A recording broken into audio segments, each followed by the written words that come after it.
What's up, Floyd fans? It's your man D back, speaking my sports. All right, man. I can't sleep, bro. I just can't sleep no matter what. I done smoked a lot of herb, drank a couple of beers, and I just can't go to sleep. So let's talk boxing, baby. Whatever, whatever. Um, Let me send out these notifications. I don't know who the hell is up. It's early in the morning, but shit. We'll send out some notifications right quick. Cause YouTube ain't gonna do it for me. And all of y'all that comment, make sure y'all hit that like for me. Share it if you got some social media pages or whatever, because YouTube ain't my friend right now. And they're not sending out your boy notifications. I always gotta send them out myself when we start the fucking live, when we start these lives up. Because YouTube ain't showing D Jeff no love. But anyway, all right, notifications out. Put this link in the chat. And drop the link. What up, Coco Tyler, motherfucker? MXDC in the building. Fucking with you, Coco.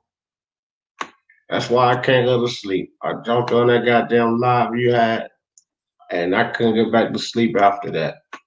Fucking with you, Coco Tyler. You done did it. What's good, Gramps? Oh, shit. What up, IVT? Funny thing is, I'm about to be a grandpa soon enough. Goddamn son of mine, he strap up. We about to have him a little bambino.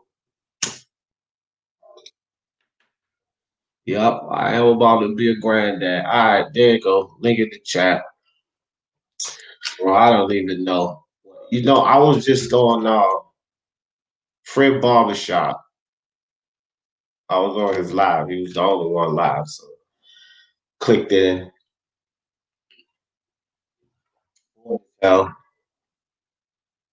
And I wanted to see what they was talking about. So, of course, they was talking about the Devin Haney fight. And lo and behold, they had that idiot H Money on there. Dude, that's why I say about H Money. And Coco, I'm glad you in here. And this shit just happened. That's why I don't fuck with this clown, man. He don't stop talking. All he start doing is yelling and running off at the mouth. Uh,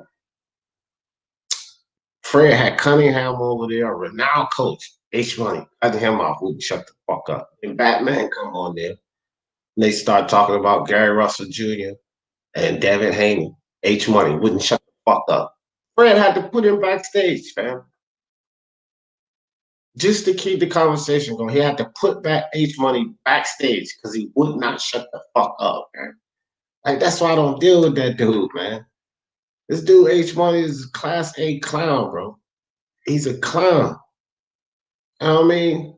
Even the motherfuckers in the LDBC chat, none of them fuckers was agreeing to shit H Money had to say. Nothing. That dude is a fucking Waranovich. What is this?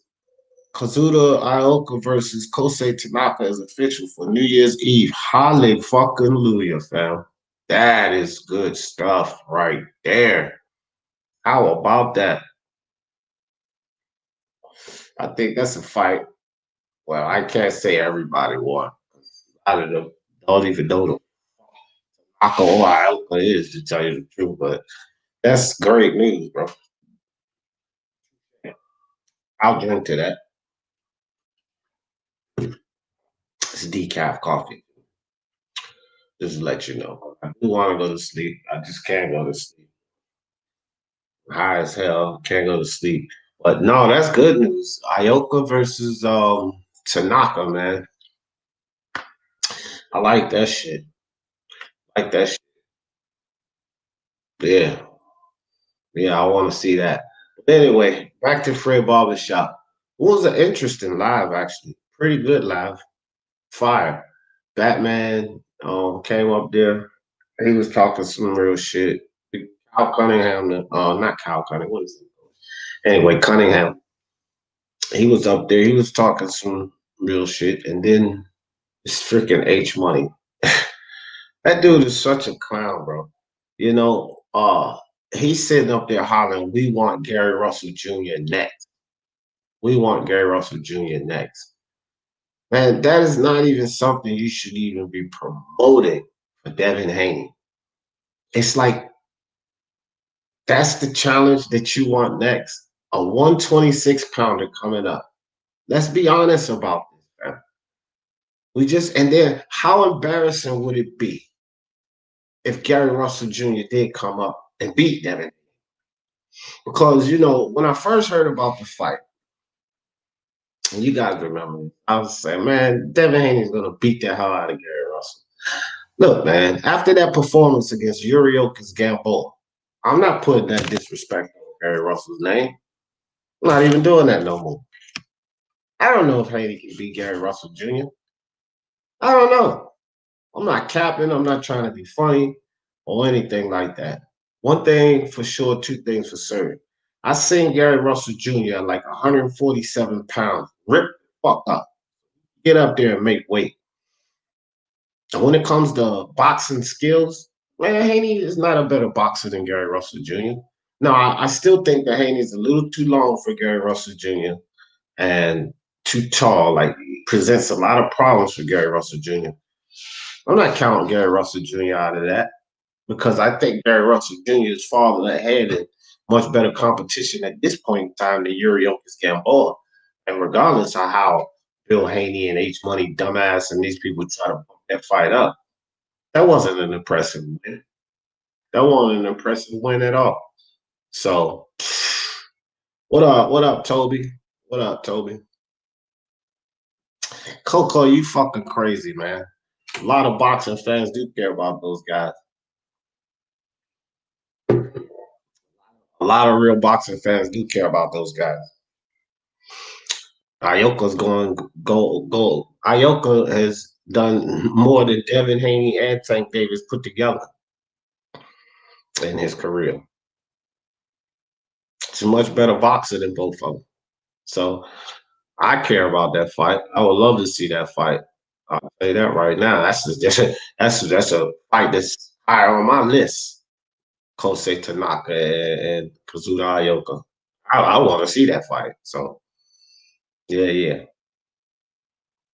Uh, what's up, D? What's your prediction? Crawford, Brook, Crawford. Uh, somewhere between 9 through 12. Should I say 9? Yeah. Crawford, somewhere between 9 through 12, or a unanimous decision. I don't see any win for Brook. Knockout. Brook's got a punch his chance. But what kind of finisher is Brook? Brook's never been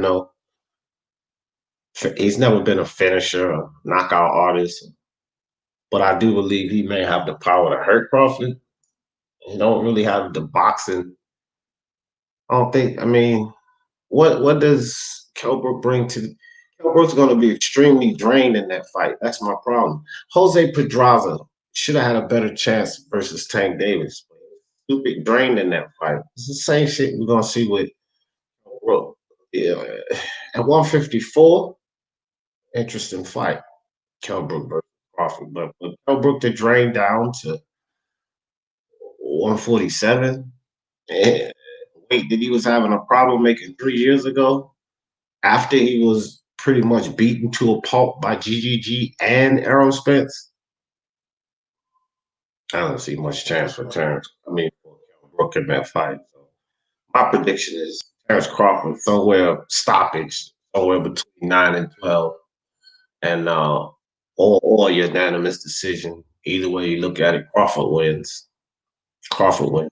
He stopped everyone at 147, and they weren't the highest level of competition, but it's Kell Brook.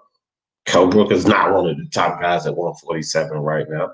Hey, even if he was competing in the division, he's not one of the top guys at 147. So Crawford all day. All right. MXBC on the prowl. Coming after you, IBT. Better watch your back, Slim. Whenever I have trouble sleeping, I just pleasure myself. Yeah, my wife was asleep, man. I didn't want to wake her up. She got to get up early and shit. But ringside boxing, what's good with you, dog? What's good? Ringside, fucking MXBC in the building. Stuff talk. I'm thinking decision myself. Yeah, James, I can see that. That's not a bad pick. Like I said, unanimous decision on late stoppage. 9 to 12. I'm cool with either one of those. I'm a. I don't really have to look at this fight much because I've done enough film study on Kell Brook, um, going into that Spence fight, and I don't even need to see it anymore from Brook because at this point he's regressed. He's not gotten any better. He already plateaued during his prime. He plateaued where he's going to be pretty much the best boxer he's going to be. He's not going uphill. He's going to drain down. Uh, Considering Terrence Crawford versus Errol Spence, I've done enough film work and research on Crawford. So pretty much have in my head how this fight is going to go. Crawford going to fill him out first couple of rounds, see what Brook got to offer, see what he bring to the table. And then Crawford's just going to implement plan A, B, C, D, or E, because Crawford probably has plenty of plans to come through with. Um, he's just going to totally outbox Brook. Going to test his power, you know. But I don't know, man. I can't see Brook.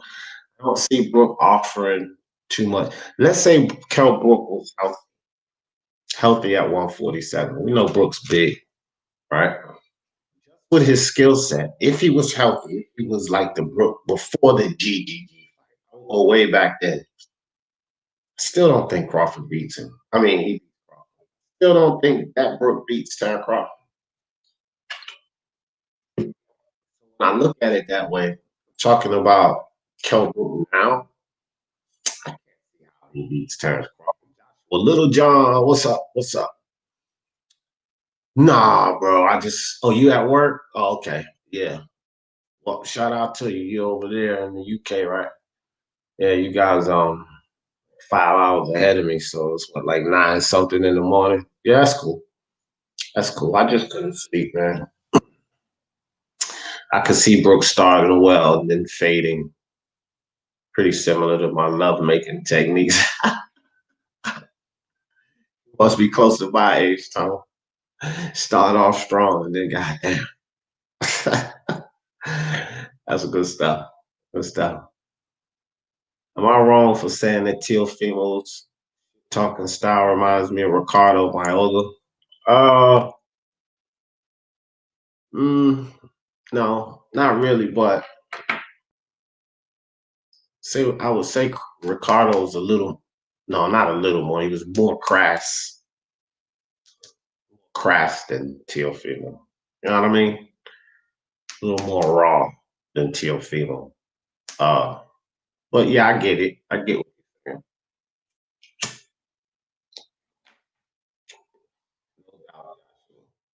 All right, cool. All right, I ain't reading Coco. Shit. Uh, Eric, what's good with your fam? Iceman in the building. What's up? James Thornton says, think that fight would be more competitive if it was a help. Oh yeah, for sure. For sure, James. I agree with that. It will be much more competitive. It's 2 a.m. over here. What are you doing now? It's 4:58. It's 5 o'clock, almost 5 in the morning here, and I couldn't sleep, man. That's what it is. Where you at in Cali, Chopstick? I think y'all like 3 hours behind us. You must be out in Cali, West Coast time. I work overnight, Oklahoma. All right, you in the Midwest. Okay. All right. Yeah, yeah. Yeah, yeah. Fortunately, I don't work a job.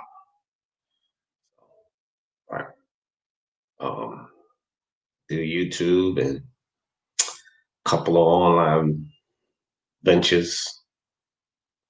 My wife works for a pharmaceutical company, and I don't work a 9 to 5, so God bless for that. Yeah, more power to all the workers out there. Iceman, 4 a.m. You must be in Texas or somewhere down in that area. Hour behind. James Thornton said, I'm also thinking that Andrew Maloney gets stopped this time around against Franco. Yeah, I agree with that. I agree with that, James. Joshua Little. Oh, yeah, Coco. We on the same you on Eastern time with me, dog. 5 o'clock. We just turned 5 here too. Will, what's up? Yeah, man. I can't sleep. Fucking with Coco Tyler, man. Coco got me up, man. Fucking with the MXBC. They got your boy up late. New Orleans. Oh, okay, okay. New Orleans. That's what's up. That's what's up. Down in Louisiana. Yeah. So back to this Fred Barbershop conversation, man. I tell you what, bro, it's very informative. When I go sit into the chat, and shout out to Fred Barbershop. I don't know if I'm gonna do a live on or video on this dude tomorrow, but I'm gonna actually do a live or video and give and show Fred Barbershop some respect. That's right, I said it. That's right. I said it. I'm gonna show Fred Barbershop some respect because I went over there this morning. I got off of there just before I cranked this live up, probably like 15, 20 minutes before I cranked this up. He just ended his live. And I was over there probably about 40 minutes or so. And I'm gonna give him his respect because see all of the rumors and misnomers, how people stereotype and group the LDBC together. Bro, I didn't get kicked off, I didn't get timed out, I didn't get booted off the channel, and I had a difference of opinion. Just that simple. I typed in there what I had to say. A couple of people came at me, nothing harsh. You stupid motherfucker, get out of here. You speaking nine sports talk, none of that shit. And I had no problems over there. I really was just sitting back listening to what they were talking about. They was talking about the whole Devin Haney, Canelo situation, Gary Russell Jr., who's next for Haney and all of this shit. And same old shit, how the black man is being restricted and the business is built around keeping the black man down and all of that kind of crazy. But at the same time, still got to show respect to the dude because all of these rumors and things that we hear about, you can't go to none of their channels without getting timed out and all of this bullshit. Come on, man.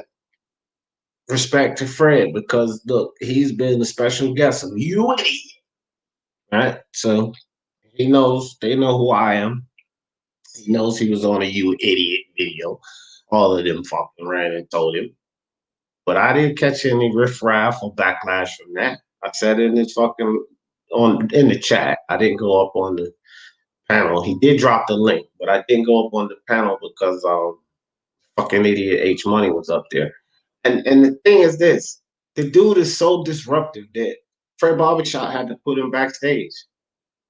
He won't shut the fuck up. He's like, no, tell me this. And Fred was like, bro, they can't hear y'all, bro. And then he just had to put him backstage. Well, I don't deal with that dude. I don't deal with him. It's worthless even talking to him. It's fucking found. 10 a.m. Yup. Get you, Toby. He was showing us his sex toy. See, you fooled me, bro. I don't even know why I put that shit up. I should have read it before you. Hey, man. You a silly ass motherfucker, man. No, man. It can't be. Listen, Mike from Boston, look. He's pro black. And you guys use this racist word so loosely, right? Let me tell you how that does not make sense. Now I'm being serious here. Mike from Boston. He's pro-black. He pushes for his people, for his African American people. There's no denying that. He's got a bias for him, and it's pro-black. He's got a prejudice for him, and it's pro-black. But the reality of it is, a lot of people around the world got biases for their ethnic background. A lot of people around the world have prejudice for ethnic black background and all of that. But to call him a racist piece of filth, imagine this. His wife's Asian. It cannot make sense of what you're talking about. He can't be the most racist person in the YTBC. He can't be. He has an Asian wife. That don't even match up with what you're saying, man. Pure racists, first and foremost, are only going to marry within their own nationality, race, whatever. That's all they're going to marry. They're not going to marry outside. They're not going to take on a wife or a husband outside of their race if they're prejudiced pieces of filth and the most racist person. Don't match up what you're saying. So many people around this YTBC community use that racist shit so loosely. Racist, racist. He's a racist. She's a racist. Racist. They are racist. They said this. They said the N word. Racist, racist, racist. That's why I don't fucking respond to that shit, bro. You guys don't have any idea how many people tell me someone else is racist. All the time, every day in the DMs, text messages on my messenger. You better watch this guy, he's a racist. Better watch that guy, he's a racist. Now Fred Barbershop is the most racist person in ITBC. He's got an Asian wife. Now, Mike, you tell me how that makes sense. Now, you say he's the definition of a racist. Go look up the definition of a racist. I don't think they're going to have a wife, somebody they plan to be with for the rest of their life, outside of their race, if they're a racist. See, again, bro, I don't subscribe or support narratives, Mike. I don't. That to me is a narrative because narratives are something that's being said that don't make no fucking sense. And let's be honest about it. If he's a racist, why would he marry outside of his race? That's the question I need you to answer. Tell me how that makes sense. You know, if a white woman is racist, she ain't gonna marry a black man. A black man is racist. He not gonna marry. I'm glad you came up here, Mike. If he's racist, why would he marry outside of his race, Mike? Okay, well, I mean, I'm not saying anything about the way he feels about Asians or whatever, but I can tell you one thing for certain, and I have personal experience with him, and I made a video that details shows him within his own words talking about how the white man, whites are recessive, they're filth, they don't belong here. They're saying the most awful things that I've ever heard anyone say about.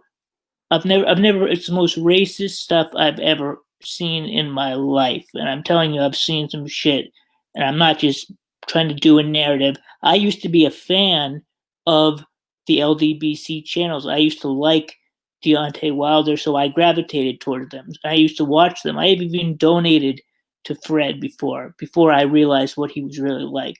But I have personal experience with him, and he really, out of all of those guys, if you are a white person, he will not deal with you. He will hang up the phone on you if he knows that you're a white man. I'm telling you, he like I'm not with painting any narratives, and I don't support anyone who's racist just for the sake of being racist. He's one of those guys who, even if you prove to him that you're a good guy and you happen to be white, he still won't accept you because he has it in his mind that white people are inferior, and he even will come out and say that.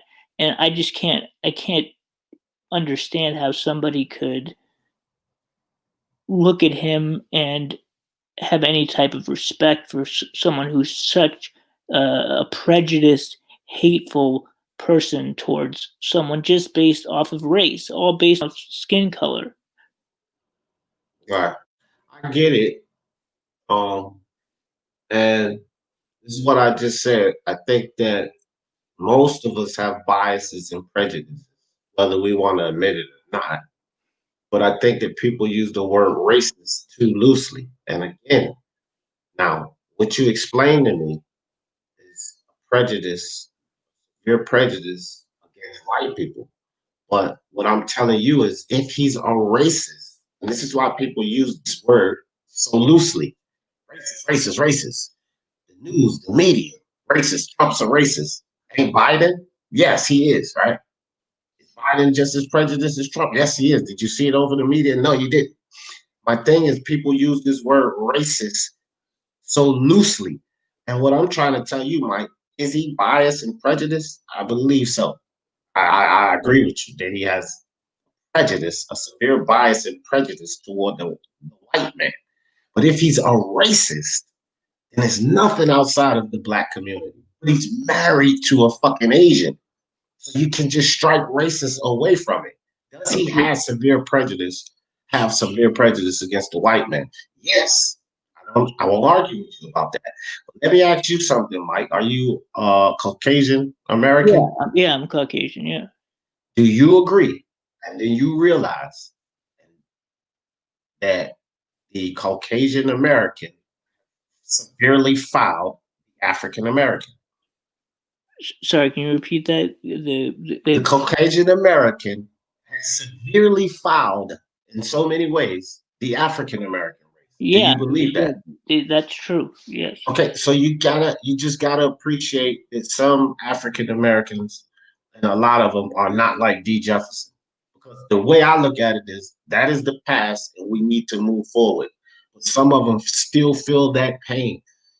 Fred is a guy that's around my age. So his mother, his uncles, his aunts actually went through being sprayed by fucking fire hoses, bitten by dogs. You've seen the documentaries, Mike, Wait, right? is he real? I'm pretty sure he's a young. I think he's younger than you are, isn't he? I say his parents and his uncles and aunts.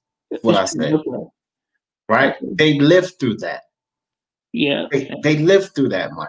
So it's like a lot of people that get upset that black people don't trust or don't want to deal with the white man. You got to understand what has happened. I think that all of that shit should be left in the past, right? Because we can't move forward if we dwell on the past. None of us. But we can't just gloss over that shit like it never happened. And when you come across these people that are passionate about the fact I don't trust them because what they've done to our people for fucking years, you can't. You gotta appreciate their stance on that. You don't have to like it or agree with it, but you have to appreciate their prejudice and bias because of those things. And when you're talking about a guy like Fred that's in his mid 30s to mid 40s, because he's somewhere around there, the reality is that his parents, his grandparents, his uncles and aunts lived that shit, man. They have stories growing up telling their kids how it used to be, how they couldn't drink out the same fucking water fountain because the person was white, right? A Yeah. lot No. of Listen, man. Caucasian Americans just gloss over that shit like it never happened and think that everything's supposed to be hunky dory. And that's just not the case, man.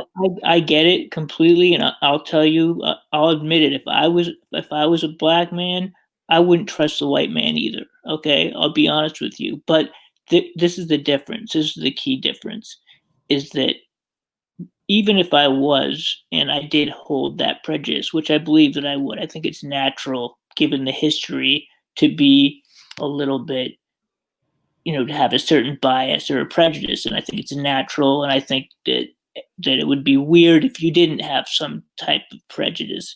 But here's where I make the separation. If you're somebody like, and this would describe Fred, in my opinion, someone who no matter what you do, if you meet somebody or you're around someone or you have any interaction with a person and they happen to be Caucasian, and you take all of those things into consideration, if there's nothing that person can do, being the fact that they're a Caucasian, if there's nothing that they could ever do to make you not hate them, then that, in my opinion, is a definition of racism. It just says, there's nothing this person can do. They could be the best person in the world. They could save your life. They could do it, but you're always gonna look down on them and hate them because of skin color. And I don't see how you get any more racist than that. And he falls into that category if you listen to him talk. I mean, Yeah. I've listened to him a lot, and that's what he, and I had no issue with Fred, going in. I used to like listening to his shit until I figured out what he was all about. I used to like watching the show when he's not talking about race shit. I think he's a cool guy. I like listening to him talk boxing. I had absolutely no issue going in with him, but when I developed an issue with him was when I called into his show one time and he immediately hung up the phone when he heard that my voice was that of a Caucasian. And I couldn't believe it. I just was like, because I wasn't trolling or anything. I was calling to talk about boxing. And he hung up the phone. And then I actually called back in and I was like, hey man, like you hung up on me. And he said, yeah, I know, I did. And I just was shocked. I was like, you really are not going to take my call because you can hear in my voice that I'm white? Like, I'm not, like, me. I'm in your chat. Like, I'm not trolling. You know who I am. Like, you've seen me donate to you before. So that's just where I just couldn't get past it, just because I feel like it's overboard. And I understand the LDBC. They can have their prejudices. I don't have a problem with that, but he takes it to a different level. You know what I mean? Of hate. The hate is just too much, in my opinion. Right. I mean, bro, I feel you, and like I'm with you on that. I don't subscribe to that kind of shit. Let me show you something. This guy right here. All right. See the guy. This is a picture long ago when I used to have hair. Actually, I had really long hair. But the guy here in the middle, that guy there, right? Mm-hmm. Jim Griffin is his name. He's like family to me, fam. Mm-hmm. One of the best people I ever met in my life, right? And so when I hear these things coming from either side, because as bad as you think Fred is, you do understand that there are a lot of white people that's as bad or 10 times worse just because someone is black, right? Of course, I understand that. I've seen it Right. myself. Right. And I see it all the time with African Americans, my family even. I'm like, bro, I have family, but my family's so diverse, right? We have like Irish and Hispanic and, black and so diverse, my friend, Puerto Rican. And when I hear some of my family members, like my own cousins and shit, say a white man this, a white man that, because all of this shit is taught, right? I asked him, I said, bro, what about Nova? Oh, well, that's different. How is it any different? Because when I asked him Nova, that's one of my cousins, and she's white. Her mom's pure Irish, right? And then my uncle's black. And I always asked him, what about Nova? What about Veronica? Veronica's her mom. They got no answers for that shit. Right. This is our own blood family, Hmm. right? And so that's the ignorant shit with that, bro. But what I call that is prejudice. That's a prejudice. So It's prejudice. It's would not you, racism. what would Because you racism, you cut off everyone that's not inside your race. That's okay, racism. so racist, so in your opinion, Fred, if in order for someone like Fred to be considered racist, they would have to only operate and participate within their own race without Black, right? exception, no It's going to be exception. black and nothing else. Just black. Period. Okay. And Uh, he's definitely not that. There you guys do. I hope all of you people do know that there are whites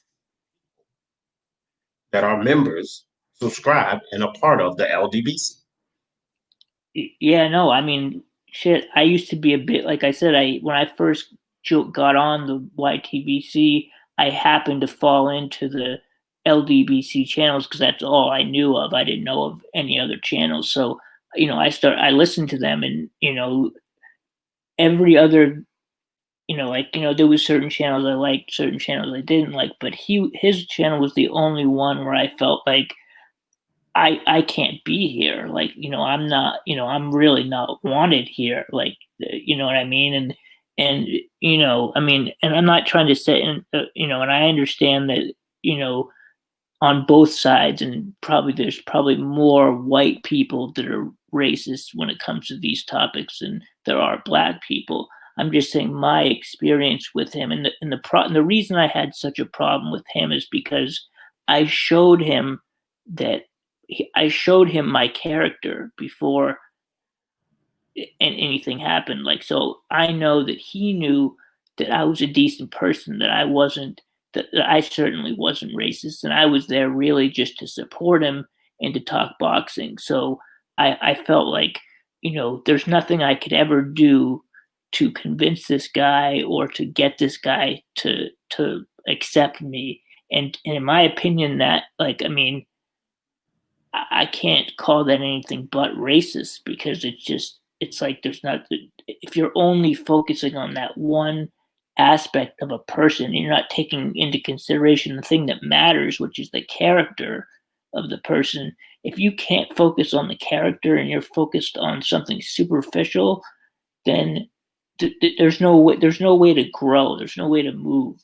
You're always going to be trapped in the same place. I don't know how he justifies the fact that he's married to someone outside of his race, but I'll tell you one thing: he would never be married to a white woman. I think his wife is of some other race. I think he has, something specific against Caucasian people, and I'm not sure. I'm not Yeah, sure why. Like I know I that. just explained to you why. Because of the severe different types of oppression that they put black people through over the years. I mean, Well, and yeah, at some limits, it's still. See, this is the thing about a lot of people in America, white Americans. I'm saying, it's easy to sit there and say, "Oh, don't nobody want to hear you complain," but then you're just ignoring the fact that things are still tough for minorities in this country because you know the who holds the power in America when it comes to money, big business, it's white people. yeah, of course. Okay, so there is still a certain level of oppression. No, and It still exists. I get it, like, totally, and like I said, I don't hold it against anybody who, like, like I said, I feel like I would be that way too. If the roles were reversed, I would be a certain way dealing with people. But and I'm not trying to say, I'm not one of those people that's saying, "Oh, stop whining about the past." I understand the type of feelings that are going to come with the history. I understand that. I mean, I don't know what it's like And to the be in present, that. Mike, and the present. Yeah, exactly. So I mean, I understand, like, and I've witnessed it myself. Like, I have members of my family on my wife's side where I've witnessed, I've overheard them talking, and I can tell that they're prejudiced. They have their own prejudices, but that's them. That's not how I think. I was brought up in a different environment than they were. So I understand the fact that it exists, and I understand that people have a right to feel a certain way about it because it's only natural. But when you close yourself off to the idea of, if you're going to take every single person and put them in one category, it's hard to, I don't know it. It's ignorant as fuck, fam. And again, I understand the things that happen in the past. I understand the things that take place in the present. But it's what I tell my kids, right? My daughter, my 22-year-old daughter, right now, her boyfriend, I believe he's Hispanic and Italian, right? And she had a guy she was dealing with before him that was a white guy, right? And those guys come around, and I never show them any different. They're my daughter's mate. That's how I look at them, right? And the thing is this is because that's the way I raise my children. All four of them. Like, we don't see color. We see people, Right. right? So if she decided to go out there and deal with a white guy, a Hispanic guy, a Chinese guy, I don't care. That's who she decided to deal with. Period. That's where it stops. So this whole prejudice is taught. This shit is not inherited. So for the people that are prejudiced, understand that it was the people around them that filtered this shit in their head.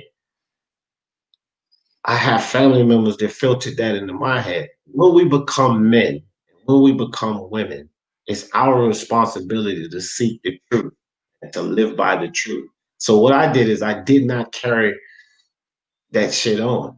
Although my mom and my uncles and gotta watch out for white people. You can't trust white people. I understand and believe that I was told that same shit when I Hmm. was growing up. But I'm 45, so you can imagine that my mom and grandparents, they lived through that shit. They lived through Right. the torment, the discriminations in the school system, being able to use the same fucking bathroom. Like, think Right. about a man standing up using a pisser. How does it matter if both of you guys are pissing in a stool if the skin color is white or black? What the fuck? Like, Yeah, black man. people couldn't even piss in the same fucking toilet as white people. Now, Yeah. all of that shit is ignorant, but I Yeah. didn't carry that on and teach my children that ignorance. Yeah. We have to stop as a people. Punch said, one race. We are all brothers and sisters, sons and daughters of the Most High God. What makes us beautiful is the different cultures. We should abolish titles. And that abolishment starts in the house. Yeah. If you teach your children this, then they're going to teach their children this. And they're going to keep that hate with them generation to generation to generation. You can't blame Fred. You can't blame Johnny Boy, right? Because I'm just going opposite end of the spectrums. You can't blame them because it's not just them. This is a taught mentality. So it's our responsibility individually to work that mode, to not continue to teach that. So, Mike, you should teach what we're talking about. I'm going to teach and spread what I'm talking about. Yeah. I get called coon and Uncle Tom and undercover racist by my own black people just Yeah, because I man. hang out with you guys. But I I don't let that yeah. bother me. I don't let that bother me, man. And I know that you see, I mean, because I've heard you be vocal about it, the fact that some of these channels are have gone out of their way let let the racial issues interfere with the way that they view boxing, the sport of boxing. They're they their purpose is to paint these stories about the way things work in boxing that are simply conjecture on their part, and most of the time it's something that's being pushed as a story that they want their listeners and people that are out there, innocent, let's say an innocent black guy starts listening to the LDBC. If he listens to them, and he's only listening to them, it's very easy for him to start believing the things that he's being told. And before you know it, he thinks that Deontay Wilder got his water spiked, and all this foolishness that we know is not accurate. But it, like you said, it's something that's carried on by people influencing other people. And I just think that it's dangerous for people to be out there on these large platforms, especially like the platforms that those guys have, since they're so big, since they have so many subscribers and people in there. Before you know it, you have thousands of people that are buying into one narrative that's just simply not true, and all it does is it keeps people separate. It separates the races. It keeps people apart. Where is that's what we're trying to avoid. You know what I'm saying? Like Yeah, that's the opposite of what we want right now. yeah, yeah. I mean, look, it's just like this, and this ain't no slight to Black Power moves. This ain't nothing. I'm not coming at you, but um, and I just put it in the chat for you. I'm just gonna say it. He said, "I will never trust a white man," and what I put in the chat to Black Power, I'm like, that's unfortunate. Black Power moves because all white men don't hate you, and so when you take that attitude again, if you're never gonna trust a white man, I'm pretty sure you're gonna teach your children. Look, you can be cool with them, you can work with them, but don't trust them. That just keeps the hate going. That keeps the discrimination, the separation, and what you guys as African Americans don't like. It going. It's up to you, Black Power moves, to eliminate it, but it never stops as long as you keep teaching that. Man. That's the thing. Like we gotta understand this. It never stops. Black Power moves. If you don't want it, if you don't want it, and I mean that's the thing. Like a lot of Black people, they wish that it could be a world without it. They don't want it, but this is the stuff that you guys are teaching your kids. Yeah, Don't trust no white man. Again, that picture that I just showed, Black Power moves. I'm gonna show you again because I don't know if you was in here. You say you never trust a white man. I'm gonna show you this. This white man right here, Black Power moves, the one that's in the middle that I'm standing next to. That white man did me better than damn near any nigga I know in life. And I mean that. Treated me, loved me, friends to this day. He's an older man. I've known him for over 20 something years. Never lied, never been dishonest to me. A genuine man. And if you tell me not to trust him because you don't trust no white man, I will be honest with you. I wouldn't trust you first before I lose trust in that man. And that's just the facts of it. And so when you have these ideals and morals and ethics, and then you filter them to the children, you're filtering that shit to the new generation, which means it doesn't stop, it continues. And that and this, goes for any black man out there or any white man out there. You know, hold on real quick, Boston Mike. yeah, no There's problem. a I've heard it on the other side because I have white family too, Mm-hmm. right? And some of their family, well, yeah, some of the black people are good. Some of them are good, Mm-hmm. but most of them are just thieves and lazy. Mm-hmm. How much different is that, fam? I mean, Really, most of us are just thieves and lazy. that's the same mentality. It's just on the It's other the side. same mentality, and And it's being taught to their children, right? So yeah, now you have the white children being taught that we're just thieves and lazy, and you got the and black people teaching their children that we can't trust any. So when they grow up and they're in their 20s and 30s, what are they gonna think? Well, they're just thieves and lazy, and we can't trust those motherfuckers. and I've heard that what you just explained. I've heard that exact sentiment from people in my when on one side of my not my blood family, but my my in-laws who are from the south. I've heard them talk exactly like that, saying like, oh, this guy, he's one of the good ones. You know what I mean? And I know exactly what they mean. I mean, it's they're making it very clear.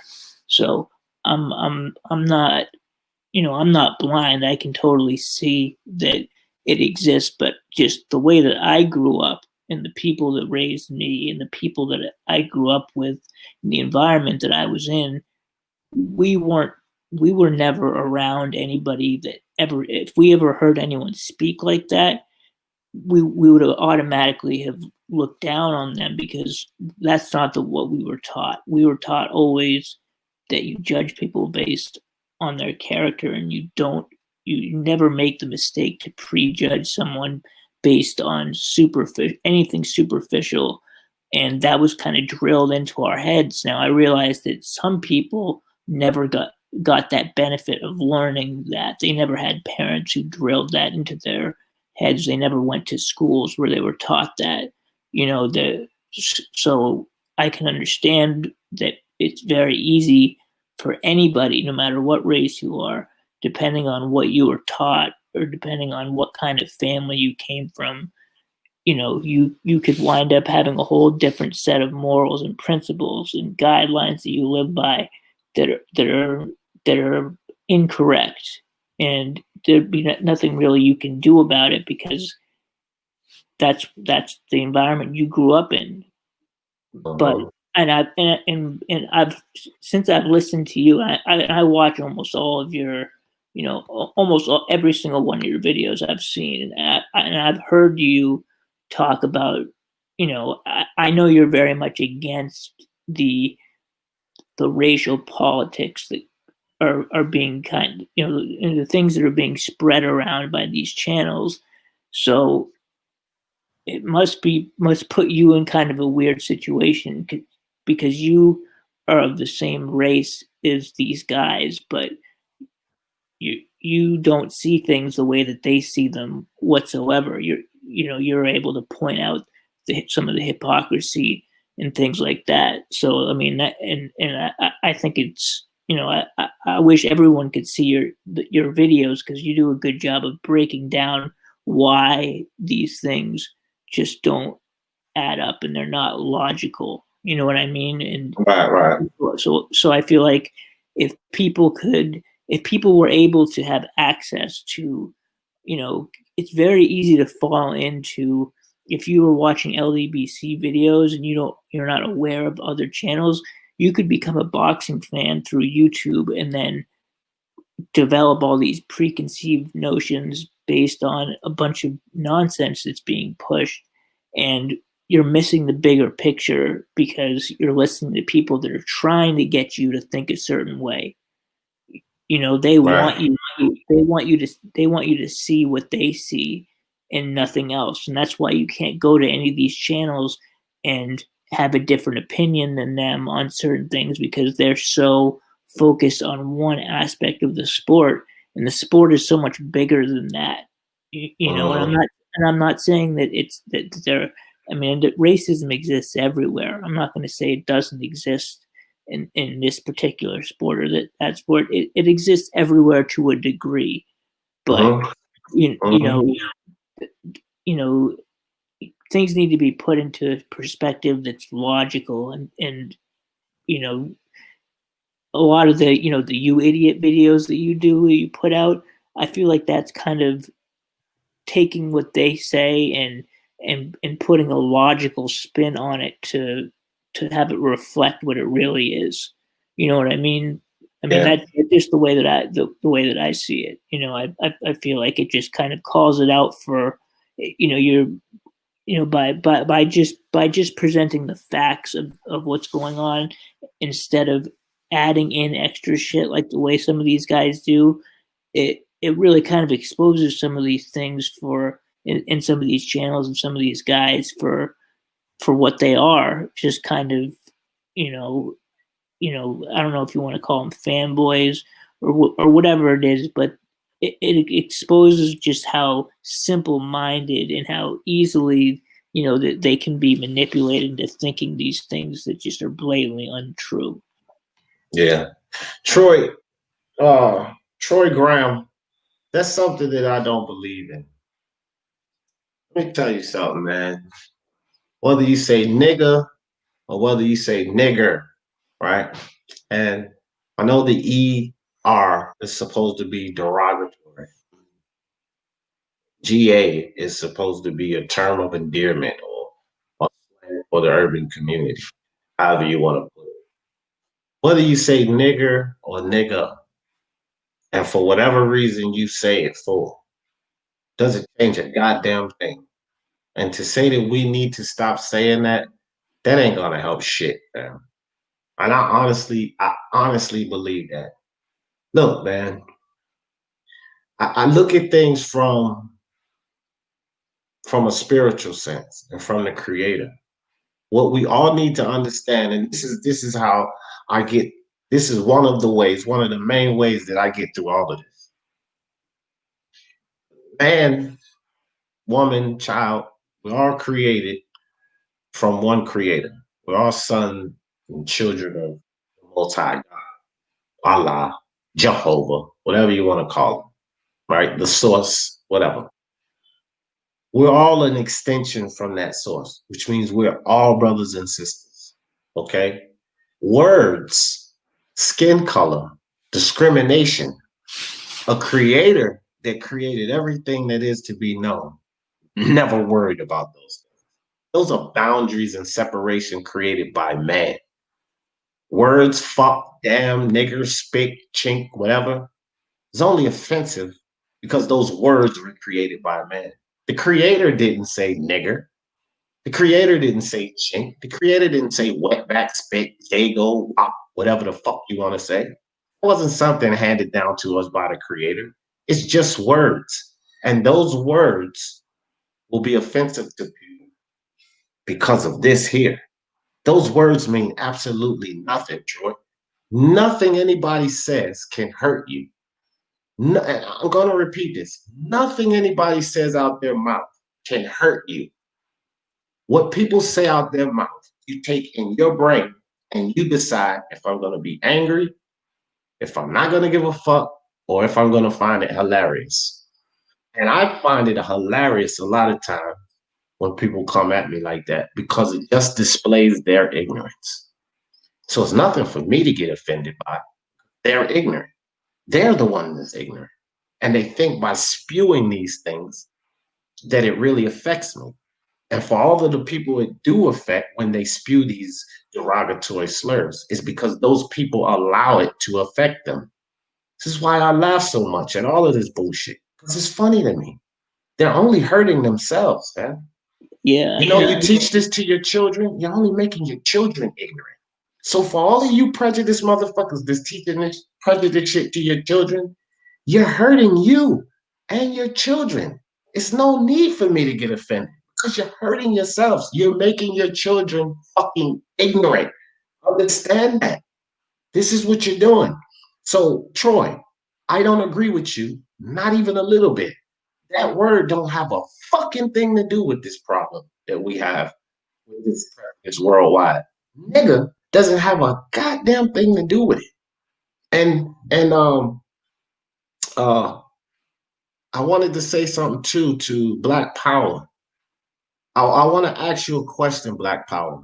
Have you ever spent time out of this country?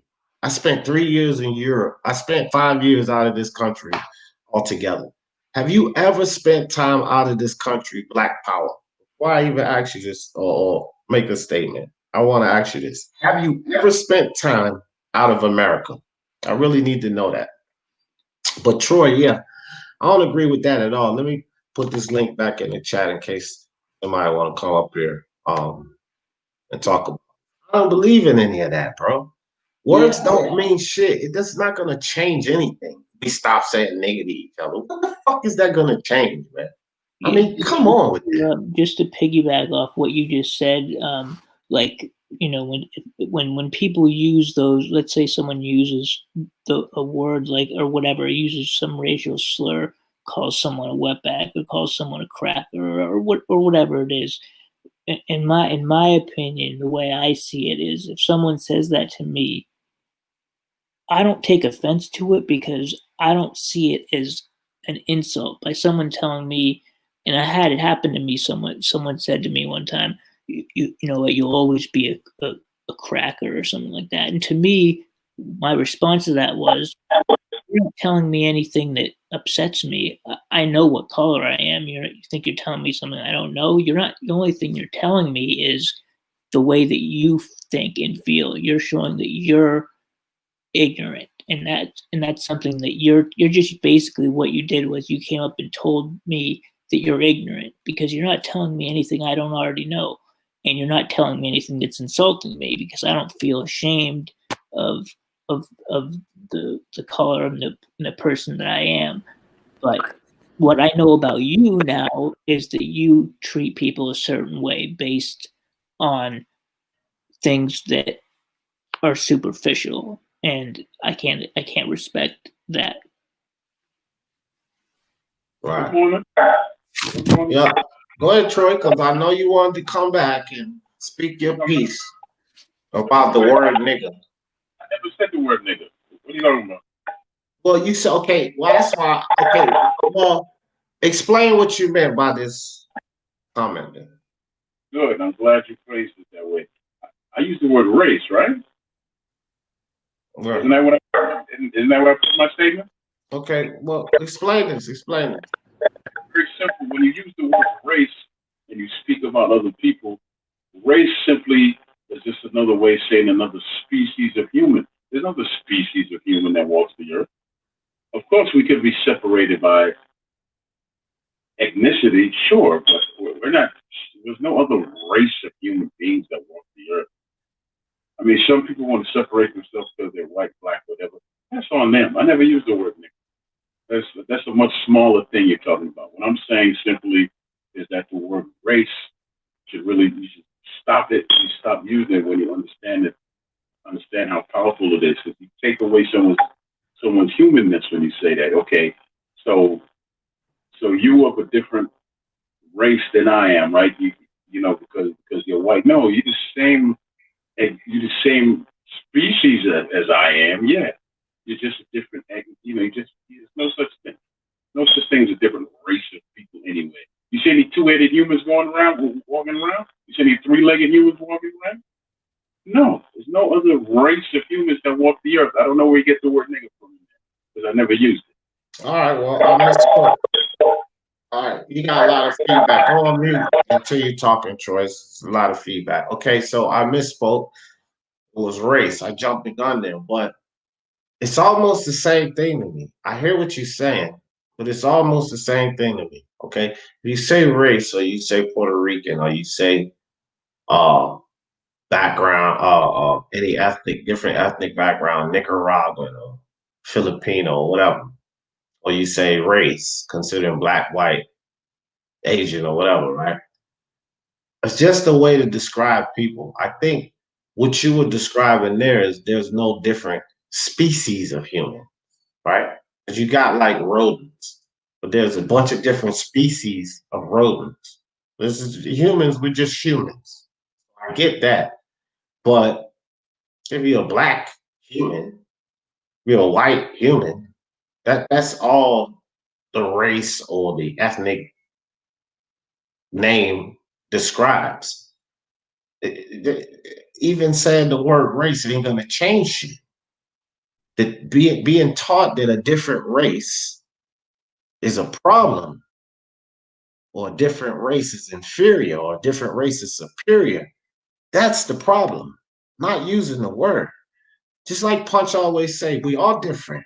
We come from different cultures. We're all human, but we come from different cultures, different part of the world.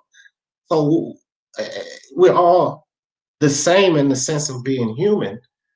We don't all have the same upbringing. We don't all live the same. We don't all think the same. That's what makes us special. So to identify that by any word we decide to use to identify the differences doesn't make a fucking difference, fam. The teachings that you teach the newer generation is what makes the difference.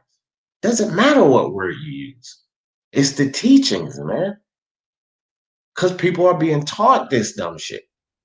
And it just applies the same with nigger or nigger, race, whatever. It's not the words that's the problem. It's the information that's being filtered to the new generation. That's the problem. That's the sole problem, man. Words do matter, man, or else they wouldn't have been created. Words do Listen, matter. man. Words matter, Troy. Okay, hold on. Words matter. I ain't gonna play semantics. Yes, words matter for communication purposes only. That's why words matter, because we have to be able to communicate. So we just all be fucking mutes, making noises and grunts like the fucking Neolithic or Paleontology, like those guys back then. Like, nah, we can speak. We can use our brains to speak words. But if words matter so much, our languages are scattered, fam. It's your perception of those words. Because no word, no spoken word can anger you, Troy. You allow it. I allow it. Punch allows it to anger us. It ain't the words, it's your mind and your perspective. You decide your emotions that you take from hearing that word. Motherfuckers all the time say, hold on. Motherfuckers all the time tell me, well, D, that's just you, man. Everybody ain't like you. But everybody can be. They don't have to let these words offend them. But a lot of people do. So if you have in your mind that this word is offensive to you, maybe you need to change your perspective, not change the fucking word. Okay. Back to what I'm saying.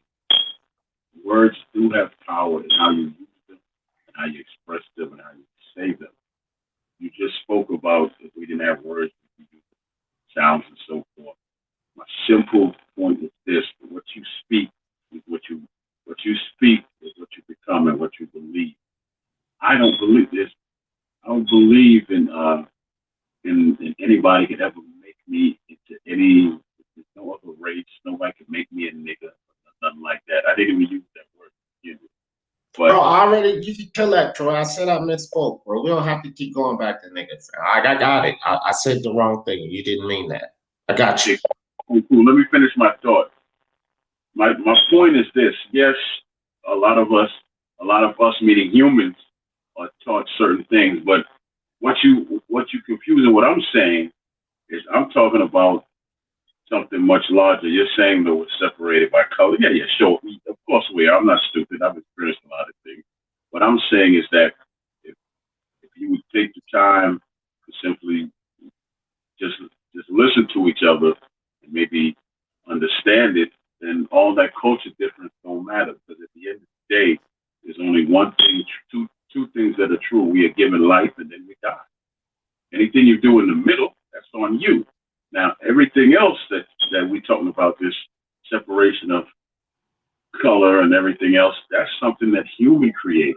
That's what we created. And if we can create it, we can unfreaking create it. And it all starts with communication. I'm not a fool to think it's going to be easy and we all going to be cool by iron. If it took bloodshed to build, it's going to take bloodshed to destroy, or if it took a strong, and so on and so forth. I'm not calling for no war neither. I'm just calling for the sensible people to say, we're not, I'm not involved in this madness, and I'm going to go do what I'm going to do with whoever I feel like doing it with that thinks like me and moves like me. It has nothing to do with the color of your skin. That's the spirit that moves them. I'm not a fool to believe that everybody's going to want to be my brother. I'm not a fool to believe that everyone that looks like me is my damn brother either. Okay? I've never believed that because I had to pay prices for that coming up. Okay, so I'm not blinded by anybody's skin color or anything like that. No, that don't make you my damn brother. No, it doesn't. Yeah. Well, I think the Punch, what's up, Punch? Chime in on this. What's good? What's good, y'all? I mean, everybody. I think everybody's saying things that is good to listen to, and different perspective is good. I think where we fall also is that everybody has their struggle in every corner of the world. And I think we sometimes get disingenuous when we're trying to express who has the more struggle, whether it's black, whether it's Asian, whether it's white, because white also have their struggles too, whether it's Latin America, whatever. um I think if we just start listening to everybody else's story and stop being disingenuous, we see each other's struggles, and we could build on that, because I also think that in America, I'm not gonna say in every place, and I've been in Europe, and they think a different way. They think more cultural differences, and in America is more about race differences. I think that,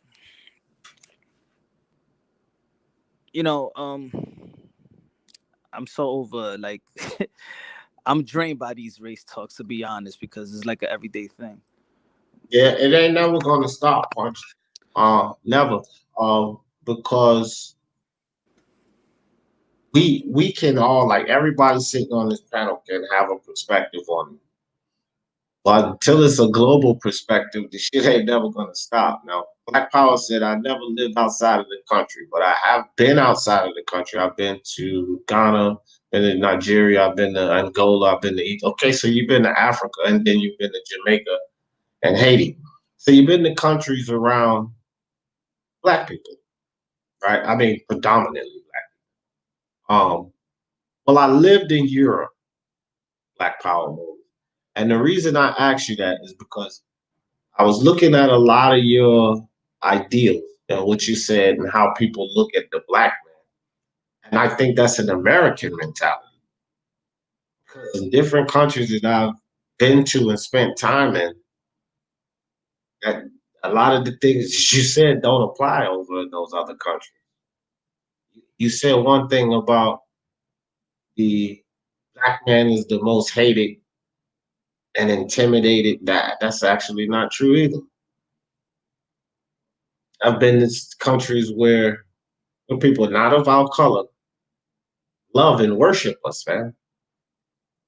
They're in awe by Black people. That American mentality and the things that our people, not we, because I don't even fuck like none of that shit, but the things that our people go through is exclusive to America. You go outside of this country and our people may go through things in other countries, but it ain't the same as what people go through in America. And so these ideals, when people say the Black man is the most hated, this, that, and the third, well, go to the UK, and at least from a lot of the people in the UK that I've talked to, gypsies are hated more than travelers or whatever they call it, hated more than Black people over there. They most certainly are. D, I would like to ask you a question, and the guys in the panel in the comment box. Now, I listened to the Black Power movement when you're pro Black, and I grew up always listening, and of course, science also says that the Black man was the first man on Earth, right? That's the origin. Our origin traces back to the Black man, so to say. If it traces back to the Black man, then our bloodstreams have Black in us, each and every one of us in every part of the world. So is Black supposed to be a race if everybody has Black in them? Yeah, I don't know, man, because with science or religion, man, scientists have no proof of anything. Change science every fucking 5 years. All they have is theories and hypotheses, and they put it to work. And if enough scientists that sit on a fucking board say, yeah, that's approved, then that's science. And then someone, another scientist will find out something different, and they take that back to the board and say, hey, this proves what you guys approved, and then now that's science. And if the board doesn't approve it, it can be 100% correct, but it's considered pseudoscience. So fuck science. Religion tells you right off the bat that it's just based on believe it was that way, right? So the facts are, we don't have no fucking proof. Black man was the first man, the white man was the first man, the fucking Asian man was the first man. We don't fucking know. What makes sense is that a human with melanated skin was probably one of the first humans. That's just what makes sense. That humans with melanated skin, whether it's dark as black or light as coffee brown, who knows? But humans with melanated skin, a man with melanated skin, could have potentially been the first man. Facts are, we don't know that. But every black man that walks around with a chip on his shoulder saying we're the original men and everybody's inferior, they're just as ignorant as the Aryan that walks around and say that black people are inferior. They're just as ignorant, fam. That was my point of the question. Yeah, they just as fucking ignorant. And that's the problem. Ignorance is bliss, right? And all of these black people walking around feeling like they're superior because their skin is melanated. They're fucking ignorant, fam. Because I know the truth that the creator that created all don't give two shits about that. That is a man-made ideology. Period. That's a man-made ideology. The creator created us all. We all have a piece of the creator within us. We're all a part of the creator. We all have an equal share of the creator. So how does man make one man more important than the next? Because the creator didn't. So am I going to sit here and believe what any man say? Or I'm going to believe in what I feel from the creator? That's the real question. We live in a society in which we're running from the creator. We're running away from the creator. That may be true. You know, it's funny though. If we all stuck to whatever you happen to believe, whoever was the first man, the bottom line is that we all came from that lineage. So really, whatever color that first person was, we're all that color. We all derive from that. That's my point. That's the point I was coming from. Like, we all derive from that. So Yes, sir. If everyone could get on the same page and at least acknowledge that piece of logic right there, then we would be a lot better off, because there would be no separation. There would be, at least not to the extent that we see it now. If we could start off with the premise that we all came from the same place, therefore we all have a little bit of the same. You know, we're all made up of basically the same thing. You know, things were mixed over the years, but we all have a piece of that original person in us. Right. Mike, I don't subscribe to religion, so I don't believe in the Trinity. You know, the Son, God, and the Holy Ghost. I don't believe in the Trinity. But I was talking to Mike, just answering this question. He said, is Jesus created by the Creator? And that's a part of the Trinity, if you believe in the Trinity, Son, Holy Spirit, and Father. But here's what you have to understand, Mike. Even in the book and the explanation of the religions that do believe in the Holy Trinity, they say that Jesus is God. Right? And this is what I'm telling you, Mike. It doesn't matter if you say Jesus, Jehovah, D. Jefferson. We're all an extension of the source, God. Bro. We're all an extension of God. We all connected, fam. Everyone. So Jesus was no more than an extension of one of us, an extension of the Creator. That's how you got to look at it, Mike. Now, and that's if you believe in the Trinity. Well, whether you believe in the Trinity or not, it's just an extension of the source, which is what each and every one of us are. That's just how I see it, man. That's a tattoo I got on my neck right there. Makes sense. But now the whole color thing, that was created by man the same way, like, you know. So you got to fix your mic, bro. You sound so muffled and shit. Really? I know why. I know why. Yeah, all right. Come on back in. It just sounds muffled. But again, man, I don't know, man. I don't have all the answers. The only thing I know that my perspective, my mental on all of this is that I'm a child of God. So call me what you want. Black, Hispanic, Native American. I got all three mixed up in me. Call me what you want. I'm not going to get offended. Somebody comes and call me a Puerto Rican or Navajo or a nigga. I ain't gonna get offended. Call me what you want to call me. Because whatever you call me, I'm a child of God. So is Troy. So is Mike from Boston. So is Mr. Moonshine. We all children of God. Y'all all my brothers. I don't give a fuck what you call me. People get offended when I say that. They asked me the other day, they're trying to, so what are you? I'm the son of God. Ha ha ha. Come on. What are you? The son of God. Right.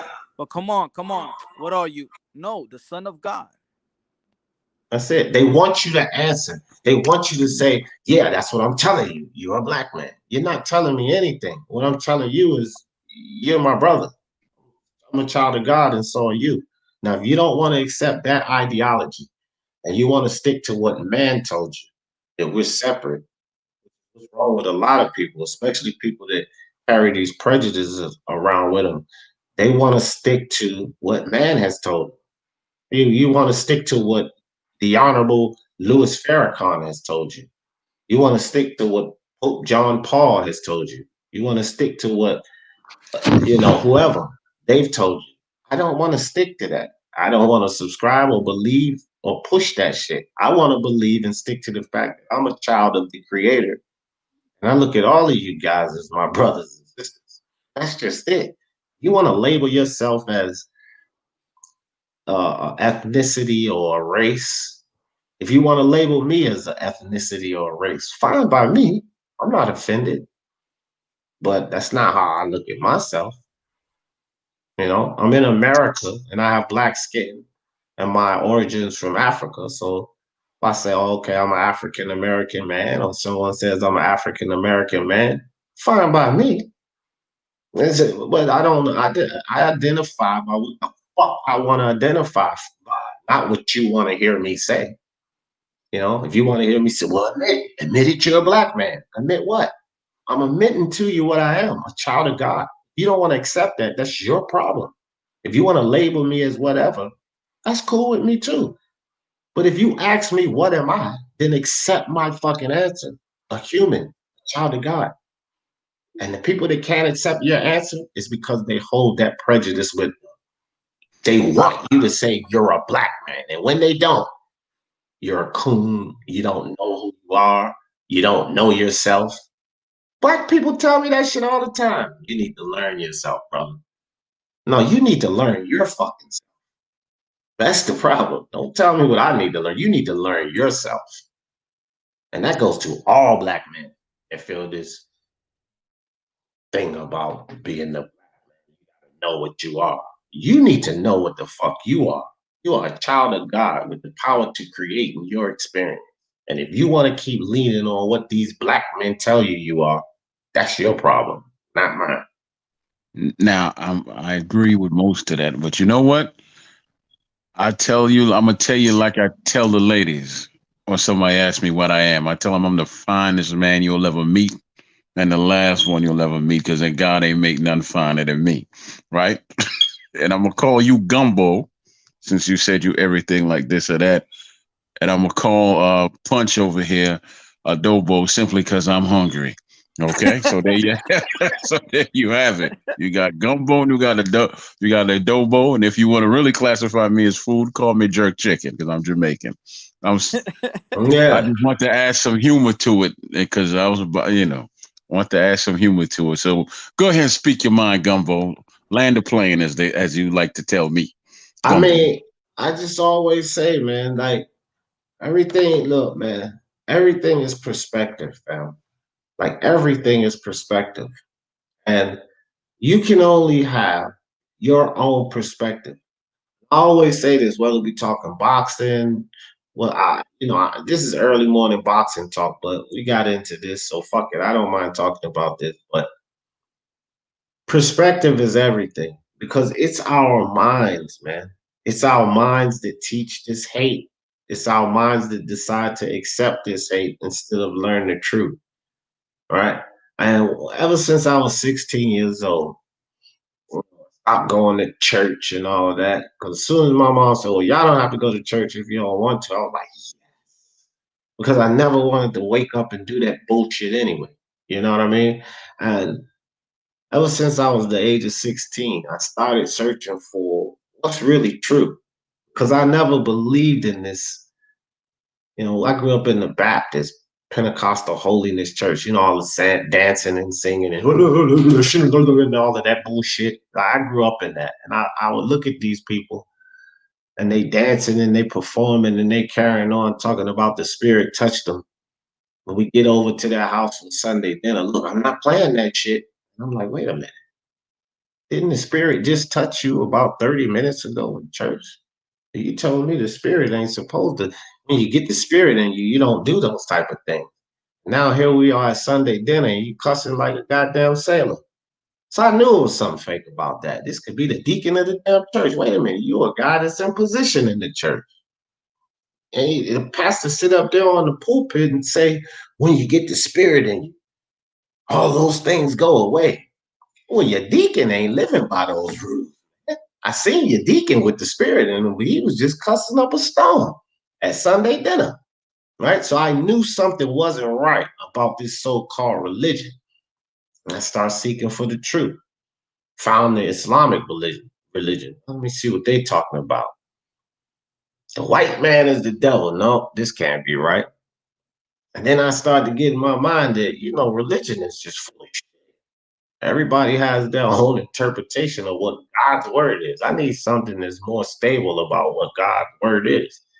And then I become spiritual and I start looking into quantum physics and I start looking into source energy and I start finding things that makes more sense to me about what God truly is, what God could truly be.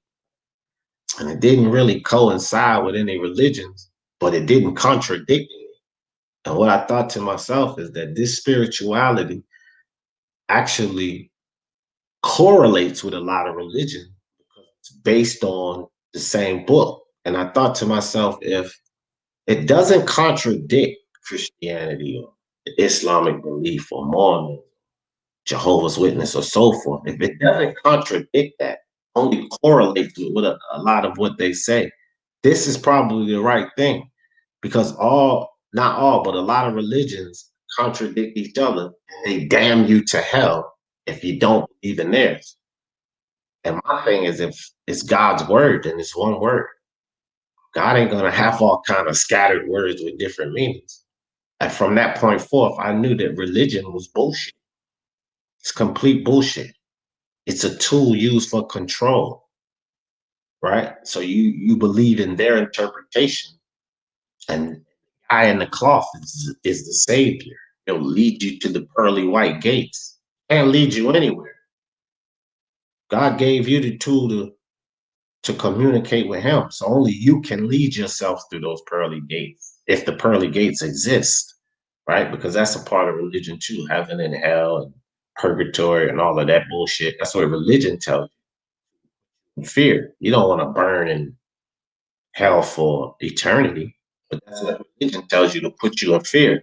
And why would they put you in fear? So that they can offer the protection, so that they can control the masses. Well, if you want to know how not to burn in hell and forever, for eternity, then come listen to us and listen to that man and that cloth on the pulpit, and he'll provide the answer. He'll provide the protection.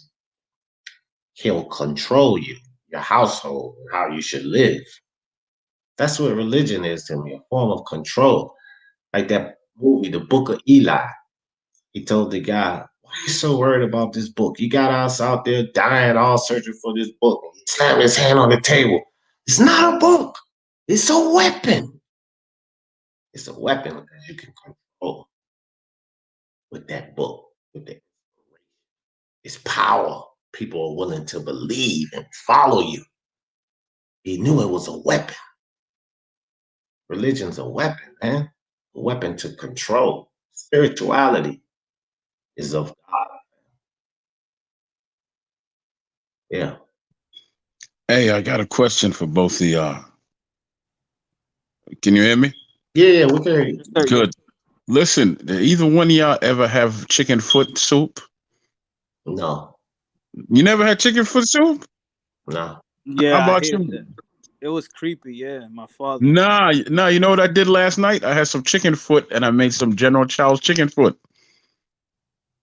Well, Yeah. I don't eat chicken anymore, so I don't know. Nah, what's wrong with chicken, bro? What's wrong with chicken? Well, it's nothing wrong with chicken, but here's the thing: Right. are our teeth serrated or are they rounded? Say what to who now? Serrated means like canine teeth, serrated, sharp. I got it. I got you. What you mean? What you talking about? So are our teeth serrated or are they rounded?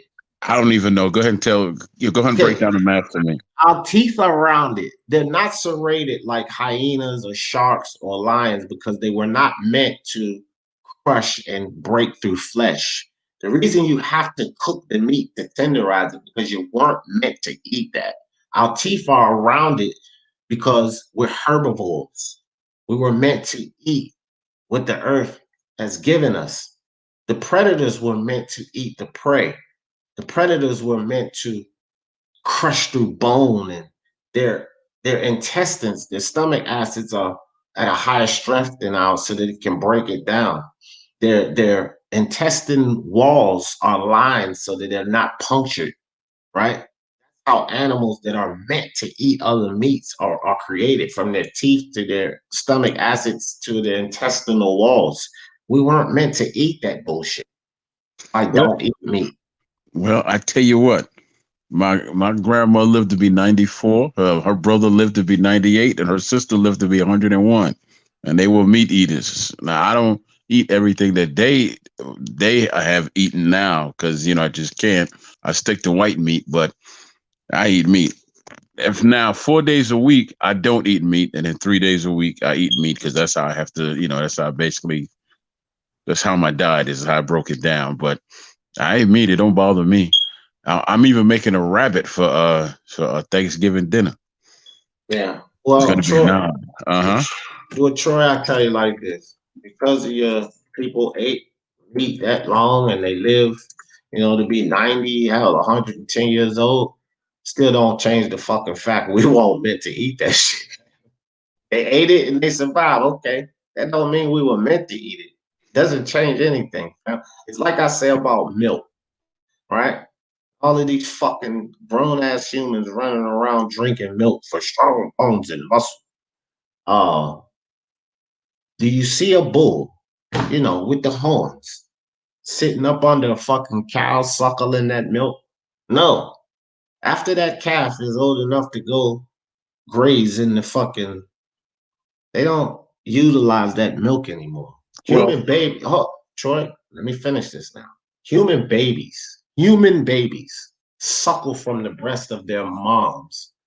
That's the milk that they need when they become young kids, and then they don't need that milk anymore. The reason you don't see a grown bull sitting up under a cow suckling with the fucking calves, because the bull know I don't need that shit. And my point is, why the fuck are humans drinking? I don't drink cow's milk. I got hemp seed. I Troy, actually this make ain't my own about, milk. look, Troy, this ain't about what you personally do. It's about the perspective of meat.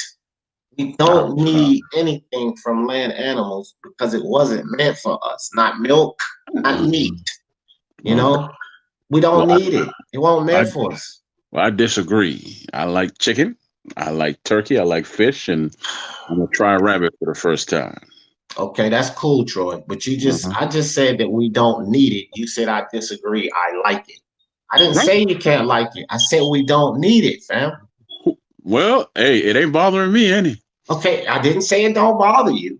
I didn't say your Yeah. grandparents that ate it wouldn't live long. I said we Nah. don't need it.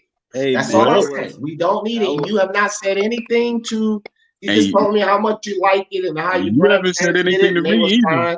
I said we don't need it. We don't Okay. need it. No, no, no, no. The proper thing to say is that D. Jefferson No, no, don't no. need it and don't No, want it. no. Prove to me that we need it. Like when we Prove to talk me that we about it, don't. when we talk, okay, I will. See, I'll give you validity for my argument. You telling me how you like it and how your parents lived eating it and all of that shit. But I'll give you some validity here how we don't need it.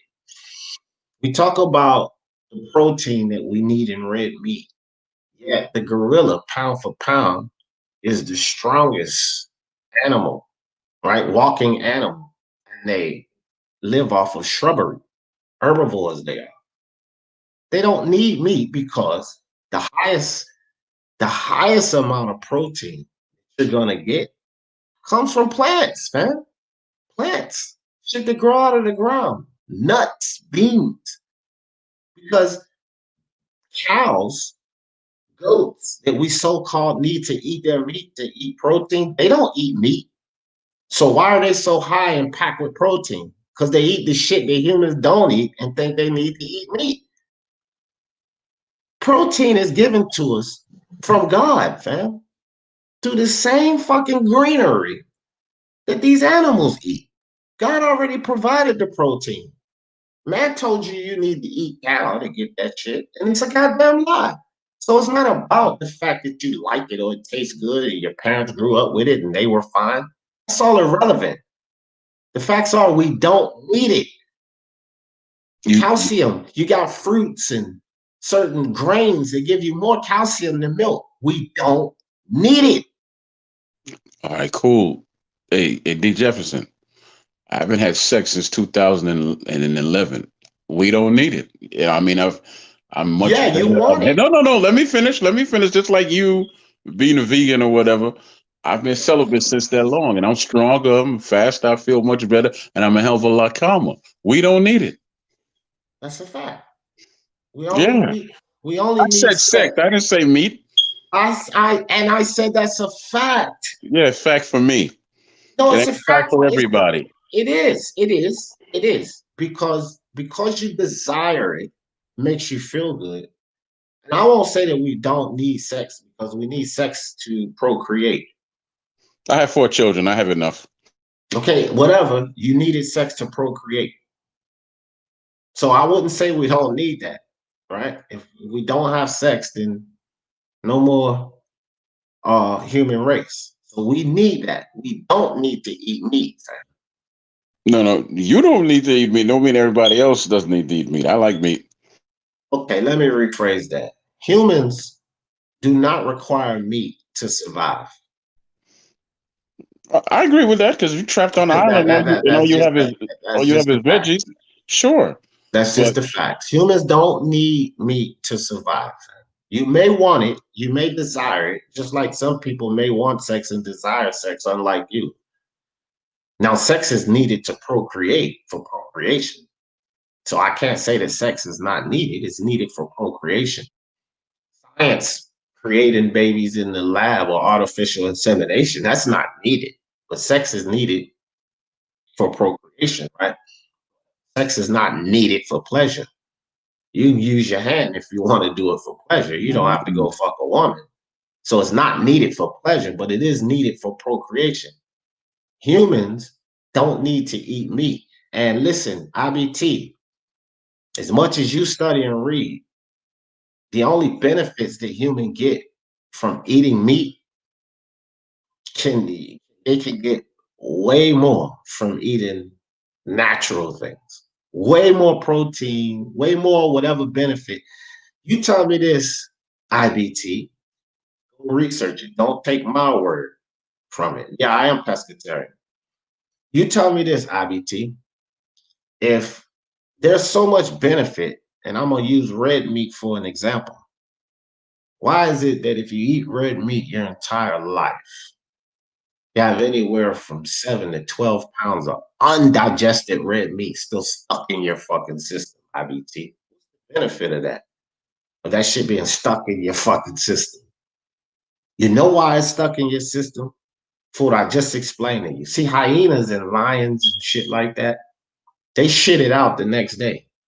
Their bodies take in the nutrients and everything they need, and it's beneficial to them, and then they shit it out.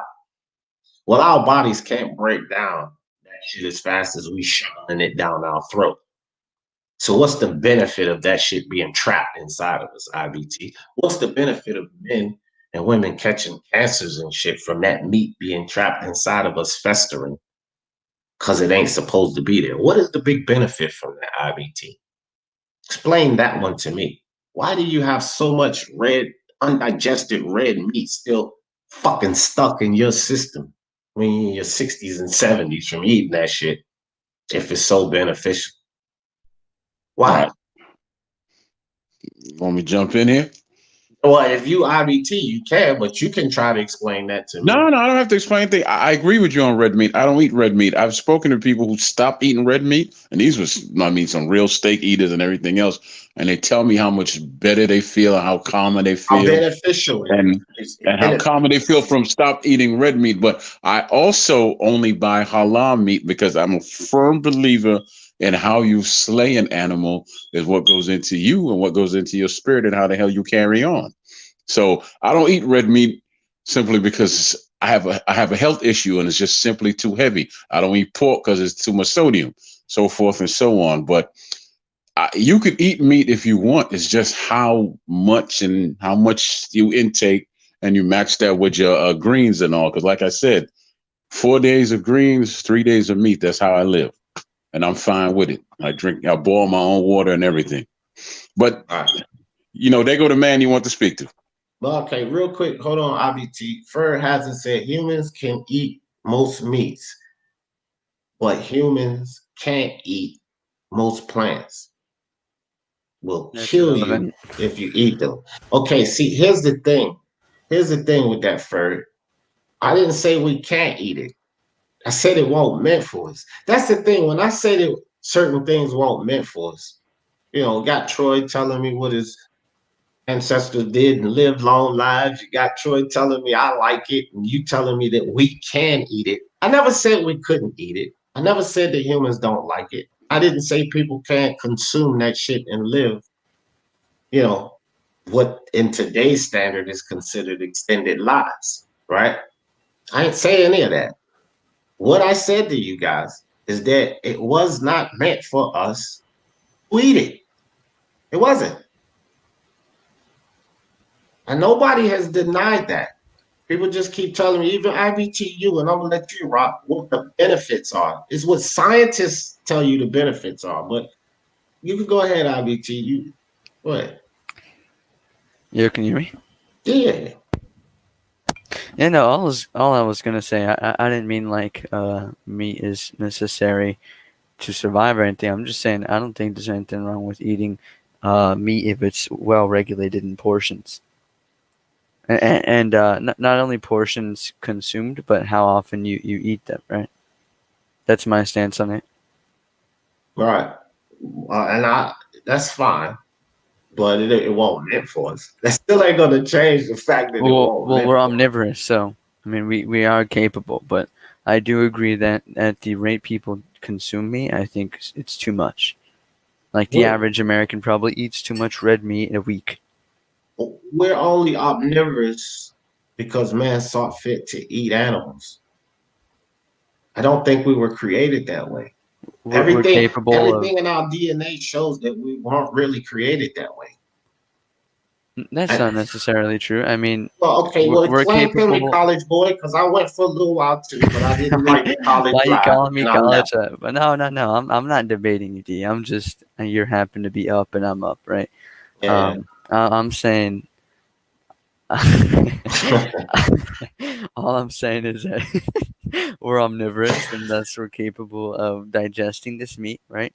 I think if you eat it too much, there are definitely bad things, but we're capable of digesting it, and there are some nutrients and benefits you can get from it that are good for you. And there's some that you can even get from meats that you can't get from plants, like straight up can't. But like what? There's like 7 things. I forget what it is. Let me check. List 2 of them. Vitamin B12, I know one for sure, and I know vitamin D3. Okay, B12. Is meat, because I already know about, is meat the only source that you can get that from?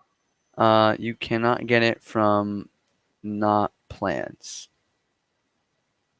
Okay, that's fine.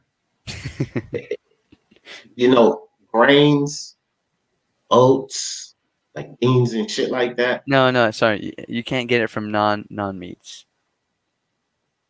Okay, I think you need to research that. I just checked it. Oh, what? Okay. No, this is what I'm gonna do. I'm gonna send you some information, IBT. Because I think you just Googled it, right? I did a project on this a couple years ago, and I have the link still. Yeah, we'll talk about that. But I did some projects too for health reasons. You know what I'm saying? I Yeah. would just put it like that. I did some projects too. Here's the thing, man.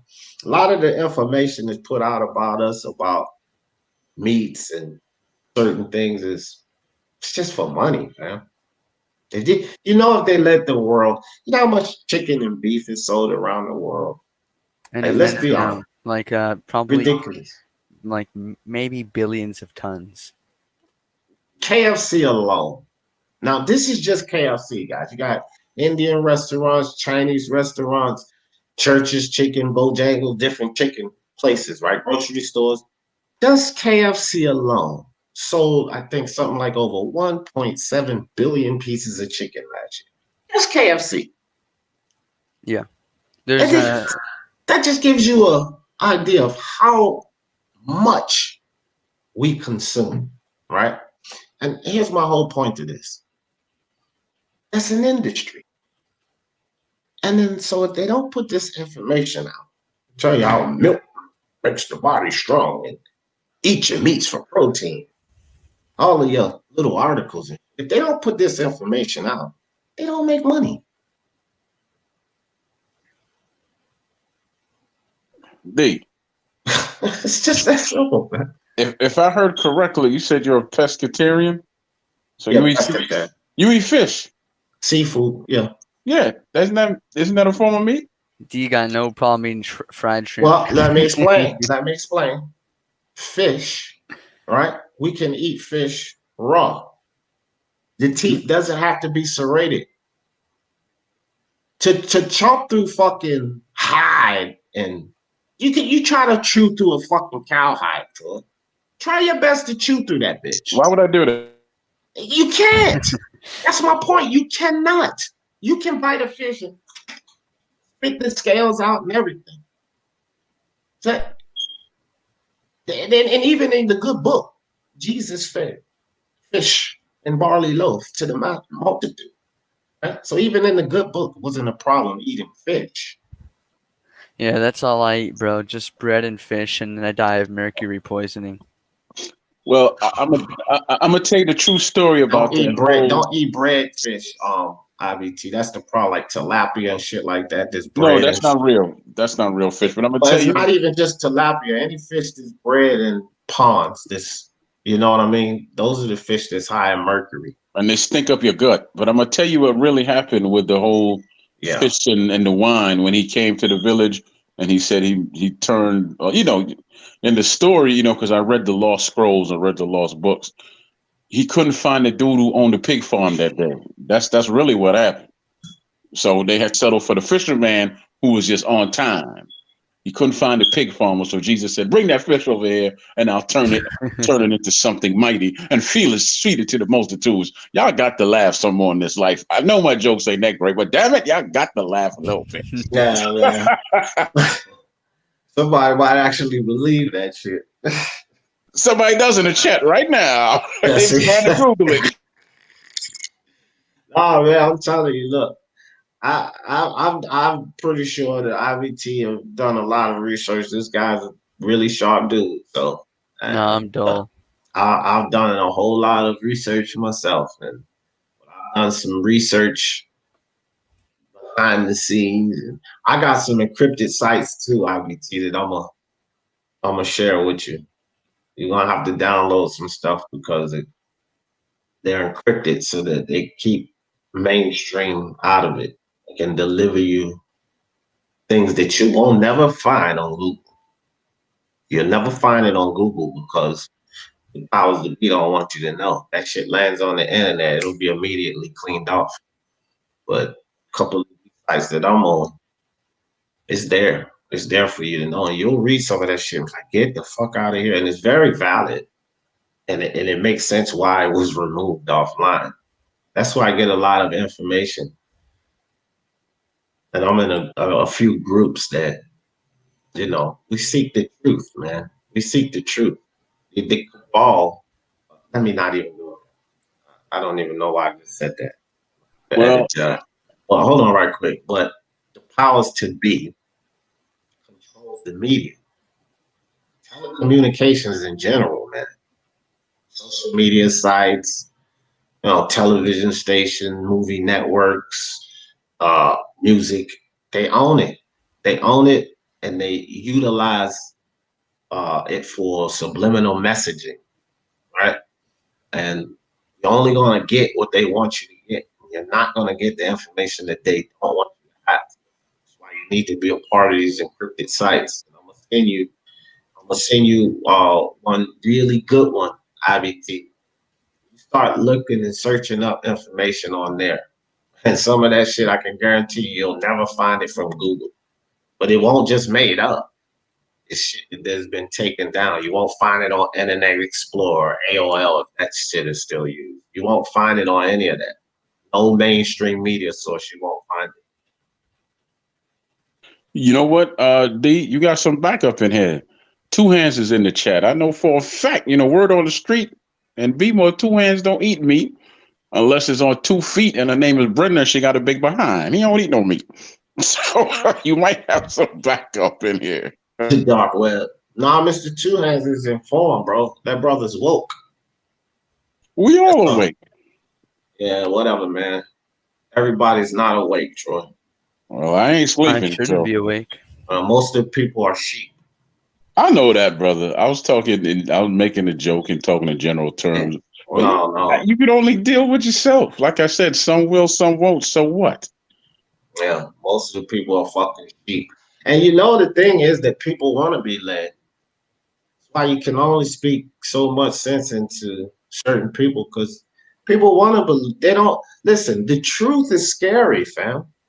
The truth is scary. Not only is the truth scary, the truth forces a lot of people to hold themselves accountable or hold their communities accountable. Shit, African American people are some of the worst when it comes to holding themselves and their community and our black people accountable. So when they hear the truth, it runs them the fuck away. They don't want to hear that. Oh, no, fuck that. They would rather listen to the deception and lies because it's easier to accept. It's tougher to accept the truth. And it's not just African Americans. I just use that as an example. It's people in general, worldwide. This is why religions are so powerful, because people are more willing to accept, follow as sheep. It's just that simple, man. That's why the media works so well. People are willing to believe. Just believe what they're being told. People fucking sheep, man. I'm no sheep. I'm no sheep. I'm biased. What's up? I'm biased. I'm biased. I always say this. And in the voice of unbiased. You know what I'm saying? That's what, and I'm with that. Question every fucking thing. Because you have to. Most of our history books are fucking skewed. Lies and deception. How can you believe the books and what they say in history if that shit ain't real? How could you believe anything, man? It's just what you actually. Okay, you take what you learn and take what you experience, and that builds your beliefs. I mean, just like, what somebody taught me. I tell you what I learned from an elder. I was having a discussion with him. He asked me, "How do I know the color brown is brown?" Couldn't answer him. How do we know that? What is that question? He asked me, how do I know that the color brown is brown? How do I know the color red is red? Where do I get that information? The color cones in our eyeballs. What do you mean? Color cones in your eyeballs? I've never heard that. No? No, I don't know the exact science, but the way people and different creatures tell color, right? Cones in our eyes. You want to know a funny one? How did our brains come up with a name for itself? That's a very good question. The brain named itself. Well, that's a great question. I mean, to me, how did our brains come up with a name for itself? Because that's what we would use to come up with the fucking name. Yeah, exactly. Isn't that funny? Yeah, I mean it is. It's hilarious, but when you think about it, then the brain would have to name itself because that's the fuck you're gonna use to come up with the name, right? Yeah. I'm simply gonna say I don't know. There's certain things that we'll never know because we're not supposed to know, and I'm cool with it. You're But anything, supposed to know everything. That's a myth. absolutely not. Absolutely. Absolutely not. Yes, Because you are. if we know everything, then what's the purpose of God? God put you here to create and to learn as much as you can. As much as you can, I agree with. But everything, if we Right? learned everything, then what's the purpose of God then? If you learn, if you're an extension of God, you already really do know everything. You have to unlock it. I know everything that is of value to me. Yeah. Ever, bro. You're an extension of God, just like the rest of us. You already do know everything. Life is about you unfolding that. I know this. I can't speak in terms of what somebody else is or what should be and all that to somebody else. I can simply speak in terms of giving my opinion. You speak in terms of matter of fact terms, like this is the way it is and this is the way it should be. No, it's not. That's the way it should be for you. It doesn't mean that actually classifies and everybody fits into your bubble. Everybody doesn't. That's why we're different. This Yeah, all yeah. goes back to D. Jefferson saying that it's all a matter of perspective. I think it is. I mean, I think life is a matter of perspective because again, Well, well go ahead, as unbiased. I was just gonna say, like a lot of I think really right now, especially like in today's age, um, like religion has become a little misconstrued because in the ancient time, like you know, religion wasn't really what it is today. Like today, it's more religion today is more so like theology in the sense like it has a lot of the gods have like human characteristics and stuff like that. I'm not gonna get too deep into it, but if you know what I'm talking about. Like Yeah, I already know where you're going. yeah. So I mean like back then there was like a lot there's laws and principles that they had.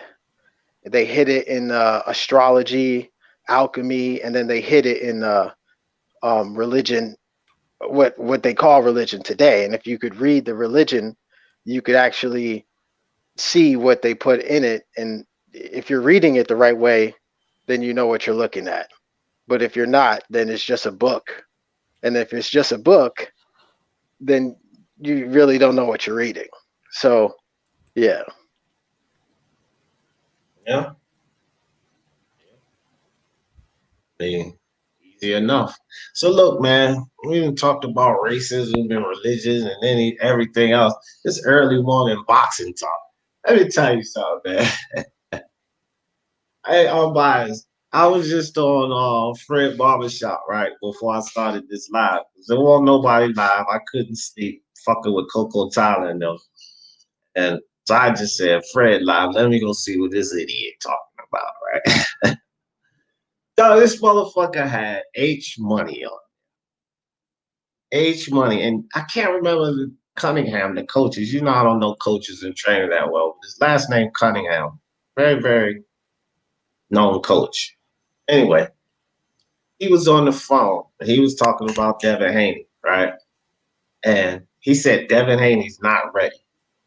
Man, this fool H Money went off on a tangent. Oh, hold on, bro. Devin Haney ready for all the upper fighters and all of this dumb shit.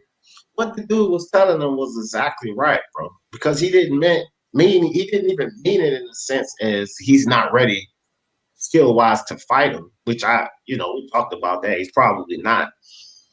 But he meant it in a sense of ready for the business and being a champ and everything surrounding him. Right. And it's true. He's not ready because his dad ain't ready. His dad fucking up all kind of ways. And I'm gonna tell you, one big reason his dad is fucking up all kind of ways because he's running around on too many of these YouTube channels. And when you push your narratives, you're contradicting yourself. So you're leaving your son open for ridicule. Devin Haney's paying the price for a lot of the shit that his dad is saying and doing, running around on all of these fucking YouTube channels. Second, they cannot be ready for everything that's coming with H Money in your corner. Bro, I don't know. Look, I don't know how this dude got a hold of those people or if they even listen to some of the shit that he's saying out here. But that ain't a good look for you. I would not want H Money out here promoting me at any level. All right. So I wonder sometimes if Bill Haney even have a fucking clue what he's doing with Devin Haney or in the business of boxing or anything. H Money's in the corner. I don't know how the hell that happened, but since you brought up Haney, man, I'm gonna tell you what I saw in the fight with him and Gamboa. We all would have wanted a wonderful, flashy knockout, but that wouldn't have helped the youngster. I think what I saw in that fight is he learned some patience, and he learned how to pace himself for when he does have to go long fights and how to put punches together. Those are the three things I believe he learned from there, and it was a good performance that is not something that you want to write home about to most people. But for someone his age and coming up, it was a good performance. But what needs to be done now is for him to step up his competition. Can't keep going on the same level. He has to put people in there. He has to put fighters in there that people actually know about and move up the level like that. And then he could say, okay, I beat this guy. I beat this guy. And now it's your turn, Teofimo, Tank. We can leave Tank out because Floyd ain't going to let him fight him. Garcia, Shakur, even Mikey Garcia, I believe, is back in the mix, right? So he needs to step up his competition and then step out and say, now I'm ready. Yeah, hey, Two Hands, you still in here, fam? If you are, let me know. Yeah. Anybody else? Want to add on to that? G Boogie, what's good with you? What you was going to say on mine? Yeah. So wait, H Money. Fam? All right. Yeah. Go ahead, G Money. No, you go ahead. I just want to say, I heard D saying something to me. I'm here. Go ahead, brother. Go ahead, on bias. Yeah, so I mean, Devin Haney's performance, I cooked on that, but H Money, he went off on Fred. What? No, he went off on his panel. I can't remember the trainer's name. He's a known trainer. His last name is Cunningham. I can't remember the first. Oh, Steve Cunningham. Steve Cunningham. Yeah, Steve Cunningham. Man. And so Fred had him on there as a guest, and Steve Cunningham was just giving his honest opinion. And he was saying how Devin Haney wasn't ready. And then when he said Devin Haney wasn't ready, before he can explain, H Money goes off on this fucking tangent. But I'm thinking to myself, H Money, first and foremost, your ignorant ass can't beat me, can't defeat me in a debate. How you arguing with this man that's actually a part of boxing, man, that actually knows what goes on in this shit? Oh yeah, Mr. Two Hands. I just asked if you were still here. If you want to go live, fam, I can shut this down and we can all come rock to your live. I know you usually be going live this time. But yeah, H Money, man, like this dude is a pure clown, fam. 100, and then Batman was on there again too, right? H Money, like the live ended with him saying this, that, and the third about Haney. Tank ain't ready. Ryan ain't ready. Teofimo not ready, right? And then he goes back and forth with fucking Batman. He said, well, Team Haney, this is why I said, I don't know why they even got him on representing him or whatever, but Team Haney, we want that Gary Russell smoke. Hold on for a second. Hold on. You have this Gamboa fight, but you don't look so impressive, man. And Gary Russell's who you get ready to seek? But that would be a horrible move for Devin Haney. Now you're going to go seek a 120. I don't give a fuck if it is Gary Russell. You're going to fight Gamboa and then next you want Gary Russell? Nah, he need to fight. Back-to-back featherweight champions, baby. Oh my gosh, bro! Like that would be a terrible look for Devin Haney. That would be a terrible look for Devin Haney. Hey, it was Kevin Cunningham, not Steve. I don't want to say Devin, Steve. okay, But, Devin Cunningham. yeah, but yeah, that's a step back. Yeah, I don't know why you would, you want to fight another smaller guy. You know what I mean? Yeah, I mean, I wouldn't have a crackhead like H Money represent me if I was a boxer. You know what I'm saying? First of all, his hairline is receding. That's number one. I wouldn't, you can't represent me with a hairline like that. That's number one. Yeah, man. I don't know, bro. I don't even know how that partnership or whatever worked out or how that even came about. But if it's any real truth to it, and I believe it is because Bill Haney's always over there like it's his second home. I just think that that's severely stupid for them to even entertain that shit. Like, why are y'all fucking linked up with this clown? Like, that shit just is so crazy to me. I ain't hating on the man. And more power to H Money. But I think the Haneys are fucked up attaching themselves to him. Well, H Money's a hype man, and I'm not going to say too much about the man because he's not here, but he's a hype man. But if you're in the boxing business, you should be able to filter, see people for who they are when they make it plain who they are and know that they are of no benefit to you and just be like, thank you, but, no thank you. So I don't know what the appreciation is that Mr. Haney has for H Money, but I agree with you. You need to get some people out your camp. You don't need a hype man like that. He's not a Flavor Flav who's very intelligent. Actually, he's not a Brown like with Ali, and anything like that. He's just really a barnacle, which is like a parasite on a whale. So he's not needed. Yeah, man, he's not. He's going to hinder them, though, because he runs around and Bill Haney, he's already going to run around saying shit that's false, right? Farce. I didn't call him out a couple of times already. But H Money, he's a complete idiot. You guys, that dude is going to run around saying shit and starting up shit, like we want Gary Russell. He's not privy to their PR team. I'm pretty sure they have one. H Money ain't privy to that. So you running out here talking about, and you represent Bill Haney and they back you. So you kind of out here in the YTBC as Team Haney, right? You running out here and you saying all of this shit. You think the fans are going to accept a Gary Russell Jr. next? That would kill Devin Haney. And he running around, we want Gary Russell Jr. Make it happen. Tell your people to call the man and make it happen. He ducked the fight the first time. Tell him no duck again. That's not going to be accepted by the fans. Devin Haney will lose fans, I think, if that's his next fight. I think he will lose some fans. Yeah, he's going to lose fans. And now to touch on Mr. Cunningham. Mr. Cunningham is a championship trainer, so he really doesn't have anything to prove to anyone. Yeah, Cunningham trained Devin Alexander and Corey Spinks. Yeah, and he worked with David and anything else, Yeah. So he's not someone that you could just blow off like that. He knows it. He took of his own time and I think he used to be a policeman.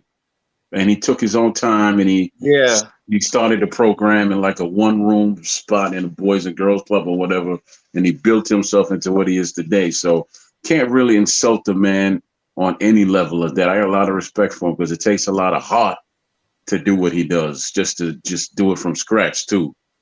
To do it from scratch, you got to go through 100 fighters before you find one that actually says, well, I'm going to stay with you and we're going to go all the way. So much respect to that brother. Like I said, H is not here, so I can't really get into him as much as I'd like. But now that you spoke up his name like Candyman, he will appear.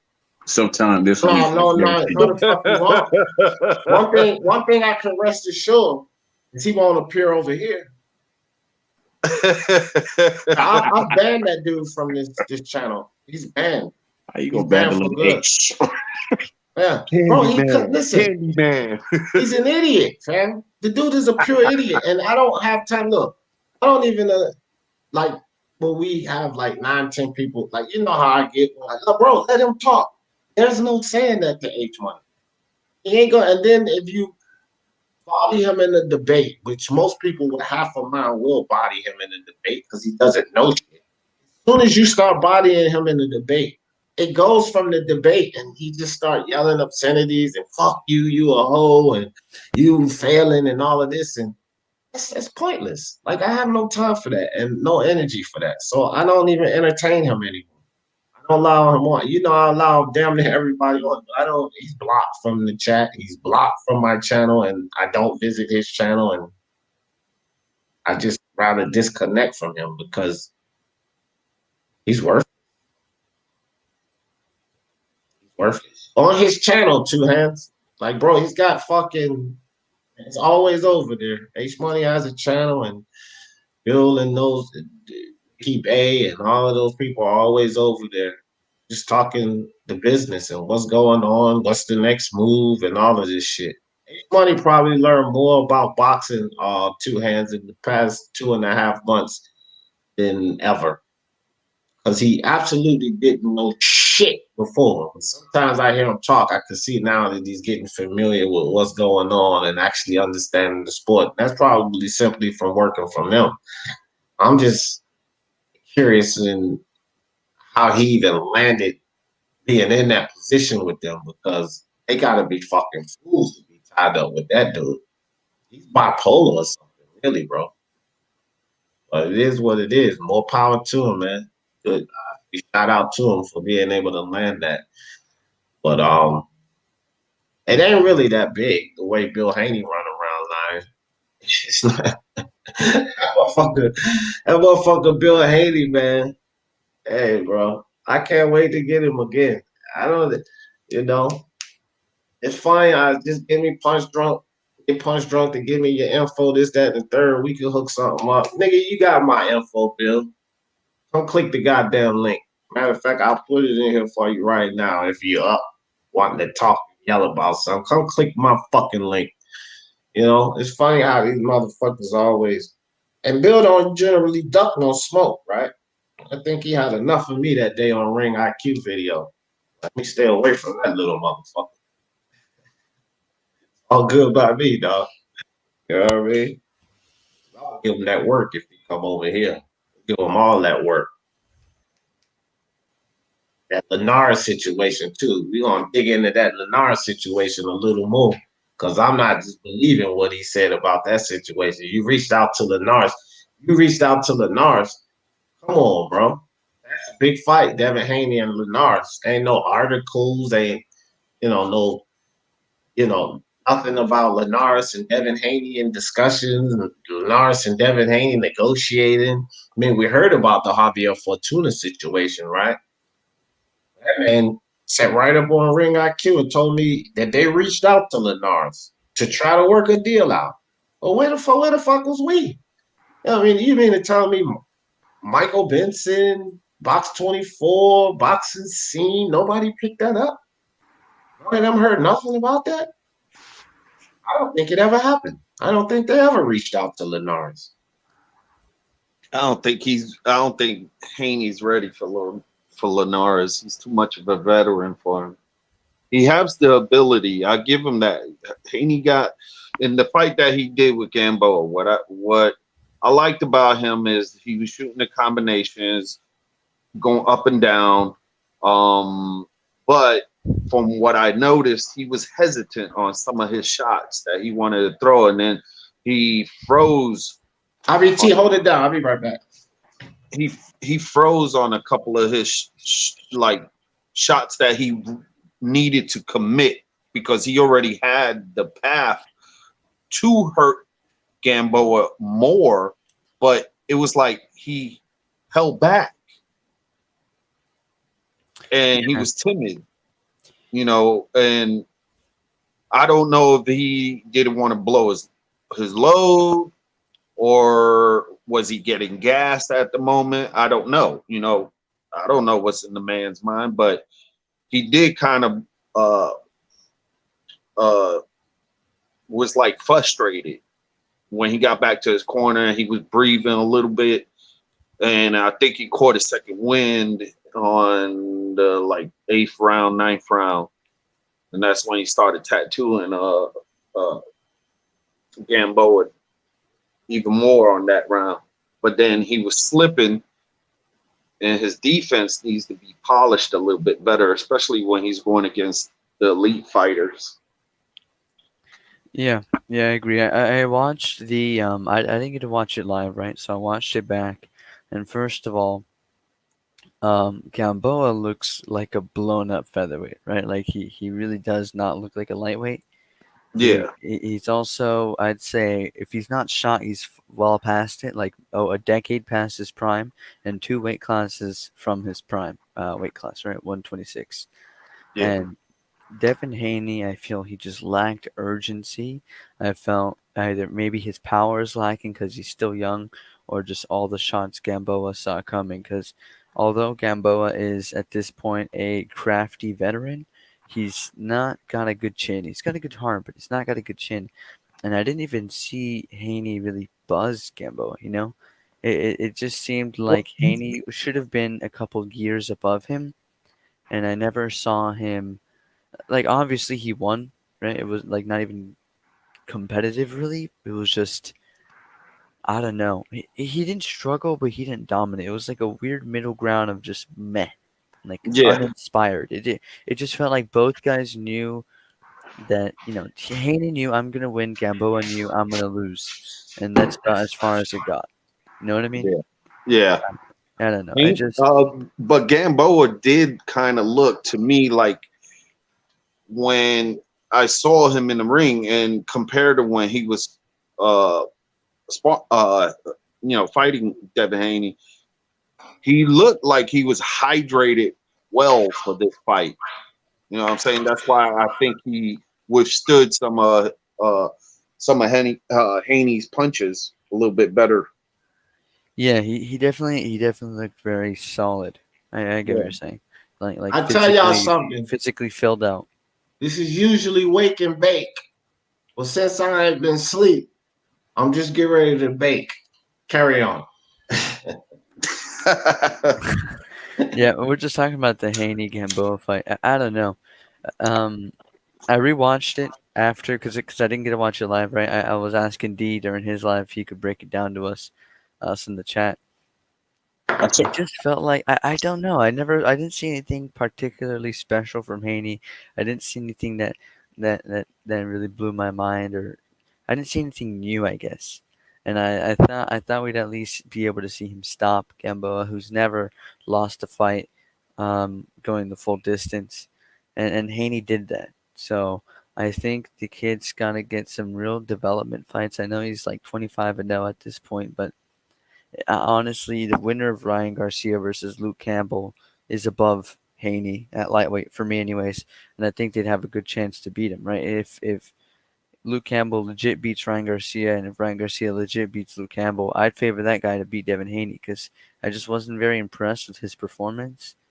I didn't see any urgency. Maybe he needs a fight to bring the dog out of him if he does have that, but I don't know. I just didn't see anything. I saw nothing.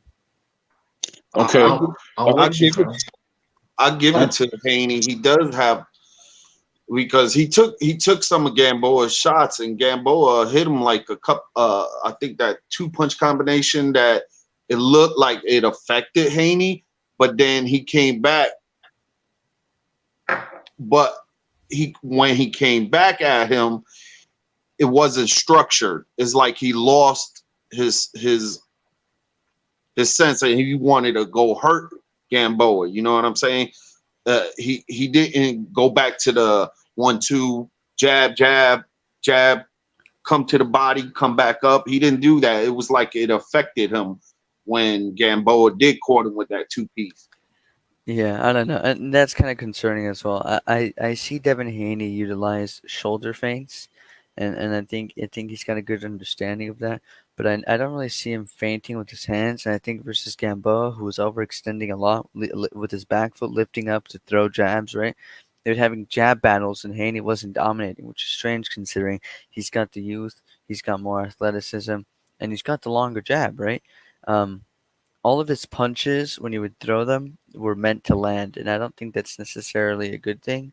And I feel like an easy feint would have drawn Gamboa to overextend. He could have hit him with a clean right hand down the middle, and I didn't see that very often. I don't know, man. It was the word I think of when I think of this fight is uninspired. Just Haney did not. I didn't see any. I don't know, man. Yeah, uninspired. That's all I can Listen, think of. IBT, no, I'm with you, and I think you was you was on the live like when I did the after show, right? Stayed around after the fight. I was in the chat. Yeah, I was Right. on the chat. Okay. So this is my thing, and this is what I said about that. I think that IBT, and I'm only referring to IBT guys because we talk boxing and this dude shot his attack. You know what the fuck is going on in the ring? No disrespect to y'all. We talk about this stuff all the time. Trolling. No, whatever, motherfucker. I see how you got that IBT favoritism. I'm saying, okay, yeah. No, Look, this is one that I will admit. Yeah, I do have favoritism for him. It's been that way damn near like since I first met him, and he know that, right? But look, here's the thing, though, for sure. That motherfucking Haney. Look, I need to see somebody who's supposed to be at this level skill set at least set some type of traps. Man. He set no traps in there. Yep. And it almost appeared as if he didn't know how to set traps. If you don't know how to set traps versus a Gamboa, and what was even worse, IBT, I know you noticed this. He was getting plenty of reactions out of his feints. Like he was utilizing foot feints and head feints, and he was getting a reaction from Gamboa and never even attempted to capitalize off of him. Yeah, I agree. When he would do a feint, just Gamboa would bite and he would look at it, and I was like, okay, he's understood this now. He's gonna use this later in the round. Now he's gonna use this later in the fight, and he just wouldn't. He would just like leap in with the jab or like a left hook. Some like exactly, and I'm like, bro, I don't see this skill level that they're talking about. I don't see it. I see, and this is another thing, D. He practiced the Philly shell with Floyd and all that. Now, Floyd got a great check hook. I ain't see none of that from Devin Haney. He didn't even, man, come on. Floyd used to use his shoulder, and then he'll walk you in. Soon as you come in, boom, he shoots that uppercut to the gut. I ain't seen none of that, bro. You know who else got a great check hook? No who else in the 135-pound division got a great check hook? Yeah, who? I ain't even gonna say it this time. I know you thought I was getting ready to say Teofimo. No, I thought you were gonna say Teofimo, but I'm thinking Ryan Garcia. Yeah. But look, IBT, I'm gonna make you laugh here. I was gonna say Ryan Garcia and Teofimo. Yeah. I think.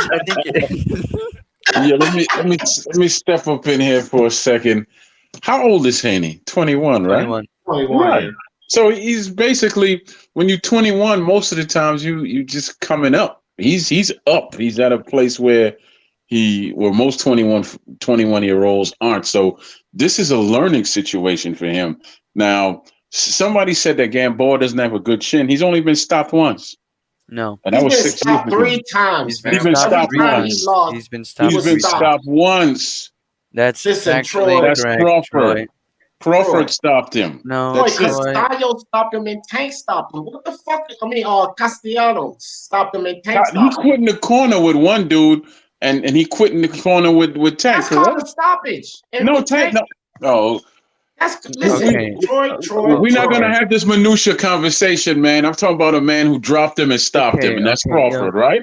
Okay, let's not focus on that. Let's get back to Haney. Let's not do that. All right. Let's focus on Haney. Let's That's why. let You're Let not me getting finish out my of that. comment. No, Let no, me no, finish no. my Fuck that. comment, man. Fuck You know, my that. whole point is, I cannot allow you. yeah, okay, well, allow me to finish my comment, and then you jump in with all your minutia. Okay, Okay. so my point is this: the man has never been stopped except for Crawford. So the fact that he's fighting a 21-year-old who's really a green fighter, who's just and a Yeah. very above talented green fighter at the moment, but he went 12 rounds with him and didn't lose a round at all, and he left the fight clean. That tells you that that young boy is still learning and growing. Is he maybe being, is the hype around him too much at the moment? I would say so, because he has a whole lot more to accomplish, but it doesn't mean that with his talents and his skill, he won't accomplish those things. And a lot of times we give Floyd and his people a lot of credit, which you should. But there's another man in his corner by the name of Mike McCollum, and he was before Floyd and all this shoulders and throwing hooks to the body and all that. That's Mike McCollum. That patient type of fighting, what you saw, that's Mike McCollum. Right. That's what that's what it is. Now go ahead, man. Go ahead with your Yeah. with your You minutia. already know I was coming back at your ass. I just want to let you talk so that I can silence that bullshit you're talking about. Now, there is a difference between a KO and a TKO. I've told people this all the time. Problem with you, Troy, is a KO, a TKO, a RTD, or a TD is a fucking stoppage, fam. They all mean stops. So, like we said, these are the facts. This is not even fucking semantics. They all mean that the guy has been stopped. What you mean by stop? Well, what I mean by stop, Troy, is it does not go to the judges' scorecards. The fight was stopped. Okay? So Gamboa has been stopped, Troy, every time he lost until coming up to Haney. And it ain't nothing you can say to argue that, Troy. Nothing. So I won't allow you to attempt to dumb down my community like he knows his sports. If you want to say that shit, go over to he who knows his sports, because his community is dumb as fuck continuing to listen to this dude. You know what I'm saying? What's up, Mr. Two Hands? I'm good. Yeah. Hey, I would have shut this What's bitch up, Two down in Hands? a heartbeat if you wanted to go live, bro. Man, shit, I ain't got time for that shit, man. I was just listening in. But, you know what I'm saying? I am going to say this. Man, I don't care what y'all niggas is talking about. I don't care what y'all niggas is talking about. All y'all niggas got y'all opinions. I got mine. So I'm going to go ahead and give it, you know what I'm saying? And I'm going to slide out real quick, because I got some shit to do. I got to finish this video. But this is what I saw in the fight. Don't be running from me. I saw a kid go in there and he pitched a straight shutout, a 12-round shutout.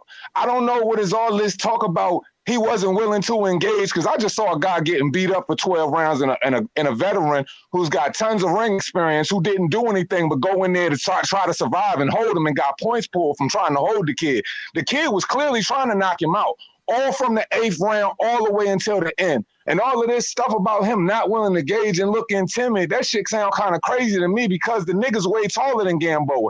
How much of his height do people expect him to give up? And Devin Haney ain't known for power. He's not known for power. He's known for accumulative power and punches. So for me, I'm like, the art of boxing is to hit and not get hit. So if the kid laid back, picked his shots, beat up his body, beat him up in the head, and pretty much shut him out all 12 rounds, what are we really looking for here? Because I think it's more of a kind of a triangle theory that people want to compare what Tank went out and did, and Tank got touched up. Tank even got hit with a shot that if he would have got caught with another person, he would have went to sleep. Hands caught down, he would have went to sleep if anybody would have caught him with that same shot. Tank fought Leo Santa Cruz and got touched up like a Simon Says board all night. So I'm just saying, comparably in theory here, like, what are we really looking at here? Because in one situation, you look at Tank, he fought a guy, he goes up, balloons up in weight, can't stay at 130, comes up, fight Gamboa, and then he goes back down and he fights Leo Santa Cruz, who he knows is a natural 126 guy. He didn't look good. He didn't look good. I can't say nothing about Devin Haney in that fight to say he looked bad. But I can say I know a crafty veteran and know how to motherfucking survive. And that nigga was attached to that nigga like Spider-Man in a wall. Like, so for me, it's like, I'm not taking nothing away from his performance because when I actually looked at the fight, for me, I saw a kid going out there that was trying to look for a knockout. And every time he tried to knock him out, that shit was stopped. That shit wasn't happening. And some dudes just got that ability. But at the same time, if I'm a fighter, I'm not going to go out to satisfy the needs of you. I'm not going to go out and try to go get touched up. I'm not going to go out and give up my height and my reach or anything like that just to appease a crowd for a knockout of a nigga. Even if he did get it, it would have probably been a conversation of, oh, it came too early or came too late. Or, I mean, there's always something to say. All I'm saying is the kid pitched the shutout, man. He pitched the shutout. Now, if motherfuckers was looking for a knockout, say that. You know what I'm saying? If y'all were looking for him to knock him out, just say that. If y'all was looking, if he just didn't show you enough by not knocking him out, say that. But I don't know a guy who just came off soldier surgery, who was out for basically over pretty much a year. You know what I'm saying? I don't know how much people was expecting Devin Haney to come out and do, like, realistically. I just think the nigga was just using the nigga, finding rounds and just beat him up. And I don't think it was no sense of urgency. I mean, like, Gamboa, I mean, come on, man. I couldn't get up for Gamboa. I tuned into the fight like, okay, if he knocked the dude out, because I did say I thought he was going to knock him out in like 7 rounds or less. But even if he didn't knock him out, it wasn't like I was looking for a knockout. I don't know, man. It wasn't that type of fight to me, man. I just saw a guy in that bitch trying to power. Mr. Two Hands, my nigga. I want to tell you a few things, right? And before you take off, I want to tell you a few things, fam. Oh, no. I want to hear what people got to say. Okay. So, first things first. Devin Haney said when Tank took 12 rounds to knock Gamboa out, Devin Haney said this specifically. And it took you 12 rounds to knock Gamboa out, Chinny Gamboa. Augusta Wynn could knock Gamboa out. You ain't did nothing. Before the fight, Devin Haney and Bill Haney called the knockout. And then they said they were going to beat him impressively and put him away. Devin Haney being compared to the guys that he's being compared to, and right, the expectation was for him to knock Gamboa out. An old Chinny Gamboa that been stopped in every fight that he lost, yeah, the expectation was there to knock him out. But the things that I have complaints about concerning Devin Haney, that, bro, I saw no trap setting. I can't see. Listen, we see Shakur, who is also one of these young fighters. We see the skill in him. I see Shakur that traps. I'm not going to give Devin Haney for being this highly skilled fighter, especially higher skilled over the Ryans, the Tanks, the Teofimos, when he ain't showing certain things. The question that I don't think anybody had, Mr. Two Hands, was that Devin Haney could outbox Gamboa. So he basically went in there after saying Augusta Wynn could knock this dude over. Tanky didn't do much. After him and his dad running around talking about how it's going to be way more impressive than Crawford, way more impressive than Tank, and we're going to put him away, right? And then after his comparison, what did they say? I'm the real WBC champion. All of this, bro, you got to show and prove. You can't come in there and put on, yeah, it was a one-sided fight, but in a mediocre performance, man. And it won't just Gamboa hold. I did blow by blow commentary, and Gamboa landed some blows and buzzed him twice. Go rewatch it if you only watched it once. He buzzed him twice. Oh, nah, I've watched it quite a few times. Yeah, he buzzed him twice, then. I know you seen it. Okay, if Devin Haney did say Augusta Wynn could knock him out, I'm not going to try to cape for him saying that. I didn't see him say that or anything like that, so I'm not going to cape for that. No, if he did say that, he got to. No, I'm not saying that. I'm just saying if he did say that, that's on him. But at the same time here, you know what I mean? Like, it's a fucking fight. We can't dictate when the knockout's going to come or when we going to go 12 rounds, because if that's the motherfucking case, I mean, shit. Tank Davis shouldn't even have been in that position. I would say it was more sketchy. a few of the positions that I've seen Tank Davis in his last 2 fights than any position that I've seen Devin Haney in. I feel like the only knock that people could probably even give genuinely to Devin Haney is his competition. That's it. Now, as far as his performance saying he wasn't setting traps, I don't know. I just saw a guy that all he had to do was fucking basically just live off the fucking jab and be outside. I don't know what type of traps that he really had to set in that fight with a guy that's fucking damn near 4 feet tall. I just don't. I don't know. For me, that was a for me. When I look at that fight, I look at it for exactly what I saw it as. I look at it as a taller guy fighting a shorter guy and just using the range and basically just killing him with the range. And then when he went for the knockout, the nigga was clutch. I mean, this nigga was holding this nigga dog like for real, like it was an extinction level event, and this nigga was trying to clutch a baby, you know what I'm saying, and just get the safety. Like, that's what I peep. But at the end of the day, if he is talking that shit, saying this and that and this and that, hey, at the end of the day, for me, he could still talk that shit if you going out and you pitching shutouts. Period. So at the end of the day, boxing is always going to be the art of hitting and not getting hit. Now, I've heard other conversations when it's pertaining to several other boxers where people will, you know what I'm saying, cape for Tyson Fury and say, well, Tyson Fury only gets up for the level of his opposition, right or wrong. So when I've heard these type of things for several other individuals, when it comes to several other fighters, was Devin Haney not operating according to his opposition as well? Because I'm not saying that's an excuse I'm giving them, but I'm just saying these are several things we hear when it comes to other fighters and situations when it comes to niggas we consider bums. If we consider them a bum, if we consider them a certain type of way, we always say, oh, this fighter gets up for this guy, or he ain't go knock him out and all of this other stuff. I don't think we are in any position to kind of dictate how a fight's going to go more or less than, I don't know. I don't think we're in no position to dictate how a fight's going to go other than seeing it playing out and watching how it's going to go. So for me, I don't know. I was satisfied with the performance. I was beyond satisfied with the performance because I noticed what I was seeing here. Now, if I put him in the ring against a Luke Campbell, or if I put him in the ring against a Ryan Garcia or something like that, I don't think that I'm going to see the same performance. I think that the performance and I think the nuances kind of change here. But I just think in that particular situation for me, I don't think I was going to get anything more than what the fuck I got. And that's exactly what I was expecting. I wasn't living off of what the fuck Tank did. I wasn't living off of whatever he said because I didn't hear it, D. So for me, I wasn't looking for anything more than what I got. And if he did knock him out, you know what I mean? I was just like, that's just that would just look better for him. But I agree. Real quick, Troy. I agree with you on. I was satisfied with what I saw. Right. My problem is where he's ranked at, what he's considered. I wasn't supposed to be satisfied, man. I was supposed to be impressed. And how he built this fight up, him and his dad, you know, the gust of wind and all of the other shit, because he said a lot more than just the gust of wind. Like, it was on a rampage. So the expectation was built by them. And the fact that we know Haney is in comparison with the Shakors, the Tanks, the Teofimos, it's a reasonable expectation. So when I see this fight, I agree with you 100%. I was satisfied.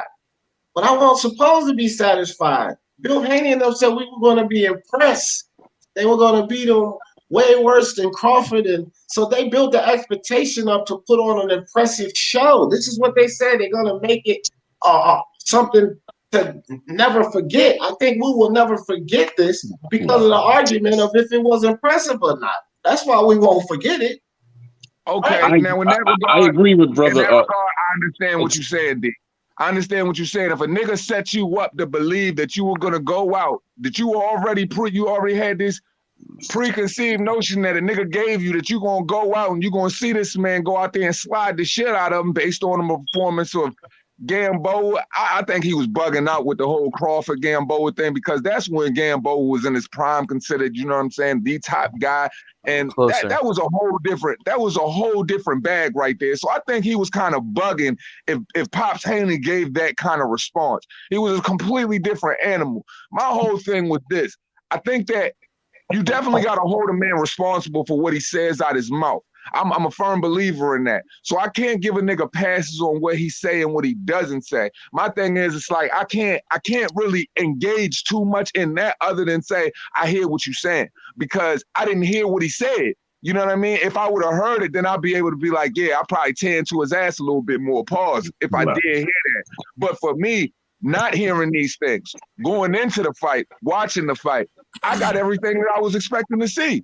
And then some. And in a lot of ways, you know, I don't think that fight could have went any other direction other than if he did knock him out, we would have been comparing the knockouts amongst whoever he fought before that. But for me, I just think the fight was everything that the fight should have been for the kid and where the kid is at. I think that if he would have went out there and did anything less than dominate him for 12 rounds and pitch a shutout, then it would have been more of a fucking problem. But he went out there and he just pitched a shutout and he showed that he can go 12 rounds and not get caught lacking. So for me, I just say that he went out there and the dude just couldn't even be on his level, as he shouldn't have been. He shouldn't have been on his level. Now, for his next, so what's next? So for me, for that fight, I'm looking more for what happens next. Now, whatever happens between Ryan Garcia and Luke Campbell, if he's in that driver's seat next, that probably makes a lot of sense, you know, because it can only continue to go up from here. So, you know, like I said, I felt like, you know, I was satisfied with the performance I saw. Now, speaking on his father and everything, you saying, oh yeah, you got every right to tear into that nigga if he said all that. If he said all that, you got to tear into him. You got to, because it's like, yo, you talking about you gonna perform better than Crawford? You saying, you know what I'm saying, he was a gust to win kind of knockout kind of guy. I just feel like that there's no respect for, you know, the elite competitor that he was. And that's where I was looking at it. Not saying that he's the same competitor that he was when he fought Crawford, but he still has that same ring generalship and the ability to be a little bit more crafty on the back end, and considering that, yeah, this nigga gonna be able to survive a lot better than a person who doesn't have the type of ring experience that he does, because he definitely put on a hell of a fucking survival performance. I mean, somewhere on levels of Tom Hanks and Castaway. I mean, his survival tactics was fucking awesome. But other than that, you know, yeah, as far as Pop Taney and all of that, I can't defend that. So I agree with Mr. Too Loud over here. Turn your volume down, bro.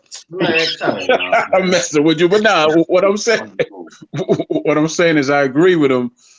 I wasn't expecting for him to come in there and blow out anybody. As I stated before, he learned in that fight, and he's only 21.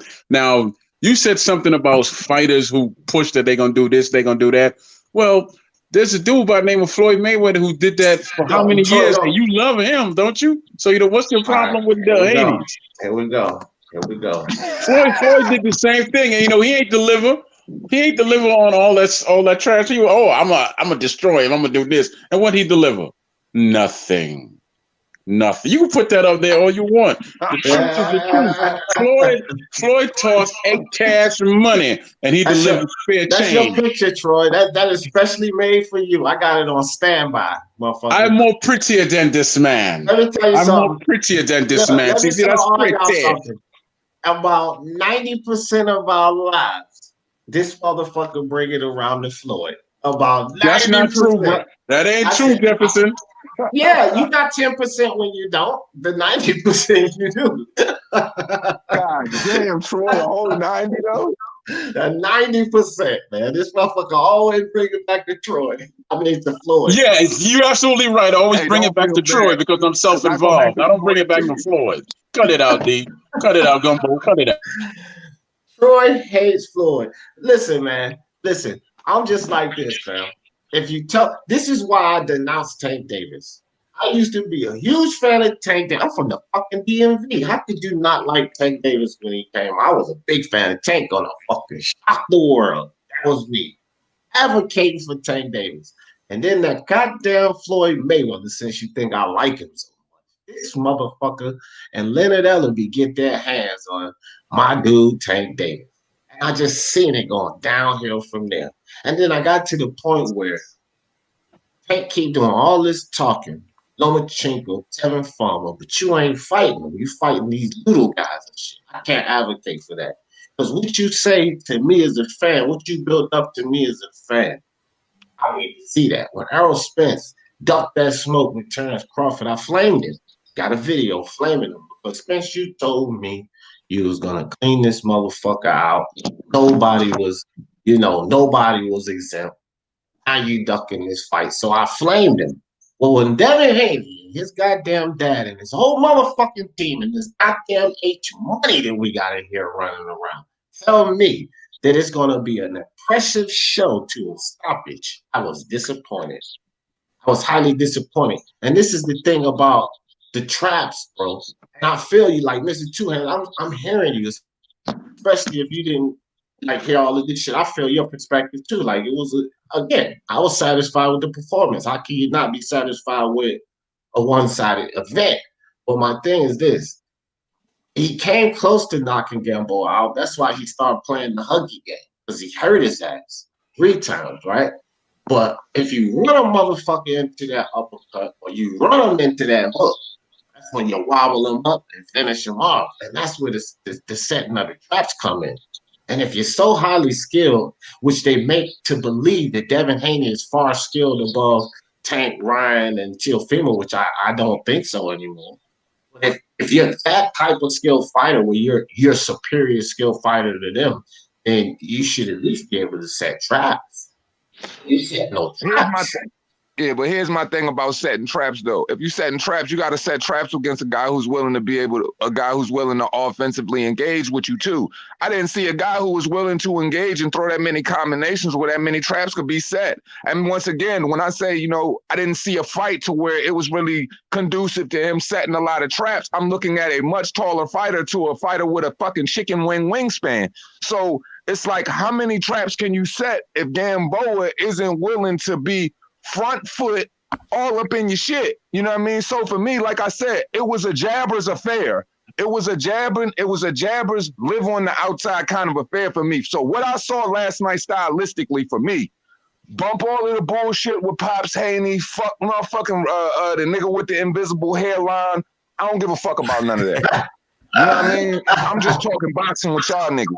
Like, I don't care about none of that bullshit. If I'm just talking based off of what I saw last night, Slim did what he was supposed to do. Hands down, he handled it how he was supposed to handle it, hands down. And when the nigga was ready to put him to sleep, like I said, this nigga put on a performance on the level of Tom Cruise in Castaway. His survival game was excellent. So I can't put too much criticism on him. I feel like right now, that fight, regardless, the stage was set for it to be kind of like, okay, we watching fucking Tank Davis come off and knocking out Leah Santa Cruz, and the whole world is acting like, you know what I'm saying, they pussies is wet about this shit. And ignoring the fact that this nigga got his whole chin pieced up, caught the 2-piece with the biscuit all night. He has no defense whatsoever. And I don't feel like it should be a comparison with Tank Davis and fucking Devin Haney based off of what I saw against him, against a natural 126 guy, beating him all upside his motherfucking head all night. Like, he looked normal. The fucking knockout, that shit was supposed to look astronomical. But his defense is lacking. Like Ford Tempest, lacking. Like, so at the end of the day, for me, it's just like, I just feel like the criticisms is kind of strong, but we not really criticizing. I don't know. I feel like it's a fair criticism based on his fault and all of that shit. But I feel like the fight is concerned. Like, we ain't seeing nothing out of Devin Haney. I mean, like, what the fuck was we expecting to see in a fight like that? All everybody said about the motherfucking fight was, oh man, you got to be kidding me. The nigga was hung from a noose before the fight even happened, man. He was already hanging from a noose before the fight even happened. The world hung this nigga up. Like, they was just like, come on, man. Gamboa, whoop-de-whoop-de-whoop. And it wasn't even like it was any real options out there anyway. So all I'm saying is this. I think the stage was set for everybody to kind of already objectively, you know what I mean, talk about all of the things that was done wrong, because all I've heard from this situation, I've heard everything that he's done wrong. I didn't hear one thing that he's done right. So for me, I'm just like, come on, man. Like, let's be serious here, man. Like, what were we really expecting to get out of that fight? Nobody was even feeling that shit to begin with anyway, man. I think you got exactly what you should have got, like for real. And looking for the knockout, man, I just don't find that realistic, man. I just say I didn't expect to see what I already knew. And I thought I was going to see something extra. Because, especially, I mean, again, I understand promoting the fight and everything, but my idea is just not to bash him. It's just the fact that if you're at the level of, the top guys, and like everybody's forgotten about Lomachenko, Primo beat him. But let's talk about Lomachenko. And Mr. Two Hands, I just think that I also seen Gamboa hit Evan Haney a little more. He probably ain't lump his face up or nothing. Okay, I give him that. But he hit him a little more, I think, than you seen him. But my point is this. Like when Teofimo beat Lomachenko, it's almost like Lomachenko was pushed to the side. But I still look at Lomachenko as the number 2 guy, although he doesn't have the belts anymore. Because it was number 1 versus number 2. That's how the lineal was established, right? So I don't see any of these other guys knocking Lomachenko off the box. And I'm thinking to myself with this Gary Russell performance. And okay, I get the adage about if he's like Fury, like fighting to the level of his competition. Okay, that could be a thing. I'm not sure yet. But that type of performance with Lomachenko, that ain't working, fam. Lomachenko's longer than Gamboa. He's bigger than Gamboa. He's a much better boxer than Gamboa. Devin Haney's footwork is not superior to his like it was superior to Gamboa's, in my opinion, right? So, before we talk about Gamboa, we got to look at where he was compared. He was compared to the best, which means Teofimo, Lomachenko, Ryan, Tank Davis, if they want to consider him one of the best at 135. He's compared to these guys. And I didn't see that performance because I believe all of those guys, which we could take the least of Tank out the picture because he's already stopped him. And he did drop him 3 times in that fight. So, yes, Tank showed his struggles as well, but he put the man down 3 times and put him away. He's out of the picture. And I just have to think that Ryan, Teofimo, and Lomachenko, what they would do to Gamboa. And I think it would be more impressive than I saw last night. And if Devin Haney's going to be compared to them, then he got to perform to that level. And he didn't perform to that level. Now, this is where I add a level of truly fair criticism. And I'm asking a real legitimate question here. What the fuck did everybody say after Teofimo fought motherfucking Nagatani? Didn't they say that same shit? Two Hands. This is different, though, right? In what way? In what way? Okay, so Nakatani, first of all, he's a young guy and he's a tall guy, right? He's a tall guy and he's a young guy and he's clearly demonstrated skills and a chin. Gamboa is almost the exact opposite. He's an old guy. He's a small guy. He doesn't really have a chin. And yes, he does have skills, right? I'll say that part is similar. He's got skills, but him are more like survival, like you're saying, Tom Cruise survival. But he's a short guy. He's been chinny. He's been dropped numerous times in his career, even when he's won. And it's not like, being dropped means you're chinny. But when you're getting dropped and when all your losses have been via stoppage and you've lost to some guy who's got... You only got to stop once. Troy, stop this shit, okay. man. The fight didn't go the distance, right? He's got all of his losses didn't go the distance, and he's got fights where he gets dropped numerous times, and he gets fights where he's been, not quote unquote stopped, but what's that guy's name? What's that dude's name? I don't even remember. Castellanos' record is like 23-12. That dude is not. Yeah, he's not good. When you have Devin Haney, right, fighting this guy, he's expected not to stop him necessarily, right? That would have been nice, but we're saying we never saw him go for it. We saw Teofimo at least go for it. We never saw Devin Haney actually go for the stoppage or the KO or the RTD, whatever you want to call it, right? I agree. I forget who said it on the panel, but we never saw like a very clean check left hook. We didn't see him counter him. And these are things that I felt were wide open multiple times throughout the entire fight, especially with the way Gamboa was leaping in, lunging with his jab, his back foot up in the air, and just his balance is completely off. That would have been the perfect time to feint a jab, pull back, right hand, or feint to jab, pull back, left hook as he's coming in all wild, right? Devin Haney's offensive game seemed very crude, and he seemed like he was perfectly content with just jabbing, he gets tagged, whatever, jab, clinch, all right, jab, okay, clinch. I mean, those dudes get to smoke. Said that he said Gamboa was fine, like a little midget Vladimir Klitschko, bro. Like that's really how bad it was. I'm looking at the fight right now as we're talking, and I see Gamboa jump in, jab, miss, all his weight on the front foot, and then he leans back, and Haney's just staring at him. He's staring at him a mile away because Gamboa's tiny arms can't reach him, right?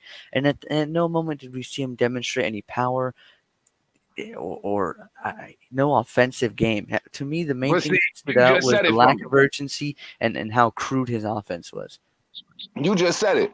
Okay, there's no need to have a lack of urgency when you just pitching a shutout. For me, there's no reason to have a lack of urgency. Now, here's the difference, and I feel what you're saying, but here's why I feel differently in what you're saying.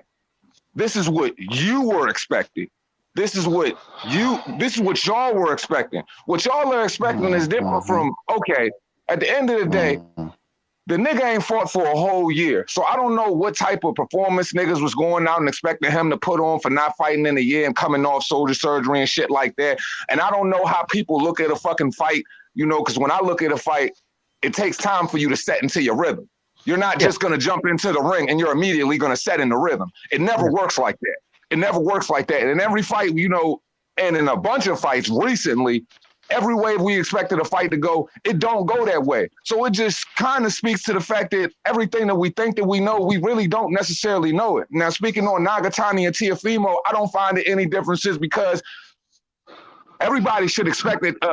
Everybody expected Teofimo to go out and drag this kid. That wasn't my sentiments. I felt like Teofimo did exactly what he was supposed to do in that fight. So for me, I don't care if fucking Nagatani was considered the younger guy. So we just gonna fucking forego all of the experience fucking Gamboa had as a great, and now all of a sudden because he's old, he doesn't bring absolutely anything to the table. And this is not me trying to put him on a pedestal. I'm just saying. And then those opposites. Okay, Devin Haney's the taller guy. Fucking Gamboa's the shorter guy. So all this leaping and jumping forward and shit that he doing, why would I not just stand back and just stab him with the stick? I'm not going to go out of my way like he doing all this wild boy shit. Why am I not just going to sit back and just stab him with the stick? Boom. Keep him at bay. Boom. Hit him with the stick in the body. Don't go upstairs. That don't... Can I explain? Go ahead. I don't mean to interrupt you, though. Sorry. What? No, go ahead. Yeah, okay. So why wouldn't you stick him out there and just shoot the jab, right? That's okay. But when the guy keeps doing it, throw the right hand, throw the left hook, make him pay for it, bro. Yeah, make him pay for it. The thing is, as much as he did outbox him, Gamboa landed like 90 punches on him, 80 punches on him. So clearly this wasn't some defensive wizardry, right? I just felt like if he's going to be the type of guy talking about Teofimo, Lomachenko, like all these big names, we want to see something impressive. And I'm not saying that he did poorly, right? He clearly didn't do poorly. He won at worst 118, 109, right? That's the worst he did. The absolute worst scorecard is you give Gamboa 2 swing rounds, right? I had it 120, 107. All right, but this is why I gotta stop you. But at the same time, y'all just saying when he talking about these other guys, y'all want to see him perform a certain way with Gamboa. We didn't see Tank perform a certain way with Gamboa. Shit, we didn't see Tank perform a certain way with Leo Santa Cruz. Hold on. So I'm saying is we looking for him to perform a certain way, but when it came to Teofimo and all of these guys, when it came to Lomachenko and shit, he didn't do enough. He didn't do this. He didn't do that. Nobody gave him chances. So all I'm saying is now all of a sudden we expecting Devin Haney to do all of this shit, but can I chime in? Yeah, real quick. Let me. You got next, Virtuoso. I just wanted to say this. When Tank Davis, I picked him by 5th round knockout. When he took 12 rounds to not stop a chinny Gamboa, I gave him worse flame. I'm actually giving Devin Haney some credit. I gave Tank no credit. I flamed him worse. Teofimo versus Lomachenko, I don't even think it should matter because Gamboa ain't no fucking Lomachenko. And I got that one wrong Of because course I not, felt but like that's not what I'm saying though. hold on, What I know, Mr. Two-Hand, but let me get it off now.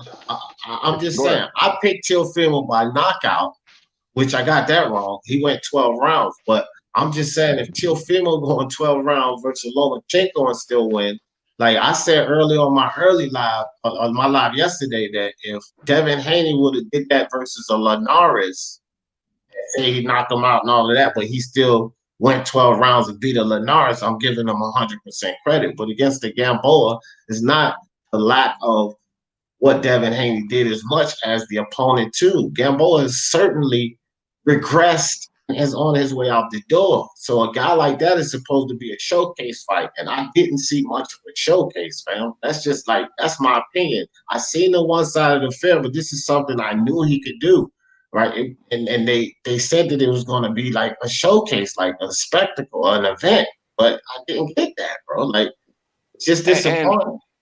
That's why I understand. That's why I understand the fair criticisms from all of y'all sides. I get that. But at the end of the day, did he shut him out or did he not? Yes. I gave him 120 to 107. So, okay, that's what I'm saying. So at the end of the day, if he shut him out, that's still a fucking showcase. I'm just saying, now, if we're looking for a knockout, if we're looking for a devastating knockout, that's one thing. But if a nigga goes out there and shuts out a guy who supposedly regressed and all of this other stuff, I just don't understand. Okay, now if we're going to compare his performance with Gamboa with a performance of Teofimo and fucking Lomachenko, that's completely fucking different. You know what I mean? All I'm saying is, instead of putting him with Tank Davis, or saying he can't see Tank Davis, or saying he can't see Ryan Garcia and all of this other stuff, all I'm saying is we can't do that. We can't do that necessarily because the nigga went out there and he just shut him out. I'm just saying, he just didn't, if it's his words, or his father's words that are making you pull back and say, oh man, well, you know, I wanted to see him do a little bit more. I wanted to see him do this and this and this and this and this. That shit don't even matter because there's plenty of fights that I just recently watched that I wanted to see motherfuckers do more. Shit, from the 7th round to the 12th round, I wanted to see Teofimo do more, but I didn't hold that against him. You know what I mean? My whole thing is this. You go out there and you perform how you're supposed to perform. Not every fight is going to be a knockout. All I'm saying is I just feel like, you know, to try to sit up there and say, yo, the kid we didn't see this in one fight. So to say that he doesn't have the ability to do this or do that or do this or do that, I'm just not there. That's what I'm saying. I'm not there. I watched the kid go out and pitch a shutout.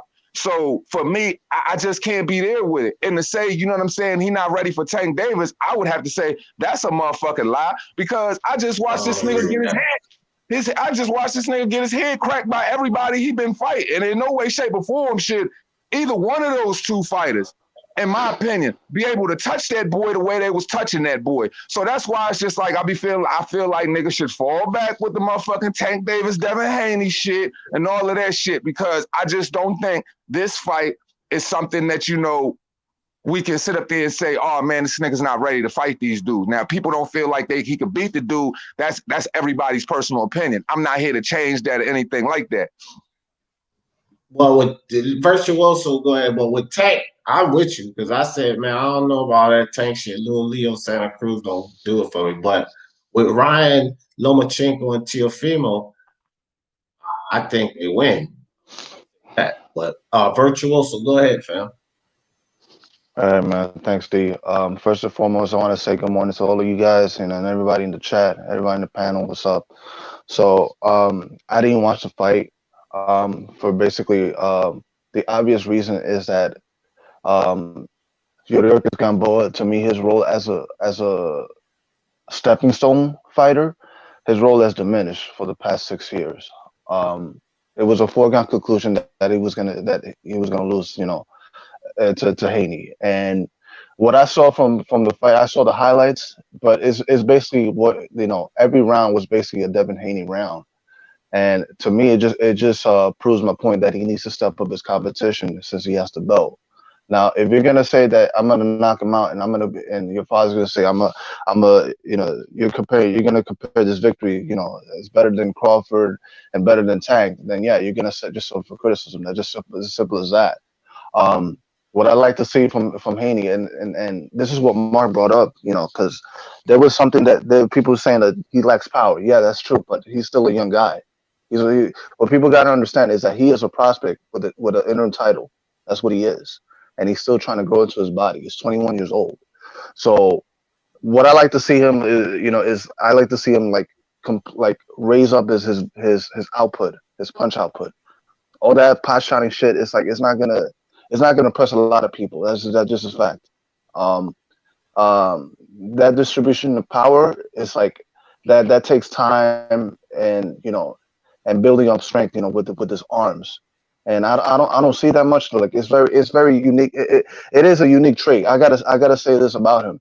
It is a unique trait to have hand speed, and that combination of hand speed and lateral movement. And that's and he does display that well. But I still need to see more from him.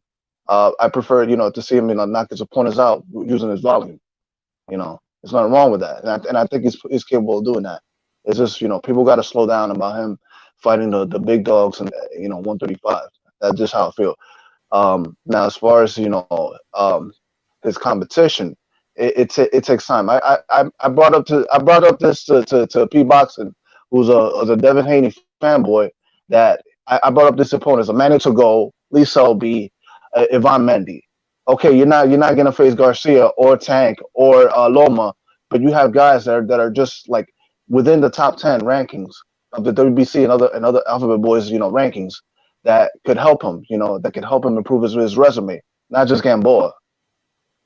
So it's a progress, it's a process that we have to respect. Yeah, yeah. Well, Mr. Two Hands dipped off. Yeah. Yeah, man. I don't know. Yeah, we just got to I slow just down with him. Yeah, I just don't think. Okay, so like this is my whole thing with Devin Haney and my assessment of the fight. I think Lomachenko may be too much for him. I think Teofimo is definitely too much for him.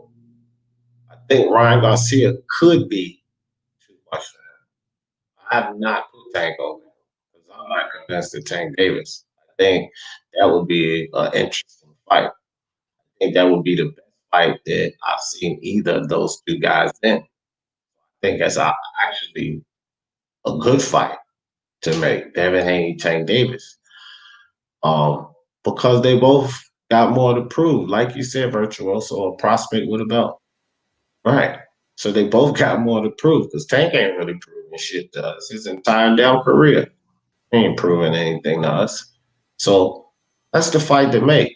I think, especially if Ryan should get past Luke Campbell, and that's a higher level opponent. I think more valid opponent than fucking Yuriokis Gamboa. And coming off of a knockout and a freaking injury, like we talk about Devin Haney's injury, right, with the shoulder and all, but he had plenty of time to heal off of that. But we do talk about that injury. What about the Achilles injury that Gamboa was coming off of? Will we forget about that injury? Because he damn sure was coming off of Achilles injury, or a fight he was stopped in, and he's a regressed fighter. This dude is on a serious decline. So with all of that being said, this was a match made in heaven for you to put on a spectacular show. And we could say it was a one-sided affair, but I don't think we can say that was a spectacular show.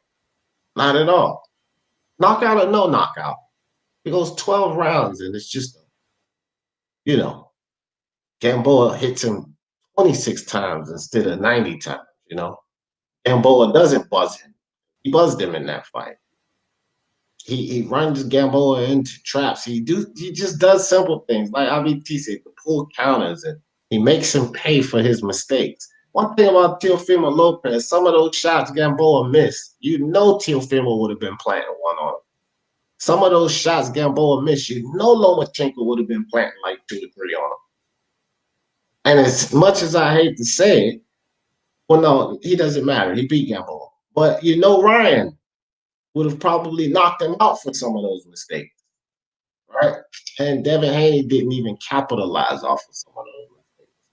So when I just forget about the Gamboa fight, comparing it to Tank, because Tank's performance wasn't impressive to me. And I said just the other day, I think it's silly to even compare those two, because you're talking about what's the better of two not so impressive performances. In that case, who cares? But when you compare Devin Haney to the guys that he was supposed to be compared to previously to this, before this fight, it don't, like, bro, the comparison has dropped his stock to me. I don't think now, from what I've seen in that fight against this particular opponent, that I can put him where I had him. I think that these other guys beat him. How they beat him, I'm not sure, but I didn't see enough of a performance, although one-sided or not, to say that, yeah, he can beat Lomachenko. I didn't see that.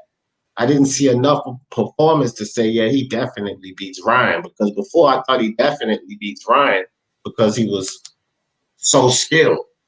But I saw a lack of skill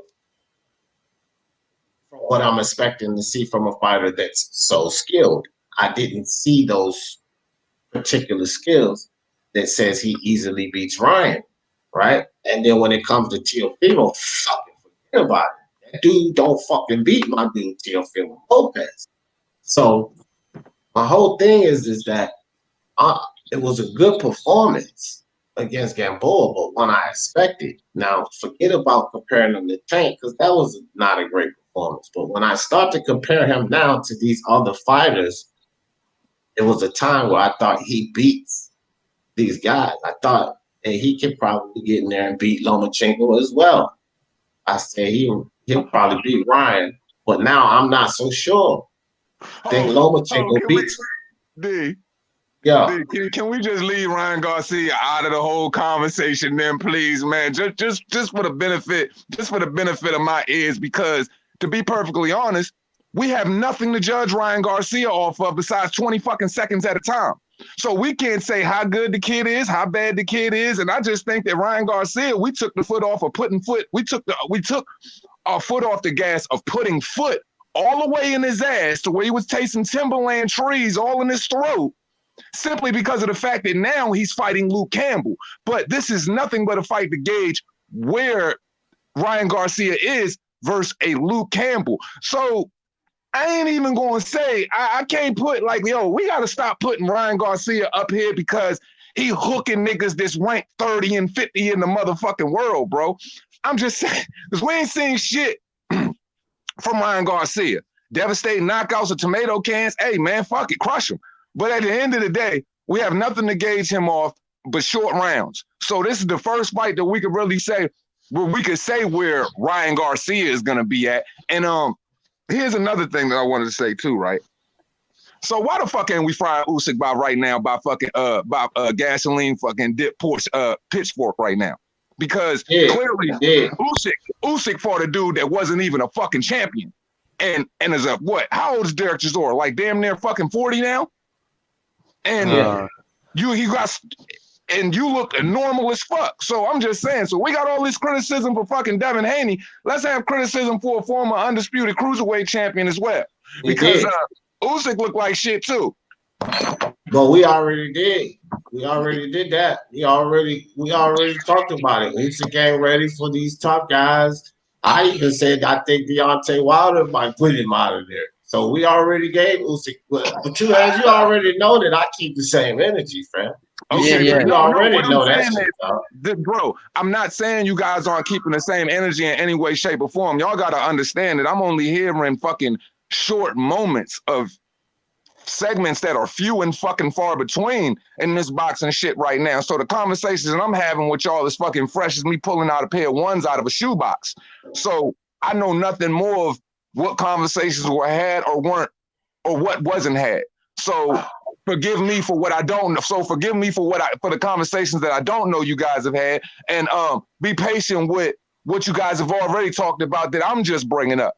So all I'm saying is this, man, like for me, it goes to this, man. I've watched fucking Floyd. I've watched Floyd style on motherfucking people with it to the point to where, you know, his technical ability and his power couldn't carry over. And motherfuckers said all he did was fucking run from motherfuckers all night. He was too timid to engage, et cetera, et cetera. When I saw him put on masterful fucking performances, pitching fucking 12-round shutouts. So all I'm saying is boxing is the art of hitting and not getting hit. And the guy's going out there, and regardless of what we want to see, or whatever, we can't control what we're going to see in a fight, and we don't know how a fight is going to go. I try to factor in dimensions. I try to factor in size. I try to factor in the stylistics and all of that shit when I base my opinion. I'm not factoring in this conversation I'm having with y'all right now. I know that words that were said pertaining to this fight before it happened, I know that's where a lot of you guys' criticisms are coming from. But for me, I don't have those same criticisms because I didn't hear it.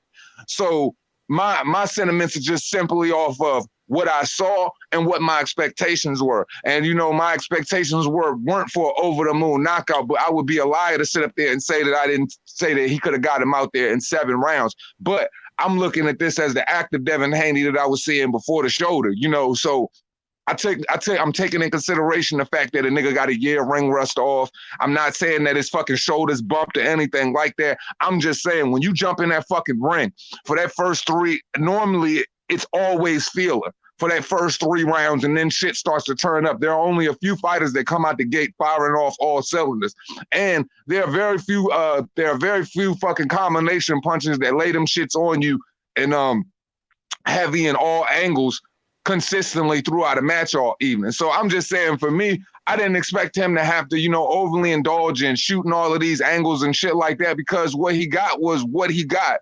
And in certain situations, when I'm factoring in dimensions and shit like that, you can only get certain shit out of a fighter like that. You know, I don't think any given point, even if it was a showcase performance, that you could look at a Gamboa and say that you're going to get in there with a Gamboa and you're just going to be able to just go ahead and just knock him smooth all the way the fuck out. Like this guy's just going to come out there just so you could just make him look bad. Now for Tank Davis and Gamboa, they on the same levels, you know what I mean, about the same height, same size, dimensions or whatever. So he's going to be more in the booth to mix it up a lot more than Devin Haney's going to have to be. I'm just saying, for me, I was satisfied with the performance. The guy is still young. I would just say, like, you know, like I said in my former criticisms of Devin Haney, I said, you know, I just think that, you know, before this fight, I would just say we are looking for this guy to step up to a certain level of opposition so we can really gauge and say, hey, where this guy, where he truly is. And I still feel as though right now,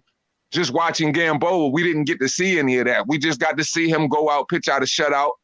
Obviously, there's more that you guys wanted to see out of him, but I would say that those would be fair criticisms for, I would say, the next opponent. Because I would just say, yo, this Gamboa fight, it was nothing more than what the fuck it was going to be. So anything that we got out of it, I don't think anybody was going to take too much from it anyway. I think what I'm saying is, I think there would be more criticisms of Devin Haney from that fight than he would ever get praised for it, no matter what was going to come out of that fight.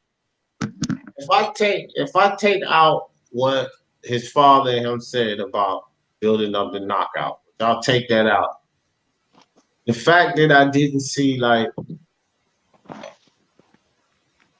in comparison to the guys he's compared to, and with Ryan, I just want to say this real quick too. With Ryan Two Hands, I don't know if you heard it or not, but I did mention, you know, depending on what we see from this fight with Luke Campbell, because I believe Luke Campbell's a more valid opponent than Gamboa, in my opinion, right? But back to Haney. This fight here, man, like, okay, with the shoulder, I get it, but Kobe Bryant was never the same after Achilles injury. So Gamboa came in the ring off of the Achilles injury.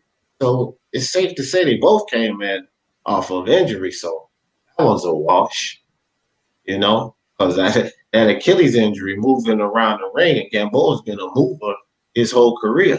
And that's got to account for something too. He just came off of that I injury. tore my ACL and my MCL, so as far as movements and criticisms of movement, a nigga can't tell me he can't move because I live that. So I didn't you know say what I he mean? couldn't, but I'm just saying like he came off of an injury, the Achilles injury. He's an older athlete that came off an Achilles injury, and when Kobe came off his Achilles injury, he won't the same.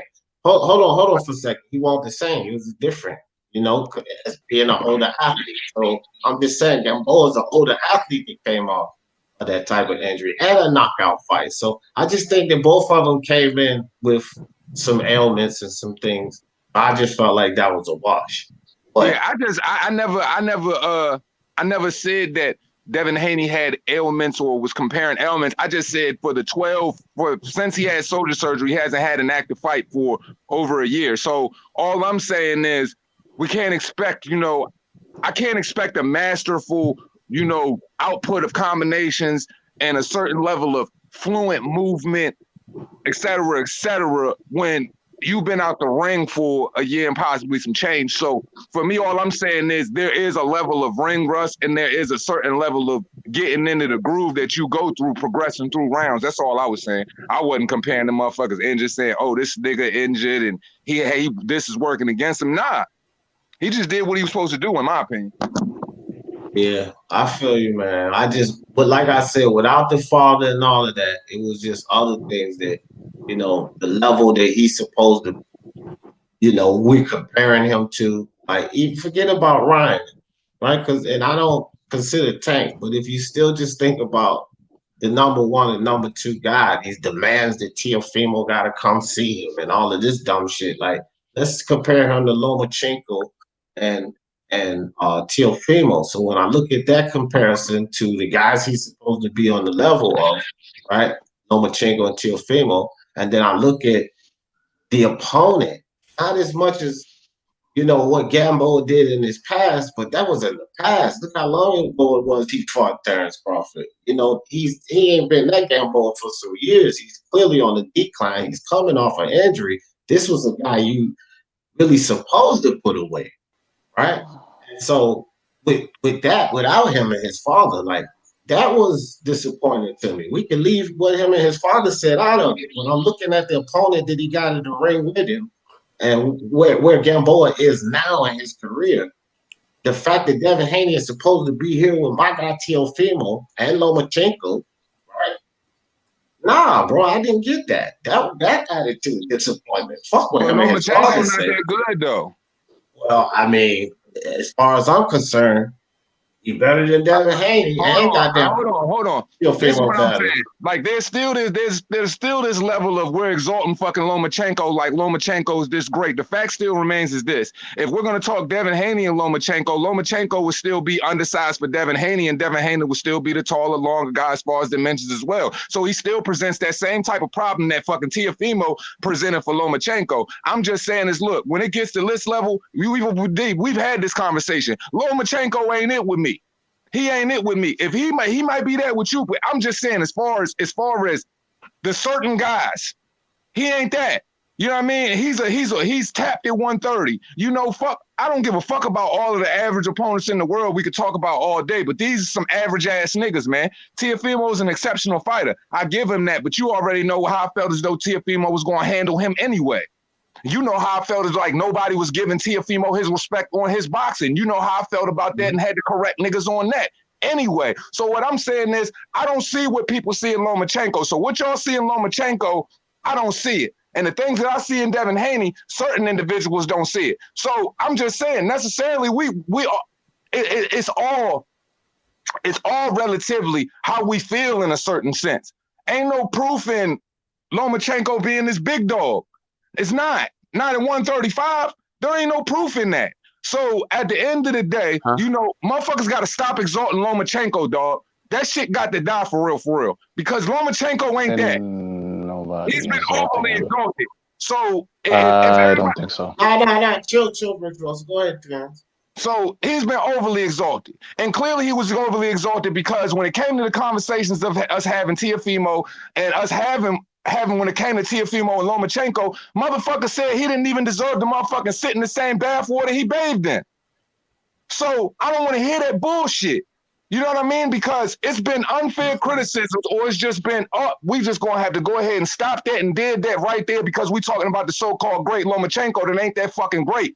So at the end of the day, I'm just saying, we gotta sideline that shit and just look at it for what it is. Because in a lot of situations, people have overly exalted and didn't look at it for what it was and put way more into it. I'm not putting way more into this situation, just like I never put way more into Lomachenko. That's where I'm saying where I'm at. I don't give a fuck where the rest of these niggas is at. You feel me, D? That's what I'm saying. Right. So, now, I don't. oh, now hold on, Virtuoso, because I know you want to get in, but I got to defend myself here. Because I don't have Lomachenko on this fucking pedestal that people have him on. I'm only going by what I fucking see in the ring, fam. And you know that's all I do. I go by what I see in the ring. And what I'm saying is this. I gotta see Gamboa to me is no litmus test, right? So I have to see Devin Haney beat, say, a Luke Campbell like Ryan getting ready to fight. I gotta see Devin Haney beat a Jorge Linares, which they never fucking reached out to try to make that fight. I don't need to see Devin Haney beat no fucking old chinny Gamboa coming off an injury and after being knocked out. I don't need to see that. I agree with that. Hold on. But what I have seen is Lomachenko beat Linares. I've seen Lomachenko beat Luke Campbell at 135. Man, my little sister could beat up Luke Come Campbell and Linares, man. come on, fam. Let me get off. Let me get this off. I've seen Lomachenko beat those guys. I've not seen Devin Haney beat those type of guys, and Gamboa fucking certainly is not it. And what I'm saying here is this. I know what Teofimo is. We know what Teofimo is. If Devin Haney is going to be sitting here being compared to or say that he can beat Teofimo, I understand why Lomachenko and Teofimo took it there. And if Lomachenko was able to take my dude Teofimo there, which I don't think Devin Haney can, I have to put him at number 2. Fuck all of the hype behind him. I'm putting him number 2 logic. Fuck the hype behind him. Because I've seen him compete at a certain level. I've seen him do this. I ain't seen Devin Haney compete at no level. At any fucking way. He only been in this way, but fucking Abdulayev, Santiago, and Gamboa don't cut it for me. D, I agree with you because I said that, and I believe I said that to you. But that's what I'm saying. I'm not putting Lomachenko on this high level. That's all I'm telling you. I don't give a fuck about a small size motherfucking McDonald's fry, man. We ain't talking about McDonald's fries, man. At the end of the day, this is what it is, man. This is what it is. Lomachenko's not a 135 fighter. He's not a 135 fighter. He's not. We know that. Yeah, so at the end of the day, so if we know that he's not a 135 fighter, then why the fuck do we keep bringing his fucking name up in the conversation with 135 niggas? I don't know. He must be pretty good to be a unified champion at a division he's not. Because we have reasons. We have receipts. We have reasons. We have receipts. Time out, Slim. As soon as he ran up against something real, what happened to him? But all right, go ahead. When he ran up against something real at 135, we all know what happened to him. All of that motherfucking Matrix shit, that nigga looked like a blank piece of motherfucking paper. There wasn't no binary digits running through the screen, period. So at the end of the day, I don't want to hear none of this shit about Lomachenko at 135 and this level and him being number 2. Nah, fuck all of that. Because there are other dudes around there that we just seen by him fighting. There's other dudes around here that we've already seen where it's just like when he fought Teofimo, it's like, oh man, I don't know about this nigga at 135. I don't know about it. Because we already done seen when it come to other niggas busting through that ceiling and getting at him, what they can do to him. So all I'm saying is, I've always said, and everybody who's listened to me knows that I've always said this. It gets to a certain level to where you can have all of the fucking talent in the world. That shit taps out at somewhere. And clearly, his tapped out at 135. That's why I don't want to hear this Lomachenko shit, man. All I'm saying is, it's fair. It's fair to say. So basically, the conversation what we're really having is we need to see another level of opposition. And I've been saying that. But at the same time, right now, what really does he have to choose from? Bro, I don't know, Mr. Two Hands, but all I can say is this, fam. you don't have to consider Lomachenko a 135 pounder. When I say he's not, I meant that's not his comfortable weight. But at the same time, he moved up to that weight class outside of his comfort zone, and he beat Crawler, but he beat A nigga that Linares. lost to Yvonne Hold on, man. I don't let nobody. I ain't let none of them cut you off. Let me get this out. He beat fucking Pedraza. He beat Linares, and he beat Luke Campbell. Devin Haney at 135. Even though he's been here, he ain't beat those kind of guys yet. I understand that, So, D. okay, But hold what I'm on. saying is this. Hold on. Look, let me bring this on home. Let me land the plane. So All right, hit your home run. if Lomachenko has beaten these guys, anyone else doing it, then I have to consider him just as valid as a 135 pounder as Devin Haney because he ain't even proved that shit yet. I proved like it. that. I like that though. I like that. I'm gonna give you that. But nah, fuck all that. At the end of the day, man, it's like this, man. It's like this. Y'all trying to look. We ain't seen motherfucking, but wasn't there a point where we ain't seen motherfucking Teofimo at that level and he ain't proved none of that? But you felt like Teofimo could beat Lomachenko? Yeah. Okay, then. That's all I was trying to say. But he proved it. He had to get in the ring with him, but then Devin Haney went the same route. He just didn't get to prove it. Teofimo did. Teofimo proved it to me before Lomachenko. Nah, but what I'm saying, no, you just answered the question. All I'm saying is this. I said, wasn't there a point with Teofimo when he didn't prove it, when he had just fought Tatley, or when he had fought Nagatani and shit like that, where you thought that he would sauce Lomachenko? Right. Okay, so wasn't there a point to where you couldn't prove it? Yeah, it was. Okay, so that's all I'm saying. So at the end of the day, don't just say he proved it and you thought that. So at one point, this is what I'm saying about young fighters.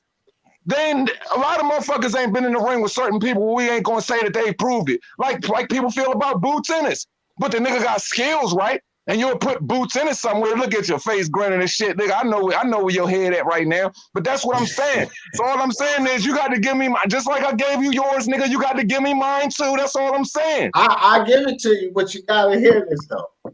With my guy Teofimo, and I'll take it from Tatley. Let's start from Tatley because I've been watching him since Juan Pablo. But let's take it from Tatley. I know who Tatley is, but you're not gonna run down this nigga resume on me. No, I'm not doing that. I'm not doing that. It ain't even about his resume. It's when I thought that, yeah, this kid is gonna be something.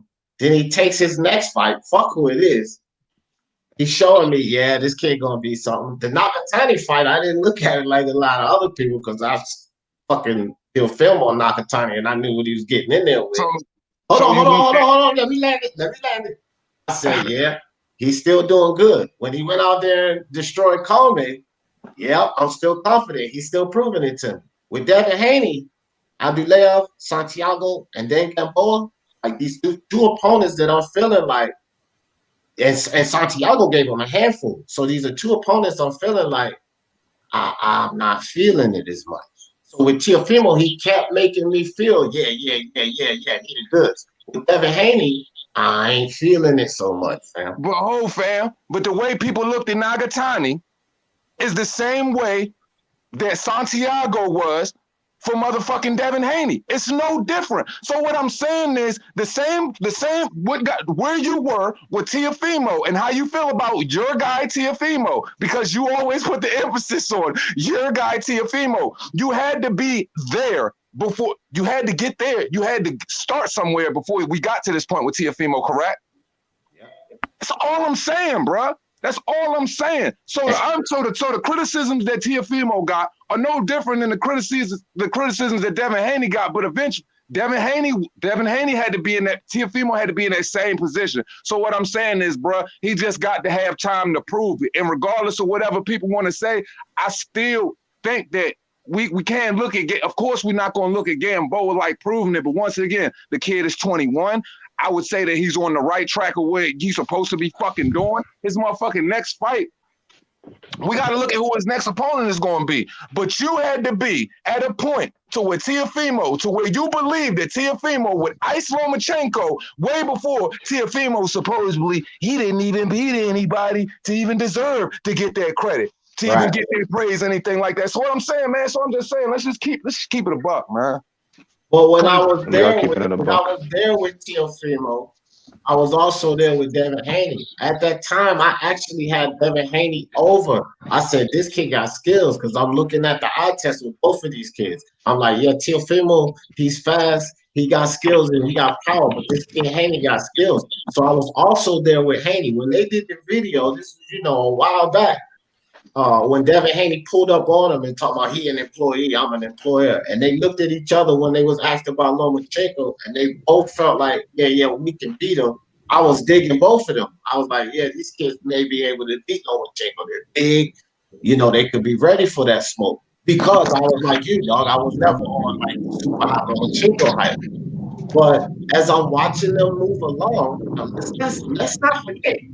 Teofimo only got 16 fights. Devin Haney got 24. So as I'm watching these guys move along, Mr. Two Hands, I'm still confident in my boy Teofimo. So his stock rose. And what I'm seeing from Haney and just looking at Lomachenko as a boxer, not putting him on no pedestal, but just looking at him as a boxer, I ain't as confident, fam. And it's not because of the unknown factor. It's because I was watching both of these kids. I was watching both of these kids, and Shakur and Oscar Valdez and Virgil. I've been watching all of these kids. So, and the biggest thing though, Mr. Two Hands, is I ain't looking at it from the eyes of those motherfuckers. I looked at Santiago before Haney fought him. I knew he was going to be difficult. I looked at Nakatani before Teofimo fought him. I knew he was going to be difficult. And that's why I tell everybody, y'all take that shit like Teofimo struggled with Nakatani, but I took that as a building block. Because that was a tough dude, and y'all don't know how tough this dude is. So when it come down to all of that shit, bro, like I ain't looking at this shit from these fucking casuals taking shots at Devin Haney because they don't know shit. They're idiots. They don't know shit. I'm looking at this from what I'm seeing in this fighter, and I'm just not seeing it in Haney, fam. I'm not seeing it. Like I can't be convinced until he convinces me, and he ain't doing it. He ain't doing it. Yeah. Just like Tank. Tank ain't fucking doing it either. That's why I'm not fucking super high on these motherfucking Tank Davis and Floyd Mayweather fans talking about what he'll get in there and do the fucking Haney. I ain't convinced. Because shit, the only thing you offer to me more than Gamboa is power. I ain't trying to be fucking facetious or nothing, but you ain't did nothing but beat up little guys. Haney might outbox you for 12 rounds the same way he did Gamboa. You got less dimensions than Gamboa. So I ain't convinced on Tank because I'm not convinced that knocking out little Leo Santa Cruz means he has all this extraordinary power at 135 either. Right? They hit Devin Haney and Devin Haney chew that shit up and he's like, damn, he didn't wobble from that or nothing. Then what the fuck does Tank do? Right? Because Devin Haney damn near ready for 140. So if Tank go in there, pop Devin Haney and Devin Haney like, oh, okay, come on. Well, then what Tank got left? Because by my assessment, he ain't gonna fucking outbox him.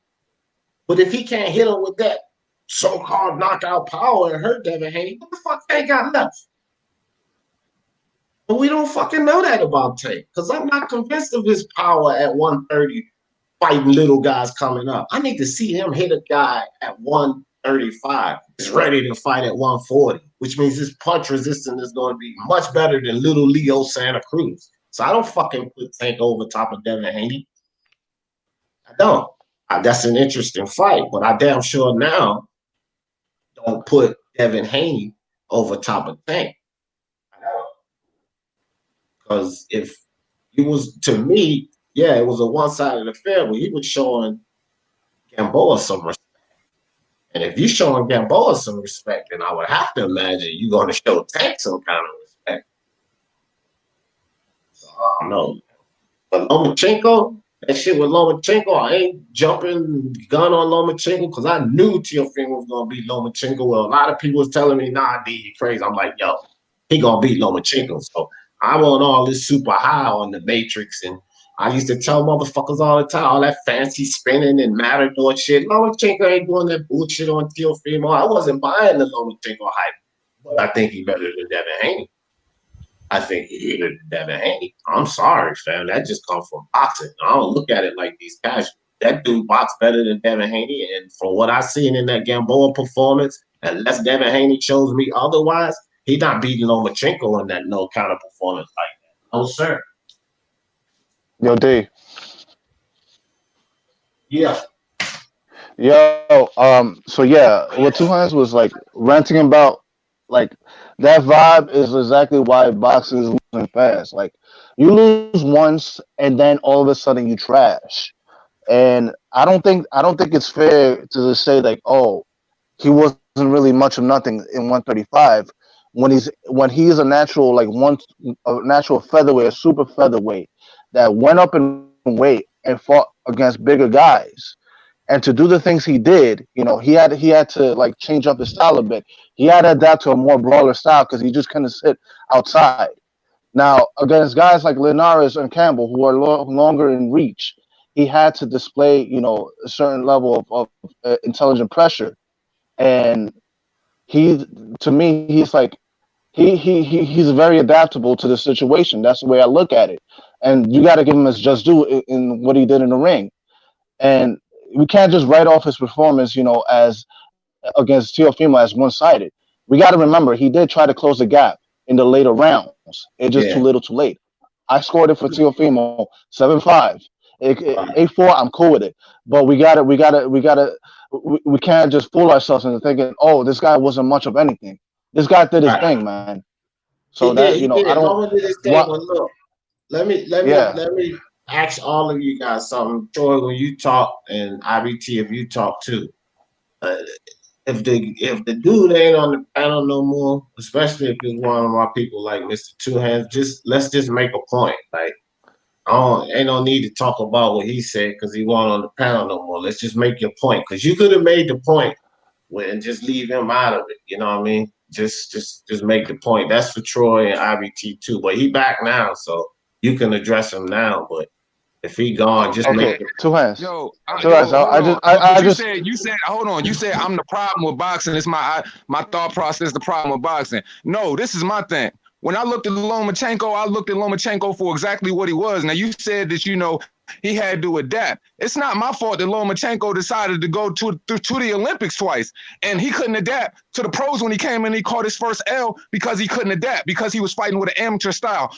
Now, of course, you are going to have to adapt, and you're going to have to find crafty ways and use your IQ when you're going up in weight, just like any fighter does, because that's fighter IQ. Now, saying I'm writing him off, no. I've realistically put him where he was supposed to be. Everybody else exalted him and was saying that he was fucking comparable to Floyd Mayweather. Are people fucking dumb? Like, so at the end of the day, that's the problem with boxing. I'm not the problem with boxing. That's my fair criticism of Lomachenko. Now, I just watched him take a L to a guy who has the size and dimensions of a person to where he was facing the same thing against that Rigondeaux was facing. So when I looked at Lomachenko and what he was doing, I was looking at it no differently than what he was going through with Rigondeaux, with Teofimo Lopez. And it will be no different than fighting a Devin Haney because Devin Haney is a crafty boxer. Now, if we want to take the fucking Gamboa performance and say, oh man, he can't fuck with Lomachenko, I'm not doing that. Because, like I said in the fucking comments, I'm adopting from this point on my boy Devin Haney, because my boy Devin Haney, yeah, he beats Lomachenko. And the way that he was chasing down motherfucking Lomachenko, he chased him down the same way Teofimo did it. Teofimo just got his hands on him first. Now, as far as all of the other criticisms, I commend him for what he did on his way up. But at the end of the day, these were average dudes. Period. We can't act like Jason Sosa was some great dude. Jason Sosa was only in that fucking position by getting a fucking lucky knockout in the late rounds on who? The person everybody wants to see Devin Haney fight, Javier Fortuna. So at the end of the day, I'm not over-exalting this dude. Come on, man, give me a break. The problem with boxing is... No, go ahead, I'm done. No, I was just going to ask you back at Devin Haney. You pick him over Teofimo? The thing is, hold on. You back at Devin Haney. Do you pick him over Teofimo? My boy Devin Haney beats your boy Teofimo. Hell no. That's the thing, bro. We can't just like we can't think we're like this fanboy shit, bro. Look, I understand you from the DMV, man, and you're backing your boy Haney. Hold fanboy? Let me talk. Let me talk. Hold Let me on, talk. hold on, hold on. Let Don't me call me a talk. fanboy. What makes me a fanboy? What Hold makes on, me a hold on. You from the fanboy? DMV, Don't right? play that fanboy shit, Virtuoso. You Okay, don't play What that fine. makes We're me a shit, not. You're man. not a fanboy? fanboy. You're not a fanboy. Fine. I'm But you from the hyping DMV and I up don't Devin fuck with Haney Danny though. Russell. You What are you hyping up saying? Devin Haney though. But you hyping up How am Devin I Haney. hyping We up haven't Devin seen Haney? nothing yet. How, Yes, how you am I? did. You Didn't said I you're just gonna say beat that? Teofimo, Didn't I right? just say that? Hold on, Virtuoso. You said he was gonna beat. Didn't I say? Didn't I say it would be a fair criticism to say that we have not seen Devin Haney fight the opposition we need to see him fight? Didn't I say that? I've said that several No, times. I And didn't I see. did a I didn't hear video much of before it. that saying that it would be a fair Duly criticism noted. for Duly noted. Devin I didn't Haney hear if he that. fought better But let me say. opposition. Let So me for speak me my to piece say, before hold you on, interrupt me though. for me to think, hold on, for me to think that Devin Haney beats who I feel like Devin Haney beat, that's my assessment on how I feel as though he would perform with those individuals in the ring. So you can't tell me I'm being a fanboy because I think that way. Because was it fanboyism for me to think that Teofimo beats Lomachenko? But you're thinking. I was called a Way ahead of fanboy I'm yourself. 100 asking you, times. am I a fanboy for thinking that See, Teofimo beat Lomachenko? look. Just take it into it, bro. You're a Devin Haney fan. Just admit it, right? Are you a fan of Devin Haney? Why wouldn't Two I be? hands.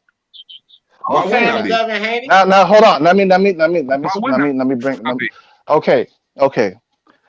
The way you see it playing out, a fight between him and Loma, right? I don't see that happening because of one Okay, that's your opinion, and you intangible. have every right to think that. Okay, it's an opinion. Yeah, exactly. We all have our opinions. Everybody has an opinion. They're like assholes. But Does that make you a where fanboy? I stand, Does right? that make you a fanboy? Can I speak? No, no, you call me a fanboy, my Can I nigga, so I'm speak? asking you, does your opinion make Can I you a speak? fanboy? Because you My label me opinion, that. my opinion has nothing to do with being a fan. I try to call it down the middle as much as possible. Now, So what I I'm trying to don't? say here is So this: I don't. what? Hold on, so I don't. Okay. You what? Answer my question, my nigga. What was your So I question? don't. So I You don't don't call it what? down the middle. Is what you saying. You just say you have a biased opinion. That's where I'm coming What from. makes my Now, opinion biased? Oh my God! Can I speak my point though? Because what you're doing is No, like you're trying because to drive the you can't conversation call me a about fanboy. what is a You family. can't call me a fanboy and still Okay, have the same opinion, but saying it's your but you opinion just as said well. you, but let's not look at it like let's not look. Okay, exactly. Let me get to my point. What I'm trying to say is I don't see it the way you see it. A fight between Loma and Haney. Haney to me So lacks because you power. don't see it the way Can I I see it, speak it my makes me a point though? fanboy, but it Oh don't my make you. God, bro. Can I Nah, speak my because point? you fucked Let up. me No, speak my hold on, point. motherfucker, because you Let me fucked the speak my whole point dynamic though. up. You call me a But you fanboy fucked the because whole I'm saying, dynamic up by trying to interrupt me because though. I'm not gonna let him dance You like try to that. You interrupt me can't though. call me a You fanboy. trying to interrupt me. Hold on, D. This You trying to clown interrupt me can't though. call me a Hold on. fanboy. This Virtuoso. clown can't call me a All fucking fanboy for me having an opinion on how I feel Devin Haney would style on Lomachenko, but at the same time say why he feels as though Lomachenko beats Devin Haney, but that don't make him a fanboy. right, look, hold on for a second. Virtuoso. Yeah, you're right. You're right, Tuhane. Virtuoso. One thing you gotta understand, and there's certain cats that come over here, and my nigga Two Hands is one of them. When you call, and I'm the same fucking way. I'm gonna stop the goddamn press. I'm gonna stop the press. Nigga, if you call us a fanboy, everything else stop. You're gonna have to validate how we a fanboy. Because one thing I know about Two Hands, fam, we don't fanboy for none of these motherfuckers. So you violated, I'm just letting you know, Virtuals, you violated by calling him a fanboy. Obviously, you don't know him. Maybe you haven't been privy to his content, but he's far from any kind of fanboy. It's boxing first with him, boxing second. The fact is that he's not alone with a lot of people thinking that Lomachenko was far overhyped. And I think it was too, which is why they couldn't see that Teofimo was going to win. Okay? So his ideals about Lomachenko shouldn't piss you off to the point where you just call him a fanboy and don't really know what he was about. And that's basically what you did. So everything stops there, fam. You can't be calling none of us out. Me, Mark, two hands, beats and rhymes, ring IQ, IBFP. You can't just be shooting out that word fanboy because we don't do that fanboy and shit. That's Floyd, where this shit got out of hand. it blows me. Chill the Okay. fuck out, Floyd. Chill out. D, I'm trying to chill. Floyd, please. If you gotta leave, just leave me a private chat or something. I don't want all that hollering and shit back and forth. So I need Virtuoso to understand where he violated here. Because he violated. So let me do this. But anyway, Virtuoso, that's just the thing. You violated, fam. Because there ain't no fucking fanboy shit with my nigga Mr. Two Hands. And if you don't know his work, then go check it out. Go subscribe, and I'm guaranteeing you gonna like it.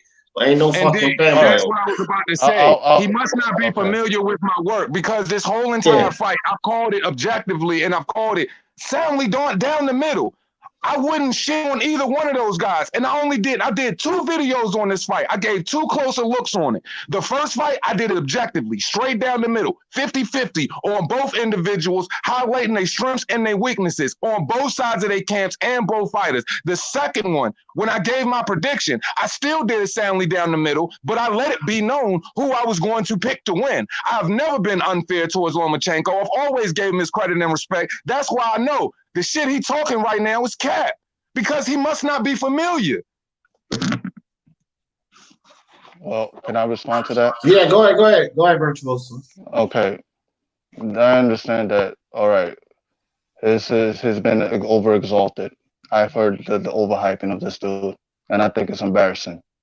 That being said, he's put up there for a reason because he beat his opponents the way that he was able to beat them. He adapted his style. He wasn't a 135-pounder, obviously, because he's a small lightweight. But you got to give him his credit. I didn't hear that from you. Now that's on me. Now, okay, what so I'm trying to basically say, what you saying is you want me to sound off on the fighter the way you want me to sound off on him and give him his respect so I can ease your mind. That's what you saying. He ain't know, but that's fine. That's fine. You don't have to ease my mind. Dude, I don't need confirmation bias. That's not what I'm about. I came to this channel for a reason, to listen to unbiased opinions, man. What I felt was kind of biased on your part, just because you hyping on Devin Haney. It's like to be Teofimo. I'm like, when he hasn't even faced the tougher opponents yet. Now I was just trying to say, okay, I said, and I just finished though. I gotta object when you're wrong. I gotta put my objective truth when you're wrong.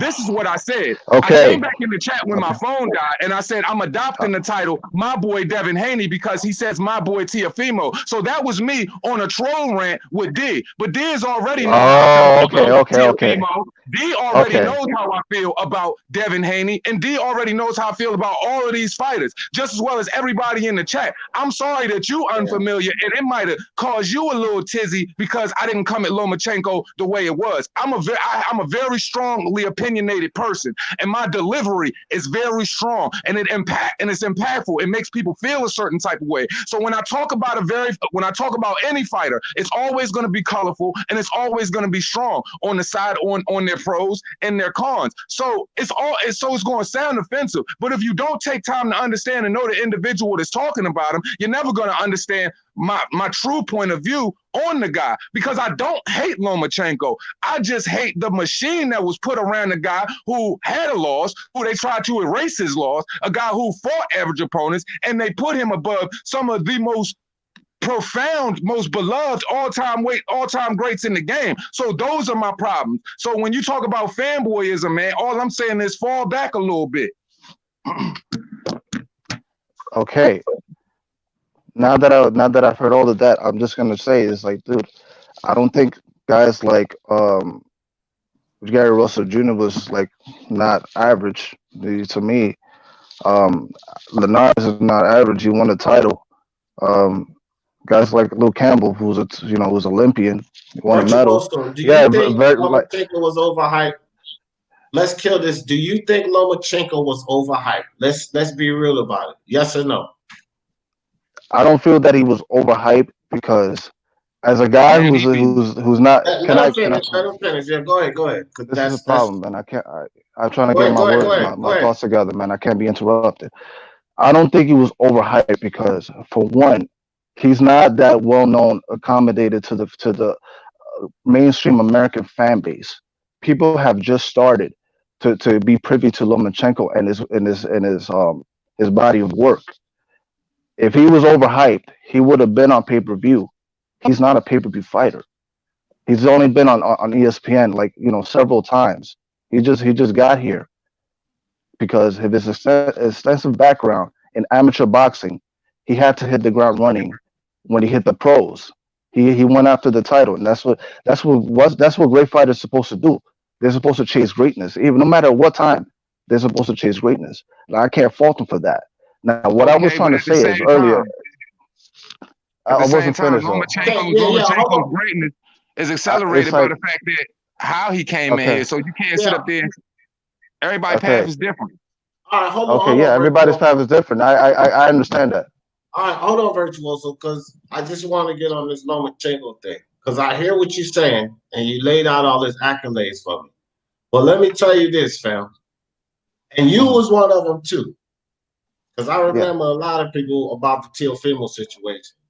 When you totally dismiss that this guy is outside of his comfort zone, you totally dismiss Teofimo's, skill sets and what he brings to the table and say, ain't no way this kid beats Lomachenko. Number two, when you take a guy like Lomachenko, just like Two Hands said, who faced the loss and had 14 fights at the time, and you put him over fucking Floyd Mayweather, don't fucking sit up here and say he wasn't overhyped, fam. See, as Lomachenko fans, you guys, that shit strikes a nerve when a guy like Two Hands that has validation of why he was overhyped. It strikes a nerve with you fucking Lomachenko fans because you don't want to hear that he was overhyped. But the facts are, Virtuoso, and the reason I asked you that question specifically, and as soon as you answered no, I went ahead and let you talk because the facts are he was fucking overhyped, man. And Teofimo proved it. Okay. That's your opinion. That's your opinion. Okay, well, see, you don't want to accept the truth, bro. This is my thing. Everybody wants to Can I? Hold on, let me talk. Because let me just talk. Let me get this off. You wanted me to feel a certain type of way about Lomachenko, but when it comes to honest and objective criticisms and truths, which are facts about Lomachenko, it was like goddamn putting a knife in your gut for you to admit it. You couldn't admit it. You couldn't even say he was overhyped. That's how much you rocking with the boy. You can't even say he was overhyped. So that's more fanboyism right there. But I'm not coming at you like that. All I'm saying is, bro, you can feel how you want to feel about a fighter. That's on that. But at the end of the day, don't talk some unbiased down the middle shit when you ain't even willing to be unbiased yourself. Go ahead, I am unbiased. What I'm trying to say is like, yeah. Was there an instance of being overhyped? I think those comments about whatever I heard about him getting compared to Floyd, I'm not buying that. I'm not buying that at all. I never even mentioned. I never look. Okay, I never. I know. Okay, so you don't have to listen to it. You can step off. What I'm trying to say. Let me speak my piece. Though. Go ahead, man. Look. Just listen, bro. I don't believe that comparison to him to Floyd Mayweather. You can't compare the two careers, man. You can't compare him to fucking Pernell Whitaker. You cannot compare him to Muhammad Ali, which was stupid. Can I fucking finish, though? Come on, bro. Stop interrupting me. That man ain't coming at I'm sorry, but like, come on, man. Like, I'm just tired of getting interrupted. I'm tired of getting interrupted. All right, let me. All right, look. I just think those are baseless comments to say that. To compare his path to greatness to other greats, it's like nah, man, I'm not feeling that. Do I think he was overhyped? It's to a certain extent, to a lesser extent, but he's not. Now people are going over them, bro. Come on, like, oh my god, he can't see it. Oh my god, yeah, I think he was overhyped a little bit, but I'm not going over the moon. Just say it. You act like it was killing. You act like you was committing treason against Lomachenko. You couldn't even say if the nigga was overhyped. So don't come at me talking about I'm biased. I'm being biased. My nigga, you the most biased nigga on the panel. Two hands. I can't say he's overhyped when he keeps doing this thing at 130 and 135. I can't say he's overhyped. I give him his credit. Go ahead. Ask your question, Two Hands. Hold on 1 second. Let this dude please let him get to the end of his thought Because we do keep cutting them off. So just let him get through this shit. Because I gotta hear whatever he got to say and go and tear that up, bro. Because you being double standard, I'm gonna tell you why. But go ahead, Virtuoso, and land the plane. Get to the end of your thought. I don't want to cut you off. Look, I would never put Lomachenko over fucking Ali or Floyd or Pernell Whitaker. It's just you cannot compare those guys to him. You cannot. I can't compare those guys to those three guys. That's just bullshit. But I have to give him his credit at what he did at 126, at 130, and 135. He beat the guys that he was supposed to beat. If he's called the Matrix, okay, all right, do your thing, let him rock, okay. But I can't sit here and listen to people saying that, oh, he afraid of Haney, oh, he's gonna lose to him, when I don't see anything from Haney that could say, okay, you got to respect his power. I can't see that playing out with between Loma and Haney, because I've already seen him against the guys that are bigger than him who have pop, and I've seen him walk through punches. Now if they were to fight, yeah, he's gonna have his licks in, but Lomachenko's still gonna be up in his grill, because he doesn't have that power that Teofimo has. That what changes the dynamic of it. Yeah, the size is a difference, but he's able to negate that. Just look at his opponents, his fights with Linares and Luke Campbell. That's all I was just trying to say. All right, now I'm glad you finished, because dude, all of that shit you said about Lomachenko, fine. Understand that other people are gonna have opinions that it's the other way around. Period. Okay, because he struggled with a young lion and Teofimo. But we got to get back to the subject of the matter, fam. And this is your whole idea of fanboy and how you reacted behind Lomachenko and your idea of biases. Dude, also, you my dude, you always up here, but you was being highly double standard with that shit.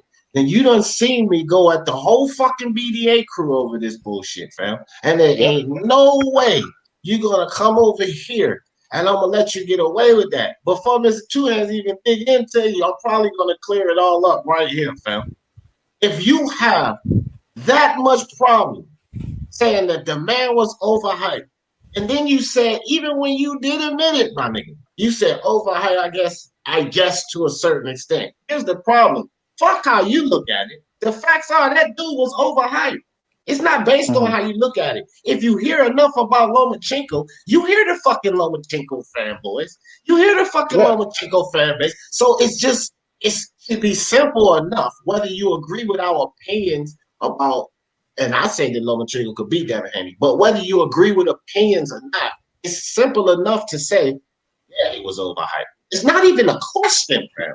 Forget about you saying, well, I wouldn't compare him to Floyd and I wouldn't compare him to Ali and all of this shit. But if you know he was being compared to that, then you know surely he was overhyped. So we shouldn't have to pull teeth. But when you act that way, you have no room to call anybody fanboy or bias at all, bro, because you just showed your own. Whether you want to accept that or not, you just showed your own biases by doing that. Because you should easily say, yeah, he was overhyped. When you gotta reach for all-time greats to try to, you know what I'm saying, make your opinion, to try to say, oh, well, I'm not gonna compare this guy to compare him with that guy, because basically you're looking for a landing to say, nah, he wasn't overhyped. Nah, the shit about this nigga really is real. But these are the things that you try to do when it came to me. You try to compact several issues and try to make it one thing on the topic of Devin Haney when that wasn't the case. You took what I said about saying where I was talking about ability and technique, saying it gets to a point to where technique doesn't matter, and compact that in with fucking Devin Haney when I was clearly speaking on Teofimo and Devin Haney. Now, if I feel like Devin Haney beats Lomachenko, that's on me. But I never once said anything about Devin Haney's power. I said it gets to a certain point where technical ability taps out and you have to factor in weight. You were taking a whole bunch of shit and packing it in. And the only thing this is my biggest problem with the shit, bro. When you calling me a fanboy, but at the same time, when you can't even answer straight up without giving 48 explanations on why this dude shouldn't be considered overhyped and just trying to dismiss the all-time greats out of the conversation, you still can't admit the fact that this nigga is overhyped. So if we're going to talk about and say that I'm biased and I don't call it down the middle with Devin Haney, no, the only person showing bias right now was you, because you got in a tizzy and compacted everything that I said when it came to Devin Haney, Teofimo Lopez, and the whole conversation, because you just didn't like what I said about Lomachenko. And still, I consider him McDonald's French fries. He's a small pack of McDonald's French fries up when these niggas is medium boxes. At the end of the day, the nigga is French fries, bro. And when you want to talk about Luke Campbell and you want to talk about these other dudes, them niggas ain't nothing but B-class fighters. Are they elite fighters? No, they're not. Is Jorge Linares an elite fighter? No, he is not. So my criticism isn't coming from a place of bias. It's coming from a place of, I really want these 747 jets to land where the fuck they supposed to land on the runway, bro. That's it. And I don't agree with him, but that's cool. I respect his opinion, but I don't agree with him. Listen, you're entitled to that opinion. I just don't agree with him, and that's just all it comes down to. And you don't agree with me. That's cool, my nigga. That's all it is. That's all it is. Just like your opinion. We have difference of opinion, and that's. I'm not gonna call you a fanboy or nothing like that because of your opinion on Lomachenko. If you feel like he a dog and you feel it's like he's the things, all of the things opposite of what I'm saying he is, that's cool, because I don't have a knock against the guy. I just have a knock against all of the individuals that put him above to where he realistically is, because we probably wouldn't even have these narratives or these conversations surrounding Lomachenko if people didn't do this unnecessary shit to him for real. Now, as far as his path to success, you can't tell me a nigga who spent fucking 8 years on the weight and some change when it comes to the 2 Olympic Games is not going to come in and fast track themselves to success if they have supposedly 397 amateur fights with 396 wins with 1 loss. If that's the case, yeah, you should be fast tracking going straight to fucking belts. And all of my criticisms of him are realistic, bro. It's not like I'm pulling them from this fucking Neverland ass place, bro. All I'm saying is those are my honest, objective criticisms of Lomachenko. That is that. And when it comes to other fighters, yeah, I'm going to like a fighter just like you're going to like a fighter. That's why we call them prospects. But we see things in the prospects. That's why they blue chips. That's why niggas is gatekeepers, journeymen, et cetera, et cetera. Because we got to gauge them by where we see them at. Because at some point, you know, the eye test becomes real until they get in the ring with an under individual and it is shown that it's not that. So for me, I just feel a certain way about a fighter just like D does and just like your beliefs are about a fighter. It don't make me motherfucking biased, bro. Don't make you biased. All I'm saying is we just got to keep it a buck. And I'm doing it the only way I know how. And I'm not stopping you from doing that. IBT been trying to slide in here, so let him jump in right quick because he's been silent. Go ahead, wake up. Am I on the panel? Hello? Yeah. Okay, cool. I'm gonna, you guys talking about splitting down the middle. I think I want to split it down the middle here. The reason I don't want to call him overrated is because I feel like that discredits Teofimo. Does that make sense? I feel like if we call him overrated, then we're saying that he wasn't that good, and that's why Teofimo was able to win, and that opens up the gate for other people being able to win. And then you said something, Two Hands, that I thought which was interesting. You said Luke Campbell and Jorge Linares are not elite fighters, and I agree with you, right? But does that mean that the division is not deep, or you don't rate the fighters in that division? Because, we're talking about Teofimo Lopez and Devin Haney and Ryan Garcia as guys on the come up. These guys are in their early 20s, not in their prime weight class. They're still growing, still learning, and they're being discussed talking about, potentially defeating these former title contenders and former champions, right? Or even current champions, like within the case of Lomachenko. So does that mean you don't rate the other guys, or that you just rate this prospect so highly? I don't think there's any issue with rating a prospect highly, but you also have to understand that there will be other people who don't rate that prospect highly, right? So for me, I rated Teofimo, and I rate guys like Shakur Stevenson, but I don't rate guys like Chris Colbert as much. Just for whatever reason, I just don't rate him as much, right? They're still prospects, so you're still going to have time to see them develop and grow, and they're not going to be the same guy they were in their last fight. But do you see why it could be difficult to call someone overrated? Because it sounds – I feel like overhyped might be more the proper term instead of overrated. I don't know. That's just me though. I don't know, Because but I think saying overrated takes away from Teofimo Lopez's really his performance. No, see, IBT, I no. understand your criticism in a sense, but at the same time, overhyped and overrated is basically the same damn thing, if you ask me. But at the end of the day, this is what I'm saying. I feel as though Teofimo was truly a blue chip prospect, just the way I feel like Shakur Stevenson is a blue chip prospect, the same way I still feel like Devin Haney is a blue chip prospect, the way I'm looking for Ryan Garcia to show me that he is a blue chip prospect in this fight with Luke Campbell. See, this is the thing with me, man. I've grown up on watching a certain level of boxing with a certain level of talent. And when I look at certain people, I never put them, just because this era has gotten weaker, I don't exalt them. I'm still not going to exalt them higher than what my eyes are used to seeing. So for me, I'm like, okay, Luke Campbell's a decent fighter, but that's all he is decent to me. You know, I'm like, okay, you know, fucking Linares is a decent fighter, but but I can't put them anywhere than where I can honestly put them. But am I taking away from Teofimo's performance? Absolutely not. Teofimo put on a great performance, and Lomachenko isn't a bad fucking fighter. Lomachenko is a great fucking fighter. I'm just saying, at this weight class, with these individuals, with certain individuals at this weight class, there are certain guys that I rate that where I'm like, okay, yeah, he's really an elite guy. He really going to take the world by fucking storm. I rate Teofimo like that. I feel like Devin Haney's a guy like that. I feel like Shakur Stevenson's a guy like that.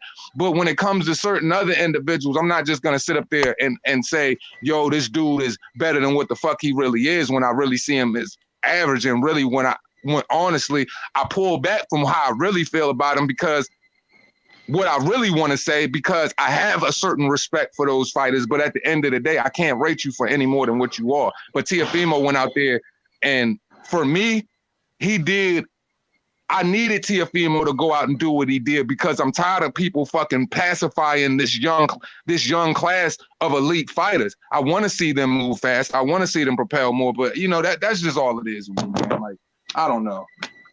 I feel you on that one, but you know, I just because of that. Listen, if you're on advice, look, I'll check you out, man. I'll check you out 2 hands. You know, I'll check you out. I want to say this. Oh, go ahead, Rick.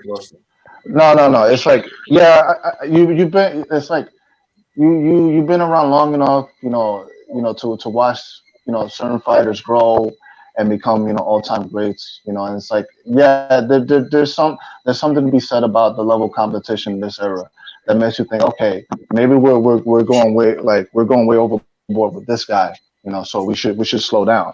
But it's not, to me, it's not overhyped if you just try to like give that dude credit for what he did. I'm not trying to frequent in boxing forums or Facebook groups, because you stick around long enough, you're gonna be influenced by people who don't know shit about boxing. And it's like, and that's something that has to be taken into consideration. Is that being to like frequently engaging with people that, you know, that don't know shit about boxing, is just like, it lowers your fucking IQ. And that's one of the reasons why I kind of left these boxing forums, the boxing scenes, the bad left hook, the Facebook groups that I've seen it all, man. And it's like, I don't want to be near it. As far as the overhype, it's like, I think that alone diminishes the like IBT said, it diminishes the body of work that certain fighters does. And we just can't be too cynical. Like, yeah, it's okay to be judgmental, to assess the fight, you know, based on your experience. But let's not be too cynical and try to put a man down and stuff like that. Because like, there's still plenty of left boxing left. You know, like we should be having like discussion about where they go to next, and not where they're gonna end up. You know what I mean? Virtuoso, here's my thing. I come hold from. on. Let me jump in. Because I want to get on Virtuoso and IVT. Let me tell y'all something, man. And y'all already know how I am. I ain't letting nothing ride, man. Nothing. Now, IVT, I love how eloquently you broke that down and supported Lomachenko and what he's done and the guys around him. The fuck all that, man. When they motherfuckers Okay. No, and I got my boy Teofimo. yeah, no, it ain't even about Teofimo. This one ain't about. This is about Lomachenko and this bullshit about overrated, overhyped, whatever the fuck y'all want to say. Okay, when they say shit, and you take a about PVC guys and they compare them to these all-time greats, all motherfuckers are quick to say they overrated, they overrated, they overhyped. You don't rate him on the level of Harry Graham or whoever the fuck, man. Y'all quick to say that. Okay. And when it come to motherfucking Lomachenko, I don't give a fuck what he did. He's not on their level. And when you rate him on that level, when you hype him up to be on that level, I don't give a fuck how much y'all break down about what he's done in this era and who and how deep a division is. The motherfucker was overhyped and overrated. Accept that shit. Don't bounce around it. Don't say I'm good. I already said Oh, overhyped. don't cut me off. Oh, sir. Don't fucking bounce around this shit. The motherfucker was overrated, man. It's just that simple. Ain't no two ways around that motherfucker. Ain't no playing and dancing around it, beating around the bush. Fuck that. The nigga was overrated. Just that simple. You don't have to do it, but y'all motherfuckers here, these ignorant motherfuckers out here, y'all seen the shit I went through with Teofimo. Now I'm bringing it to him. Well, he didn't have a fucking chance. He just gonna come in there with a Philly shot. Come on, man. They didn't want to hear nothing about Teofimo because of how they rated this motherfucker. He was overrated, overhyped, however the fuck you want to put it. At so many levels, they had him as fucking untouchable after he's already been touched and beaten. Lomachenko got to the point where nobody could fucking beat him. He had already been beaten. Do y'all realize this? And I just want to say this Okay, but I just wanted to say this. This is why my opinion. Stop it, virtuoso. Stop it. I'm going to get this shit no. off. Go ahead. I'm not gonna do I'm that. get this shit the fuck off because there's Go off, so King. many levels to say, and I can prove it, pull it out of a lot of motherfuckers, even after Teofimo beat him. With a lot of these, it was all about what Lomachenko didn't do. Don't fucking sit here and say the dude was overrated, fam. It hurt people to their soul to see Teofimo beat this dude because they had him rated so fucking high. They had him so fucking overhyped. Keep it a buck. As easy as it was for y'all to say, Wilder and his 10 title defense, he's overhyped. Then say just as easy as fucking Lomachenko on the level of Floyd Mayweather. But no, not necessarily because he beat guys. It don't fucking matter. He ain't nowhere close to no fucking Floyd. So he was easily overhyped. Stop the bullshit, man. Keep the same fucking energy. And if you don't, I'm going to pull up on you on this motherfucking panel. For sure. For sure. The motherfucker was overhyped. It's easy to say. I don't want to hear nothing about his resume, who he beat, and the guys they put in front of him. Fuck all of that. He won't on no Floyd level, and he was fucking put there. And when you do that, you're overhyping and rating the guy where he ain't supposed to be, which equates to overrating as well, however the fuck you want to put it. And that's exactly what they did to Lomachenko.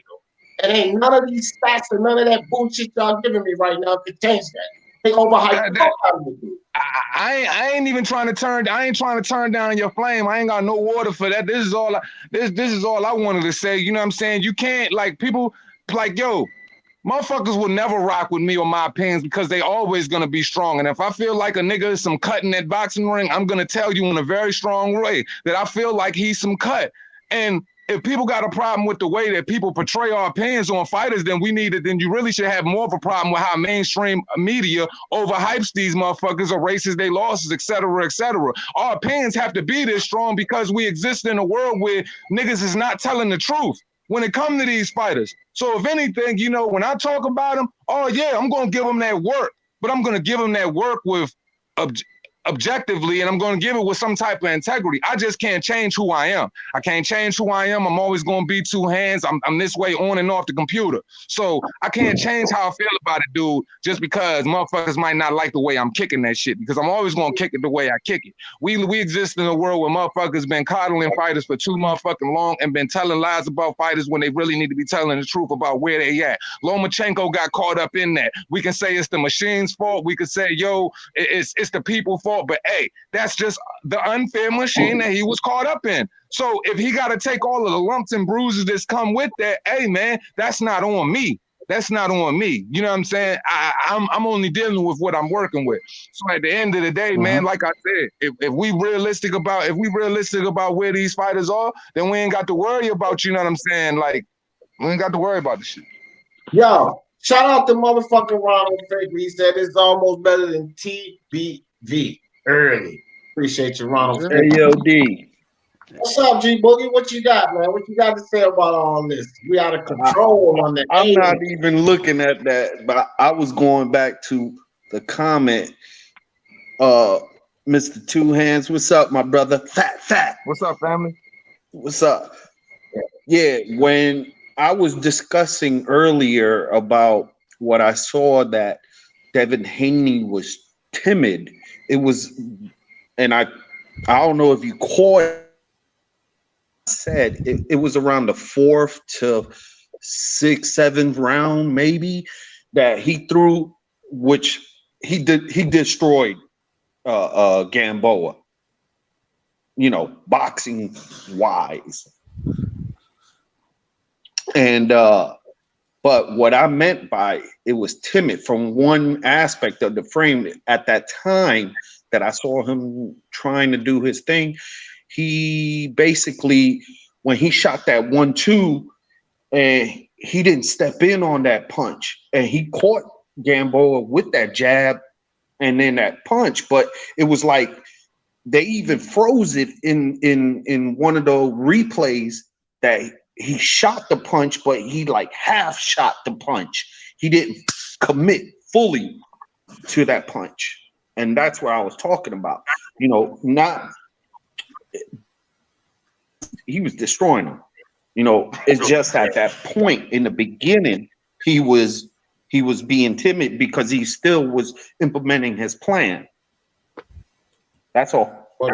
I got you. Money Brown, what's good, Money? What's going on, D? What up, Two Hands? What up, Virtuoso, IBT? Oh, that's Look, I thought that was Money. My bad. Yeah, what up? What up? Listen, I've been saying, you know, listen, I agree with Two Hands on Lomachenko's opponents at 135. For me, you know, I said that and I was called a hater. You know, I'm not high on Luke Campbell or Linares. I've seen Linares knocked out more than Amir Khan. Luke Campbell, I don't like his energy to the fights. His like participation award just comes to participate. Krola, I don't even need to speak on that. You know what I'm saying? Pedraza is a, you know, whatever. But the thing is with Lomachenko, in my opinion, I think 135, it's a tougher division for him because he is smaller. Now 130, I don't know who could beat him. You know, 126, I don't think anybody could beat him. And he's an all-time great amateur, right? He's an all-time great amateur, probably one of, if not the best amateur. So I don't know if I'd say, you could say he's definitely overhyped, but I think there is a difference between overrated and overhyped for me personally, right? So I'm with you guys when you say he's overhyped for sure. People were saying he could beat Chavez Sr., Floyd. He's going to toy with these all-time greats. Yeah, smack yourself. You know what I'm saying? I'm with you guys 100%. When people were out here saying that, you know what I'm saying, I was debating them. People like L Dog was, you know what I'm saying, jumping around panels, saying stuff like that. Yeah, for sure. I'm with you guys 100% on that. But I do think the guy is very talented. You could see it. But you know, and look, Devin Haney might just beat Lomachenko. I'm not done with Devin Haney. I think the kid is definitely talented. He's 21.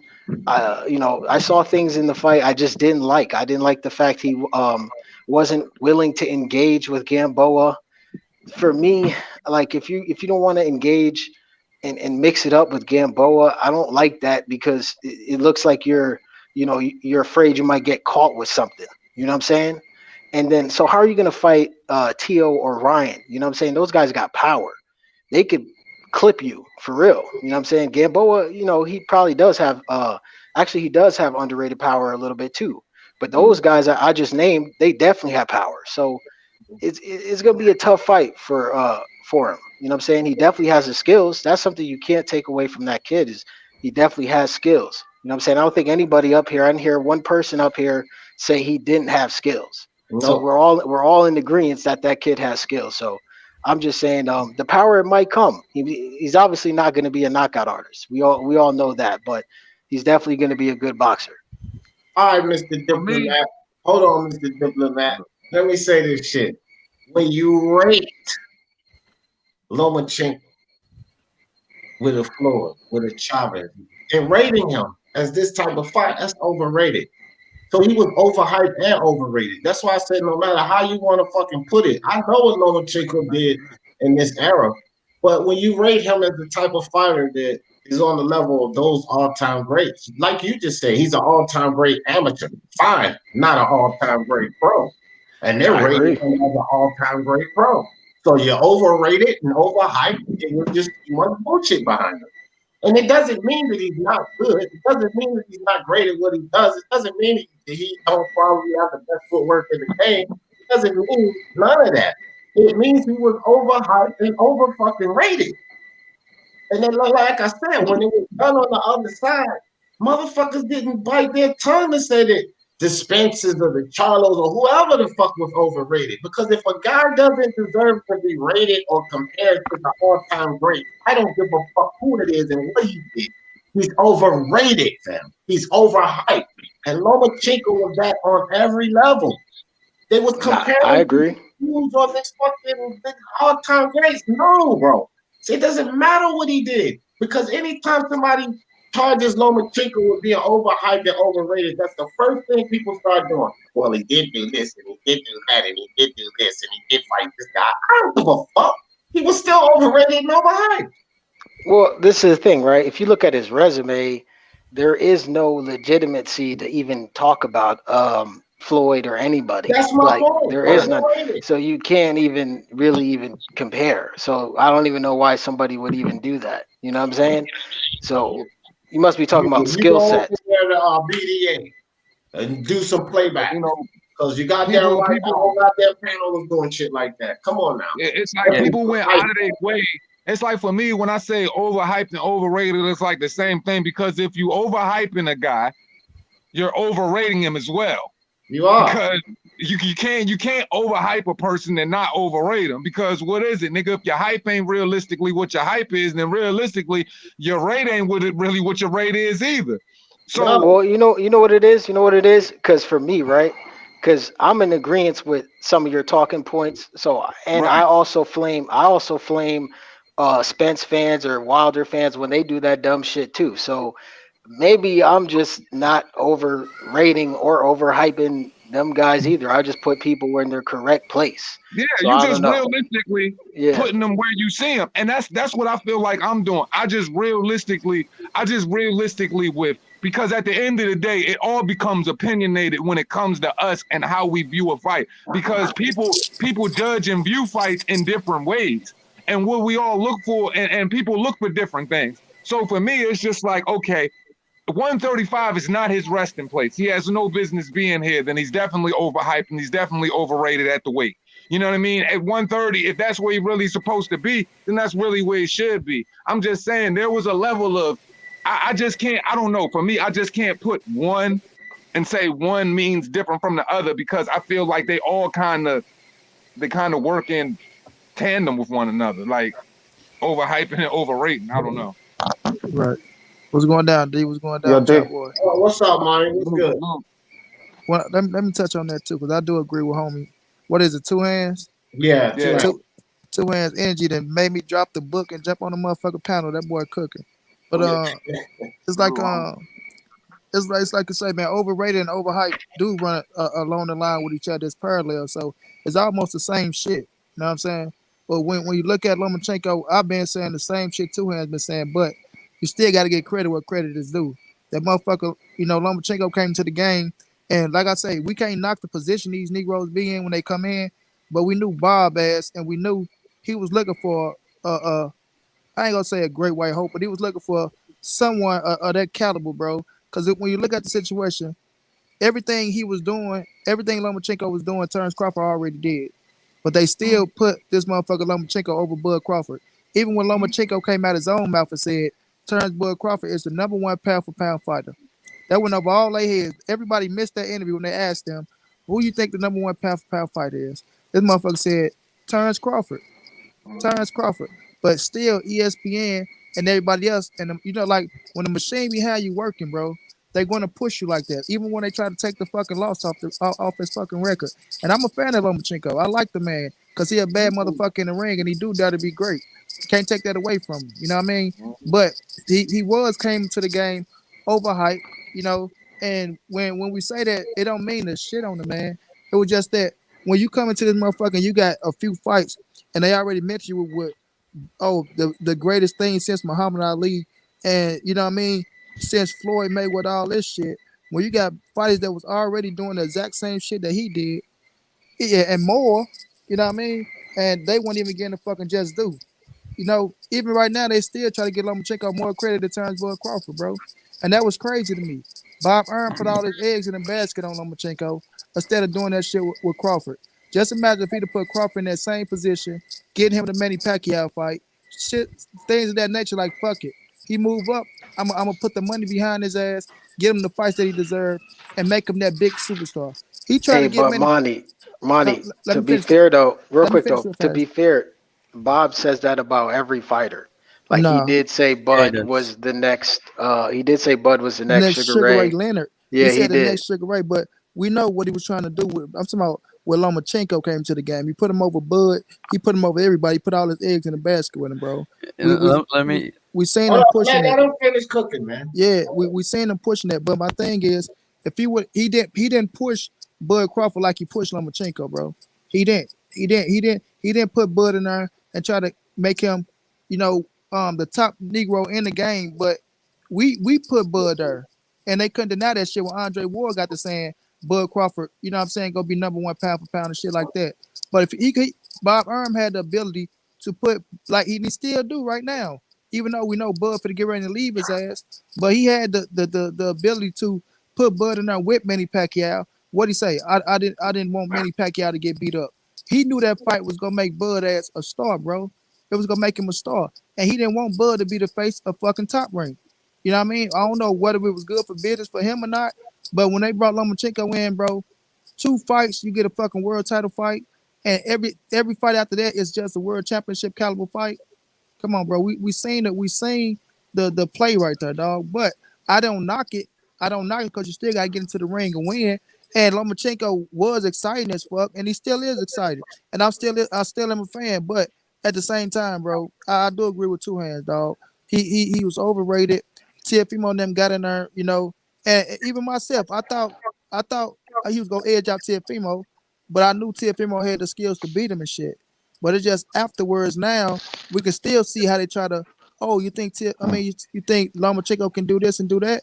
They still try to push this motherfucker to the front for it. You know what I'm saying? So at the end of the day, you got to call a spade, bro. They came to this game trying to put that motherfucker at the top over everybody, bro, and that shit failed. It failed. But you do got to understand it's called marketing, right? If you let's just think about it, right? If you got a two-time gold medalist, arguably the best amateur in history, you're gonna want to push him out there. You know what I'm saying? So I mean I get it, and I get why they also moved him fast because he was old, right? He came in. How old was he when he turned pro? He was old as 25. shit. So I Yeah, get it, but they definitely did put him in front of Crawford, and 25. I get that point too. Yeah. Yeah, but I looked at Crawford. I was just saying, like, even though he had the gold medals and shits of that nature, he had Rigo. He had Rigondeaux. Rigondeaux was a bad motherfucker. Mm. He didn't push Rigo like he pushed Lomachenko. And Rigo was breaking motherfuckers' jaws, breaking motherfuckers' face, just beating on That's a Nito good point. Donaire. Yeah, just beating on Nito Donaire, who was another one. Bob Earn was how, and I like to know Nito Donaire. I even rolled with him to beat Rigo before. I mean, like after 2 rounds, I knew Rigo was gonna beat his ass, but he ain't pushed Rigo like that, bro. And Rigo That's was, true. yeah, he was way coming out. He was knocking motherfuckers out in the beginning. My bro Ti, man, Rio was turning shit up, but he ran that motherfucker out the country. So you just seen the play what he was trying to do, dog. And Hey, he and had Nonito Donaire multiple was gold medals. pound for pound number one when he beat him too. Facts, bro, facts. But we, Yo, we just see the play, bro. We just see. But go ahead, bro. Yeah. Cliff Bailey just said when I don't know about that one, but when Teofimo versus when Teofimo versus Loma debate was on, dudes was acting like Teofimo was a bum and would quit. Facts. And y'all gonna tell me that's not overrating the dude? They said that he was gonna make Teofimo quit on the fucking stool. And I used to sit up here like, are y'all fucking crazy, bro? This dude ain't made nobody quit on the stool since fucking 126 and 130. He didn't make fucking Kroller quit. Now he all of a sudden gonna make Teofimo quit, and they was all about it. He's damn right he gonna make him quit. Like, okay, man. And that's not overhyping this motherfucker? Come on, bro. Like, how is it so hard to say he was overhyped, fam? Like, Yo, this is D, I ain't crazy. gonna lie, D, on the BDA channel, they were literally watching footage of Lomachenko getting punched and saying this is gonna be beneficial to Lomachenko in the fight. Yeah, so I mean, I'm with you. I'm with you on certain aspects. He was definitely overhyped for sure. I get that, but I just don't think he was overrated to a certain degree because the guy's talented. You can't like you watch him fight. I mean, come on, like he got skills. He got Ain't skills. nobody taking that away Yeah, from him. can't He deny was that. no fucking Floyd Mayweather, fam, and that's where you rate him as a Floyd Mayweather, and they damn sure were, right? When you Who's they? Who's they though? I'm hearing you say they. D. I think You just like D, the just say vibe. IBT, man. Just say No, IBT. I didn't. I never thought otherwise. Like, Can I? Chill for a second, because you on the same shit that Virtuoso's on, and the facts are. nah, never mind. Okay, no. Well, let me explain why I'm saying that. Every fucking one of us on this panel, everyone, ain't no fucking casuals up here. So we rated these guys probably where they should have been. And although you and Virtuoso did not believe that he was on the level of Floyd or would beat Chavez, it was a lot of fucking days that said that shit, IBT. The fact that So you didn't who hear are it, these hold on days? for a second, IBT, don't do that. The fact that you didn't fucking hear it don't mean it was a lot of days saying that shit. Like, seriously, dude. I'm Well, not saying I didn't hear it. I'm IBT, asking you. I'm I asking could when tell you you. say they. Who is I they? can tell you. IBT that we all I make can this say up. who they We is all once. just imagine this Joe bullshit. Rogan said out his You know what mouth. I'm saying? I Joe don't Rogan said out his understand, own man. mouth, we are witnessing something we have never seen before in the sport of boxing. Man, I don't even know where IBT was on the fucking rock. It was all over the YTBC. It was on mainstream media. Where the fuck was you at when they were saying this shit, IBT? Yeah, I mean, it was on all social Where the fuck medias. You was see you at? like posts like who wins. This shit like is amazing to me. It's not just certain casuals and fucking channels. No, it was all over, fam. Where was you at? Was you under a rock, fam? I mean, all you I gotta do is must go have back. been. I don't All you know. gotta do is go back 2 or 3 weeks and just look at all the fucking channels talk about him. You can still go back right now. There were definitely a lot of channels. Like I specifically, Hey, man. I don't want to say names like that, right? But Mainstream media, bro. Hold on, right quick, Money. This is the type of blowback that motherfuckers get when they say that he was overrated. It's like unacceptable to fucking hear that shit. Man. no, D, you can say he's overrated. I don't, like that's fine. Who was they that said it? Well, Lomachenko did this, he did this, he did that. He was great in this era. It's like it burns them to the soul to hear that this motherfucker was overrated and overhyped. It's like a knife in the chest, man. D, can't because it's now it feels like you're saying that about me, which is not at all the case. I've been saying that like every time someone talks. Can I finish? I'm not interrupting you. Can you let me finish, right? So I have no issue saying he's overrated, overhyped. I just felt it was like rated and hyped were different, but you guys are saying it's not. So yeah, he's overrated, he's overhyped, whatever. That's fine. My only thing was I didn't want that designation to Lomachenko to be directed to Teofimo. Really, what I'm trying to do is bump up Teofimo, and you're trying to act like I'm defending Lomachenko. I don't give a damn about Lomachenko like that, right? So when I say who is they, I'm just asking are there names? You got names because you're saying they, right? And I never heard anyone say he's going to beat Chavez or Floyd Mayweather because I think that's ridiculous and that's stupid. And if you want to look at his resume, no matter what talent he has in the ring, right? If people want to say he's as talented as them, his resume will never, ever, ever reflect that because he doesn't have that level of competition available. And when he did have someone good in front of him, a young, hungry lion like Teofimo Lopez, he came up short. Like very clearly short, you know what I mean? So I have no problem saying he was overrated. I think at 130 he can do more work. I think at 135 he can do more work. He's still a good fighter, but I don't understand, right? It hurts to say that it's overrated. No, it doesn't hurt me at all. I don't like, I was actually I lost my voice. That's what I was being accused of. I'm gonna tell you That, this, that bro. was We go back and see. I lost my voice being excited that Teofimo had won. I was shouting in my living room. I was jumping up and down with my family. so was. Not a single ounce of sorrow in me for Lomachenko getting his ass beat. All you gotta do is go back though, bro. See the videos, all that motherfucker. Lomachenko and Floyd at 130. He was demolished, man. You better go back and look at them videos. They was talking it's about crazy, man. Lomachenko beating Floyd at Man, 130. this nigga has been exalted over all of the all-time greats. I'm talking like endlessly.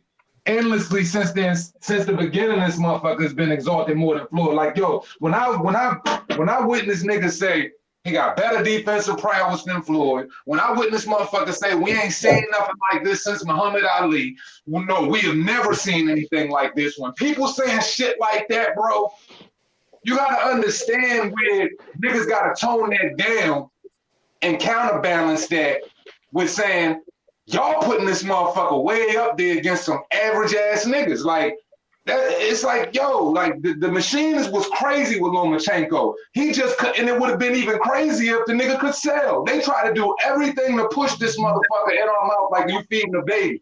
Like, dog, like, oh, he Yeah, and he's only beating like Luke Campbell and Crowler. Hey, you know what I'm saying? So it's crazy. If he would have came undisputed, he'd have been the greatest of all time around this motherfucker. I'm gonna tell you that now. For real. If he, I'm gonna say this. I gotta bounce. I gotta finish this damn homework. I'm in knee deep. Man, that shit got me. But I'm gonna say, we never taken away the credit from Lomachenko, bro. Cause I tell motherfuckers this, bro. When Lomachenko fight, and if you ain't excited to see that motherfucker fight, then you ain't a boxing fan. Cause his ass is exciting in the ring. The shit he do, it is intriguing. You know what I mean? It's intriguing, but it's not like we never seen that shit before. I think it comes to the point to where I'm just gonna keep it real. We see a white boy moving like that, and Lomachenko, he got skills and shit like that, and the shit is exciting. Be like, damn, this motherfucker, you know what I'm saying, moving like a brother. He doing this, he doing that. But it's not like and I tell people that all the time. And this is no racist shit, no knock on nobody. Us as black fans, bro, what Lomachenko was doing, we seen that shit so many times. That's the shit we used to. Like we are like it's immune in us. You know what I mean? That's how our fighters fight, and it's been like that since the beginning, bro. Slick, making motherfuckers miss, making motherfuckers pay. That's all this style is. It's a slick, make you miss, make you pay. But it do come to time where you run against that young, hungry motherfucker that come forward. You know what I'm saying? Like Roberto Duran did against Sugar Ray Leonard. You know, when that slick shit it always don't pays out. You know, you got to be ready to switch up and make adjustments. And if you ain't got the power to make adjustment and to keep that motherfucker off your ass, then we all know the outcome. You gonna lose. So I respect Lomachenko for what he did. Like I said, I never take a man accolades away from him because it ain't easy becoming world champion, and it's damn sure ain't easy staying world champion. So, you know, we give him his respect and his just due to that nature. You know, he is a great fucking fighter, and he is gonna be a Hall of Famer. But at the end of the day, we're not gonna catapult him over motherfuckers who already did what he did and more. You know what I mean? Just because he did it in a short amount of time, because you put him in there with the right fighters at the you know what I mean, at the right moments. Because when you look at the world champions, you can't tell me that Tank can't whoop their ass. Ryan Garcia, you know what I'm saying, the world champions that he beat. Now Gary Russell, on the other hand, that is a good win. You know, but we still we probably pick Tank to beat Gary Russell. Probably pick Devin Haney probably to beat Gary Russell. But you know, Gary is a good fucking fighter. But the other fighters that he beat for become world champion, you can always say these other fighters can beat them as well. So it's just how they try to play the shit out and the narrative they try to put behind it, bro. And that's what we mean by overrated and overhyped, now, because we used to that shit. That's why we come out and be like, come on, man, you can't say he doing this, that, and the third like that's some new shit. Like he just came out and created the Lomachenko defense or the Lomachenko movement with the legs and shit, you know. So it is what it is. I respect Lomachenko and I'm always giving him his credit. And then when he fight, I'm gonna be happy to see that motherfucker fight. But that's as far as it go for me. Yeah, they go perfect example right there. Good shit, IBT. He's showing you, bro. And that's the thing and that's why I say when you, and IBT, this one go for you because I listen to you and Mark and these guys talk. And when somebody says, oh, well, he would have beat Tommy Hearns, the first thing one of y'all say, well, yeah, I don't rate him like that. So if you don't rate him like that, and then somebody says that Lomachenko would do this to Chavez, or then that means they're overrating him, right? Because that's the first thing y'all say when y'all having y'all discussions. Well, yeah, well, I don't rate him like that. So how is he not overrated? Mm-hmm. But much respect, D, to the panel. Two hands. I'm gonna check out your channel, bro. I like your energy, bro. Oh, yeah, You was that's cooking on this bitch. All right, bro. Appreciate you, bro. Appreciate you, Maury. No doubt, no doubt. Yeah, I mean, look, I like Lomachenko. I think he took a bits and pieces of multiple fighters, like Mike Tyson, obviously, I mean, a little bit of Prince too, the footwork and whatnot. Yeah, I mean, look, he's a good fighter. Why Yeah. are you laughing? Because I said Prince? Yeah, You because guys stop hating, bro. boy, dog. But look, I'm just Damn. He spoke about Prince Nassim and start cutting out. That motherfucker got them some shocks to the phone. That's what I do right there, though. Sorry, I had to mute for a second, but this is Ishmael Laguna. He is a former lightweight right? So same division. This is from footage anywhere from late 60s to early 70s. So as amazing as Lomachenko is, like Monty Brown. That was Monty Brown, right? Yeah. Yeah, he was spot on. It's not like we've never seen this before. If you pay attention to the history of the sport, yes, we do have a lot of great fighters now, but we also have a lot of great fighters back then that aren't recognized, right? As much as people want to bring up Mayweather or Chavez, they don't bring up Ismael Laguna. Look at this. The skill and technique he's demonstrating here is truly incredible, right? And and it's not like, oh, this is an old fighter, they're not as good. That's not true, right? Same way that a new fighter isn't good. But yes, guys can certainly be very talented and still overrated, right?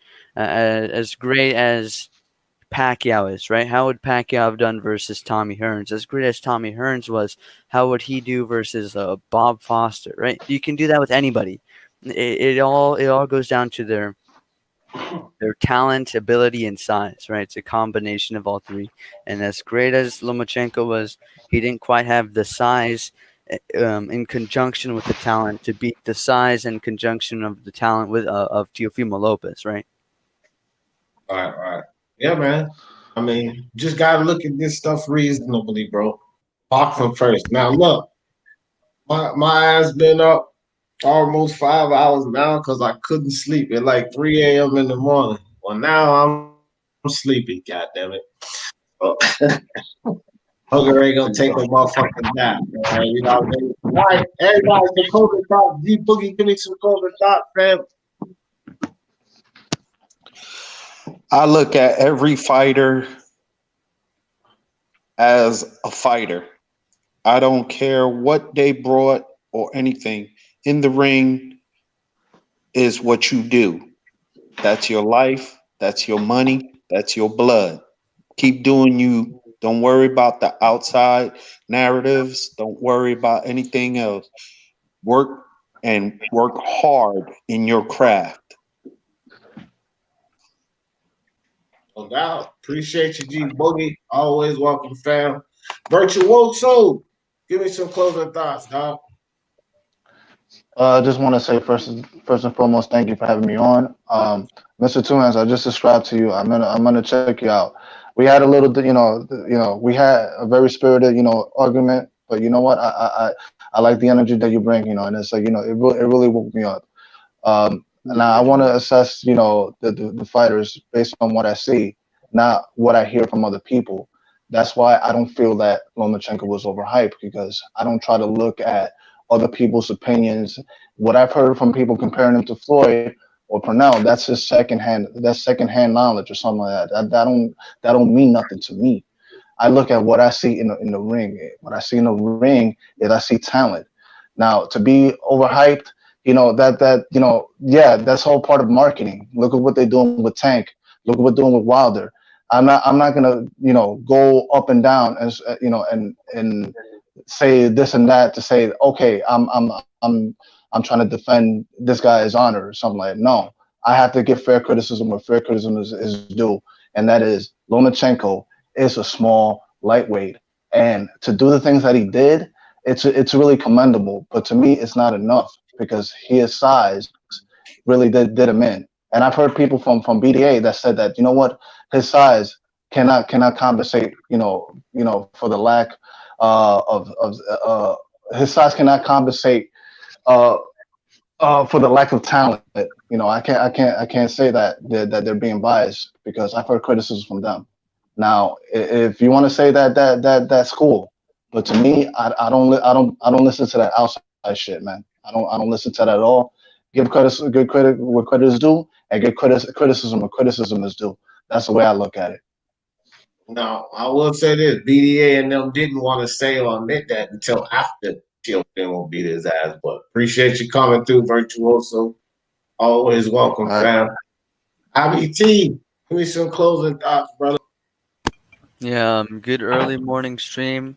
We gotta talk boxing. We gotta talk nutrition, whatever.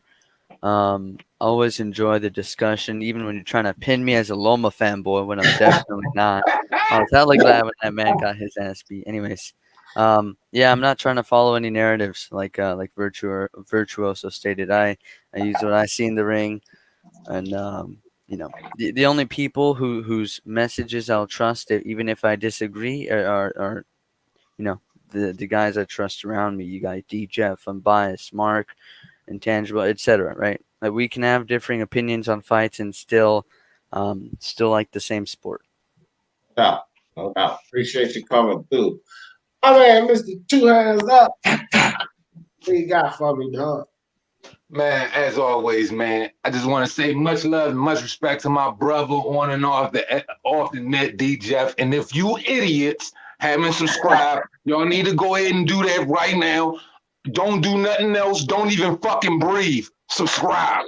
Straight like that. Subscribe before you fucking breathe. Then catch your fucking breath. Now,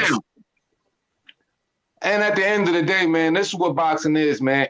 First, we should always honor the game. Secondly, you should always be honest. We should always be honest. If you can't be honest with another motherfucker, at least be honest with your fucking self. Just be honest about what you see. Be honest about where you really feel they at, and don't let nobody else dictate your opinion. I'm not here for popularity. I'm not here for popular opinions. I'm here for the truth. And when it comes to me standing on my truth, I stand on that shit. Whether it's Devin Haney, I'm never going to ride for the views of the many. I'm going to ride for the views of the few. But I'm gonna hope that the many will catch on to that shit. But at the end of the day, man, as always, just honor the fucking game, yo.